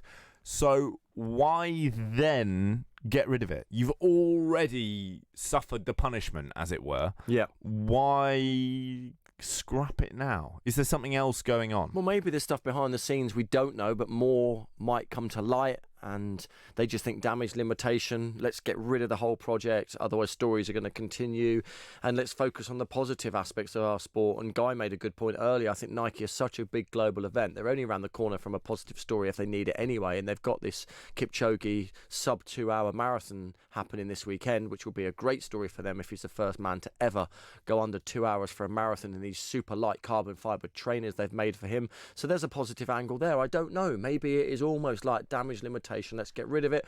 Wash our hands of the Oregon project. Salazar, it's all gone. Don't talk about it anymore. Maybe that's what they want. Depressingly, though, do they even need a good story? Like, they have weathered so many typhoons. No. They had Oscar Pistorius. They had Lance Armstrong. These are not just, bad news stories. These are scandals of an epic proportion. Yeah. And yet, the Nike share price is at an all-time high. I don't think it will ever struggle. And up, whatever happens. I think they almost sell themselves as a product now, don't they? They're so huge. And you've got to remember, for every bad association they might have, they've got good ones as well, haven't they? You think of the Williams sisters, or you think of Dina Asher Smith at the moment. There's a lot of good sportsmen and women out there who are good, great ambassadors for their brand, and I don't know why they're going to close it down, but it can only be because they don't want any more negative press around it. If this whole Salazar NOP situation had broken while you were still competing, would you have viewed athletes who'd trained there differently? Well, you might have, hopefully. I hope I wouldn't have tarnished them with all the same brush and judged them and thought, oh, hang on a minute, if your coach is dodgy, you're all going to be dodgy. But I don't know. I just think, listen, let's put it this way. If I knew my coach had a bad history and he used to coach athletes who've been banned for drugs and he's offered it, I wouldn't have gone to him. Morally, I just don't think I'd want to be coached by a man who has done bad things in a sport that I love. So obviously I wasn't in that position, but it's a tricky one. I mean, what will happen in 4 years' time when his ban is up? Is he going to come back to being coaching? I've no doubt he's a brilliant coach. Well, despite what he might have, really he must. Point. His knowledge is amazing, and he probably is. He was a fantastic runner. He's a fantastic coach, but he's now deemed as a bad apple. But surely this kind of ban is nominally 4 years, and after that point he is technically allowed to return to doing it. No one's going to touch him with a 12-foot barge pole, are they? Why not? If he's a great coach and away from... But the reputation and the headline, I mean, it's obviously less severe. Might have moved on in 4 years. People might almost not have forgotten the story. I don't know. Well, maybe, but it's obviously a much less severe offence than some of the criminal things that people end up in prison for. But think about some of the footballers we've seen serve time in recent years. When they come out of prison, these are men who have done their time. They've nominally paid their dues to society, and yet no club will touch them. Yeah, but look what they've gone to prison for. It's not for speeding offences, is it? No. Or it's not for, even drink drive. Anything's bad if you're in prison. You've done something horrific. And that is a lot worse than the doping, but still, people don't forget, and people don't necessarily forgive either. Well, maybe he'll vanish then. Maybe Salazar will go and, move to Australia or the outback. Live in Paraguay. Well, I don't know. Maybe he'll have to just disappear, and I'm sure he'll be looked after. But yeah, it's not good for... At the end of the day, it's not good news for my sport. Off the back of a World Championships, where we saw world records, national records, Britain had some champions, and it was a great summer. You're now going to be talking about this, and maybe that is why they're shutting it down, to get rid of the story. And remember, you got the Chicago Marathon this weekend, as well as Eliud Kipchoge. But the interesting thing about the Chicago Marathon, Sir Mo Farah is running in it, and the press conference for that has been happening in the last hour or so. I'd love to be able to give you some really juicy, interesting lines from it, but surprise, surprise, it has been one of the most stage-managed affairs that you could have imagined. It's been hosted by a guy called Tim Hutchings, who is part of the Eurosport coverage. He, I'm sure, has been instructed to do it a certain way, and as a result, I think he's asked 4 questions to Farah, none of them about either the Salazar scandal, the closure of the Nike Oregon project. Salazar, of course, was Mo's coach for 6 years. The Nike Oregon project was where he trained for 6 years, where he won all of his big titles, medals, and all the rest of it. No questions about that at all. Just talking about his fitness, excited for the race, etc., etc. Galen Rupp, by the way, is alongside him on this stage, and he's being asked a similarly unintrusive set of questions, and I guess we shouldn't be surprised, but there have been no questions allowed from journalists from the floor, and you just think, what's the point in this? Yeah. What's the point? It's not really a press conference, guy. It's an interview with staged questions. Yeah, it's a PR session, really, isn't it? It's just spin. It's just a waste of people's time. But surely the press will see through this, and they'll write what they want to write. Of course, Ewan, and I guess it's a case of what is unsaid is much more interesting than what is said, I suppose, so often in life. But in this case, you're not even getting the chance to hear, what it might be that you want to hear. But let's be honest, the journalists who are out there from the British papers and all the rest of it, they're not there particularly because they want to watch the marathon. If Mo Farah wasn't running in it, or if Mo Farah wasn't running in it with this timing, they wouldn't be bothering. So they've gone all the way out there to try and get a story. But what it might do is make them redouble their efforts to try and dig something up, if you like, while they're out there, to try and speak to someone who may or may not have something to expose another individual, or another scheme that Nike brand, or whatever it might be. I think when you try and sort of too hard to make the agenda, direct the agenda, it can end up backfiring a little bit. Yeah. It doesn't surprise me it's been stage managed, if I'm honest with you, because I suppose all it takes is Mo to say the wrong thing or be misinformed, and then it's massive headlines. But it's annoying, like you said, and very frustrating for those press there and 100%. us, because we want to know what his opinion is. Exactly, but I guess the awkward thing is, if someone reads back the quotes to Mo from when he was first asked about the scandal, if you like, that it's become back in 2015, when allegations were first made in the Panorama documentary and everything, and Mo was of course asked what his reaction had been if he'd spoken to Alberto Salazar, and if he had read back to him what I'm about to play you, it would get very, very uncomfortable, and he doesn't want to be put in that situation unless he absolutely has to. I hope he does have to at some point, because he's got difficult questions that need answering. Here was what he said back in 2015. He said to me, Mo, I can assure you this, trust me. These are just allegations, I can prove all this, just wait till it comes out, and it will come out. And I was like, are you sure? And he said, yes. And that's when sort of I just left it, and for me, I just wanted to continue running. Doesn't sound so clever now, though, does it? No. I'm afraid. Doesn't sound so convincing. And I know he's appealing. Alberto Salazar and Nike are going to fund that, but it's not really fooling anyone, is it, anymore? If it was once, it's difficult when you've been given a 4-year ban. Damage has been done. You can imagine the awkwardness. That's what the journalists are meant to do. But if that was thrown back to him and he was told this is what you said, it'd be uncomfortable. It'd be awkward, and rightly so. But the press will get to him at the weekend, because there'll be like a mix zone when he comes through the finish line at the marathon. He has to face the press at some point, and he won't have someone holding his hand all the time, I would have thought. So unless he just says no comment and just walks through, I don't know. You can't run forever, can you? No. Maybe Mo Farah can. But you can run for 26 miles, but that's about it. Yeah. Tricky one indeed. Monday is a truly awful way to spend 1/7 of your life, I guarantee it. Love Sport Radio, the station giving fans a voice. You all right, mate? Yeah, I'm fine. Yeah? Really? It's just, there's a massive grizzly bear sitting on you. You sure you're okay? Well, now that you mention it. Sometimes we say we're fine when we're not. But with 1 in 4 experiencing a mental health problem, if your mate says he's fine, he might not be. Be in your mate's corner and ask twice. Time to change. You're in leakage, you're in leakage. You're in leakage, you're in leakage. You're in leakage. You're in leakage, you're in leakage. Tenna men. Cage. Pants and pads. You're discreet. Masculine. You're right. Secure absorption zone. Buy online or in shops. You're in. Tenna men. Keep control. Urine? No. Hi, my name's Bob. I'm a retired civil servant from Durham. I used the advice that a spokesman said gave me to haggle with Sky to reduce my monthly payments from £86 per month to £43 per month, which was a saving of £774 over the 18-month contract. A nice little result, if I say so myself, but it was only due to a spokesman said on his brilliant advice that I was able to do a deal for the new contract. With a spokesmansaid.com. Fighting for you, saving you money. Whoa! Look how much saturated fat is in these chocolate biscuits. It's surprising how much is in our food and drinks. For us kids, eating too much saturated fat can lead to harmful fat building up inside. which we can't see, increasing the risk of heart disease or stroke when we get older. So be food smart. Download the free Change for Life food scanner app and start making healthier choices today. Love Sport. You are listening to Love Sport. We're down to our last 12 minutes, but don't worry. Safe Hands will be taking over after us because Matt Beadle's going to be doing his evening shows. Good evening, Matt. Good evening. Hello. Lots of energy. Hello.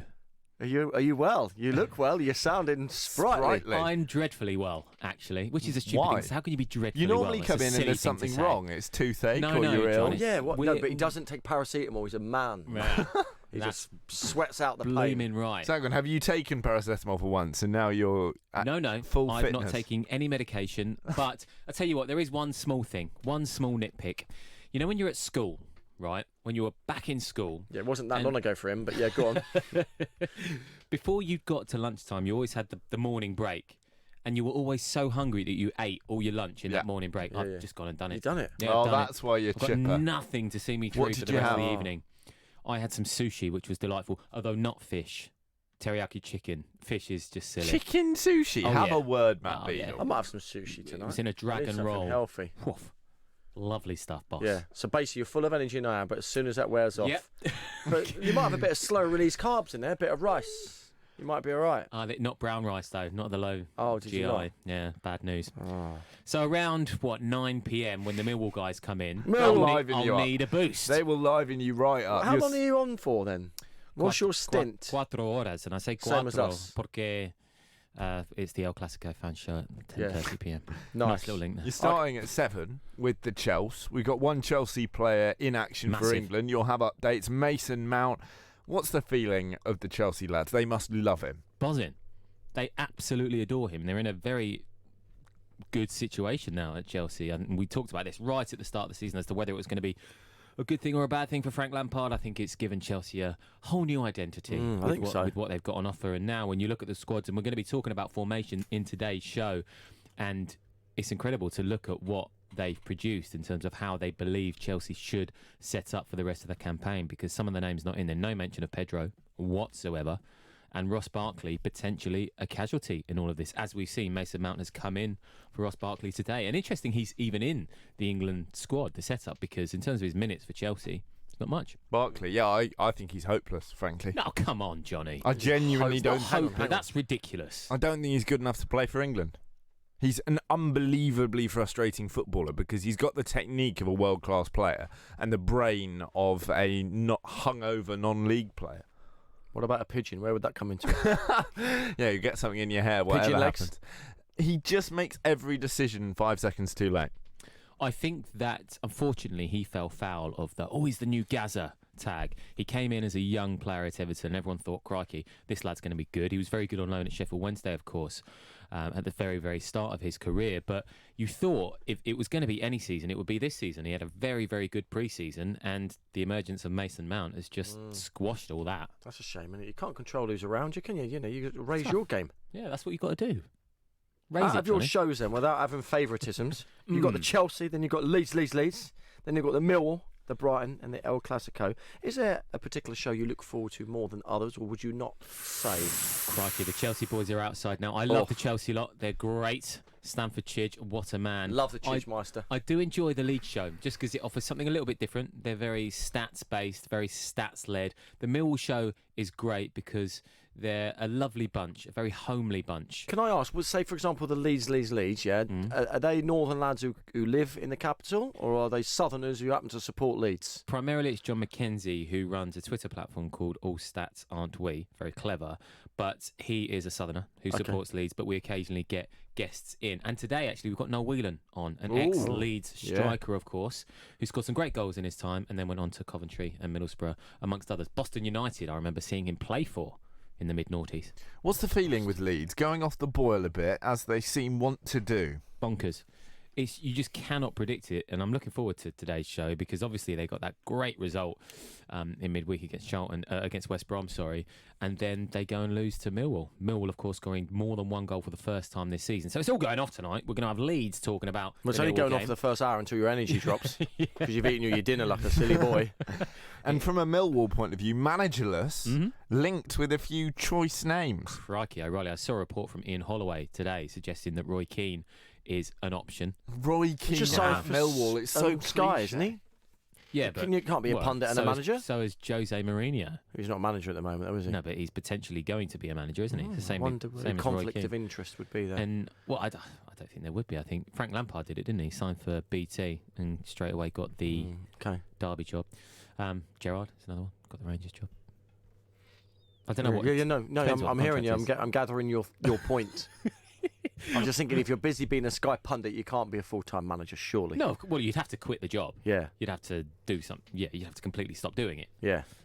But there are other names. Teddy Sheringham is even potentially in the frame. How old is he now? Players. He kept playing until he was about 57. He scored in an FA Cup final, scored a penalty as a 43-year-old, I think. He must be around the 50 mark. And then some, I would have thought. Do you reckon? And some. He's kind of one of those players who's morphing as He's he more gets than older. five.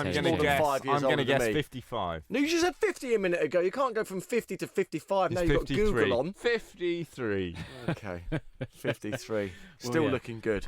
But that will be a good chat because Brighton? There are a lot of names in the frame. Brighton as well. Yes, that's going to be a good one from the Together podcast. Of course, an emphatic victory over Spurs last week. So they are going to be buzzing. Interestingly, the Spurs guys didn't want to talk about that game at all yesterday on their show, but Brighton will want to speak much about that. Of course, Connolly making his first Premier League start and scoring. What a Spurs. player, by the way. Yeah, interesting. And in the Irish setup as well now. Very, very lively. And from 10:30. Yeah, El Clásico. Oh, look at that, fellas. Yes, El Clásico. Barcelona first up, speaking to Dan Hilton from the Barcelona podcast. A lot of chat about Ousmane Dembele. Of course, he got his run in the side against Sevilla, 4-0 victory, and then went and got sent off, but in very, very strange circumstances, because Araujo was obviously sent off. And there's a lot of chat about the referee who kind of wants to get all the attention, but Dembele getting sent off essentially for saying you're very bad, but in Spanish it's seen as more of a derogatory comment. Okay, well, we're not going to be derogative towards you apart from, can you get out? Because we've only got a minute now to close up. Right. Cheerio.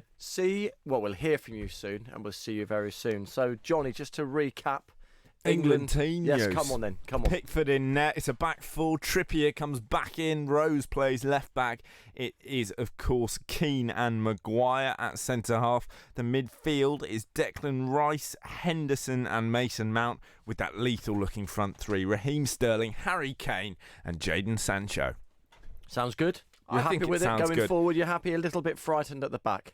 A little bit frightened at the back, but if we have a look at the Czech team, for example, I think you would have to say that we're favourites. I'm not massively concerned by them. We need to show them respect, but if I read down the list, maybe Simic is a threat. Thomas Rosicky still in the team. Thomas Rosicky not. Darida at attacking midfield is dangerous. Schick up front can score goals, but we're not Milan Barros. But this is the point. We're not dealing with a team that has a Barros or a Nedved. I was there in March. They were absolutely rubbish. It should have been probably 8-0. It was 5 in the end. I think we'll battle them tonight. What's the kickoff time, please, Guy, for that 7:45. Loads of updates here for you on Love Sport. And, of course, got those great shows coming out with Matt. But from 8 o'clock tomorrow morning, the weekend breakfast is here. You and your back, you and Mort's. It's going to be a great show. I've missed Big Paul. I bet you have. I haven't seen him for weeks. I know that James Horwell, the former Australia rugby captain, is coming on to give us his thoughts ahead of a likely England versus Australia World Cup quarter-final that's going to be next weekend. Be great to hear his thoughts. And after that, of course, you've got Ian Stone as well with the comedy kickoff. Legend. No Premier League games or Championship games tomorrow, but I'm sure that will still be an absolutely cracking show. That's 12 till 3, and then you got the score from 3 p.m. on Love Sport. It's a great weekend lineup for you here on Love Sport Radio. Hope you enjoy it as much as you've enjoyed today's show. It's been a good one. Yeah, hope you've enjoyed it. And Johnny, get yourself an early night. Posh boys, it's always a pleasure. This is Love Sport. You all right, mate? Yeah, I'm fine. Yeah? Really? It's just, there's a massive grizzly bear sitting on you. You sure you're okay? Well, now that you mention it. Sometimes we say we're fine when we're not. But with 1 in 4 experiencing a mental health problem, if your mate says he's fine, he might not be. Be in your mate's corner and ask twice. Time to change. You're in leakage, you're in leakage. You're in leakage, you're in leakage. You're in leakage. leakage.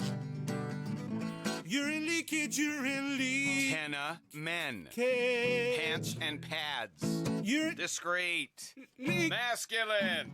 Urine. Secure absorption zone. Buy online or in shops. Urine. Tenna men. Keep control. Urine. No. There are many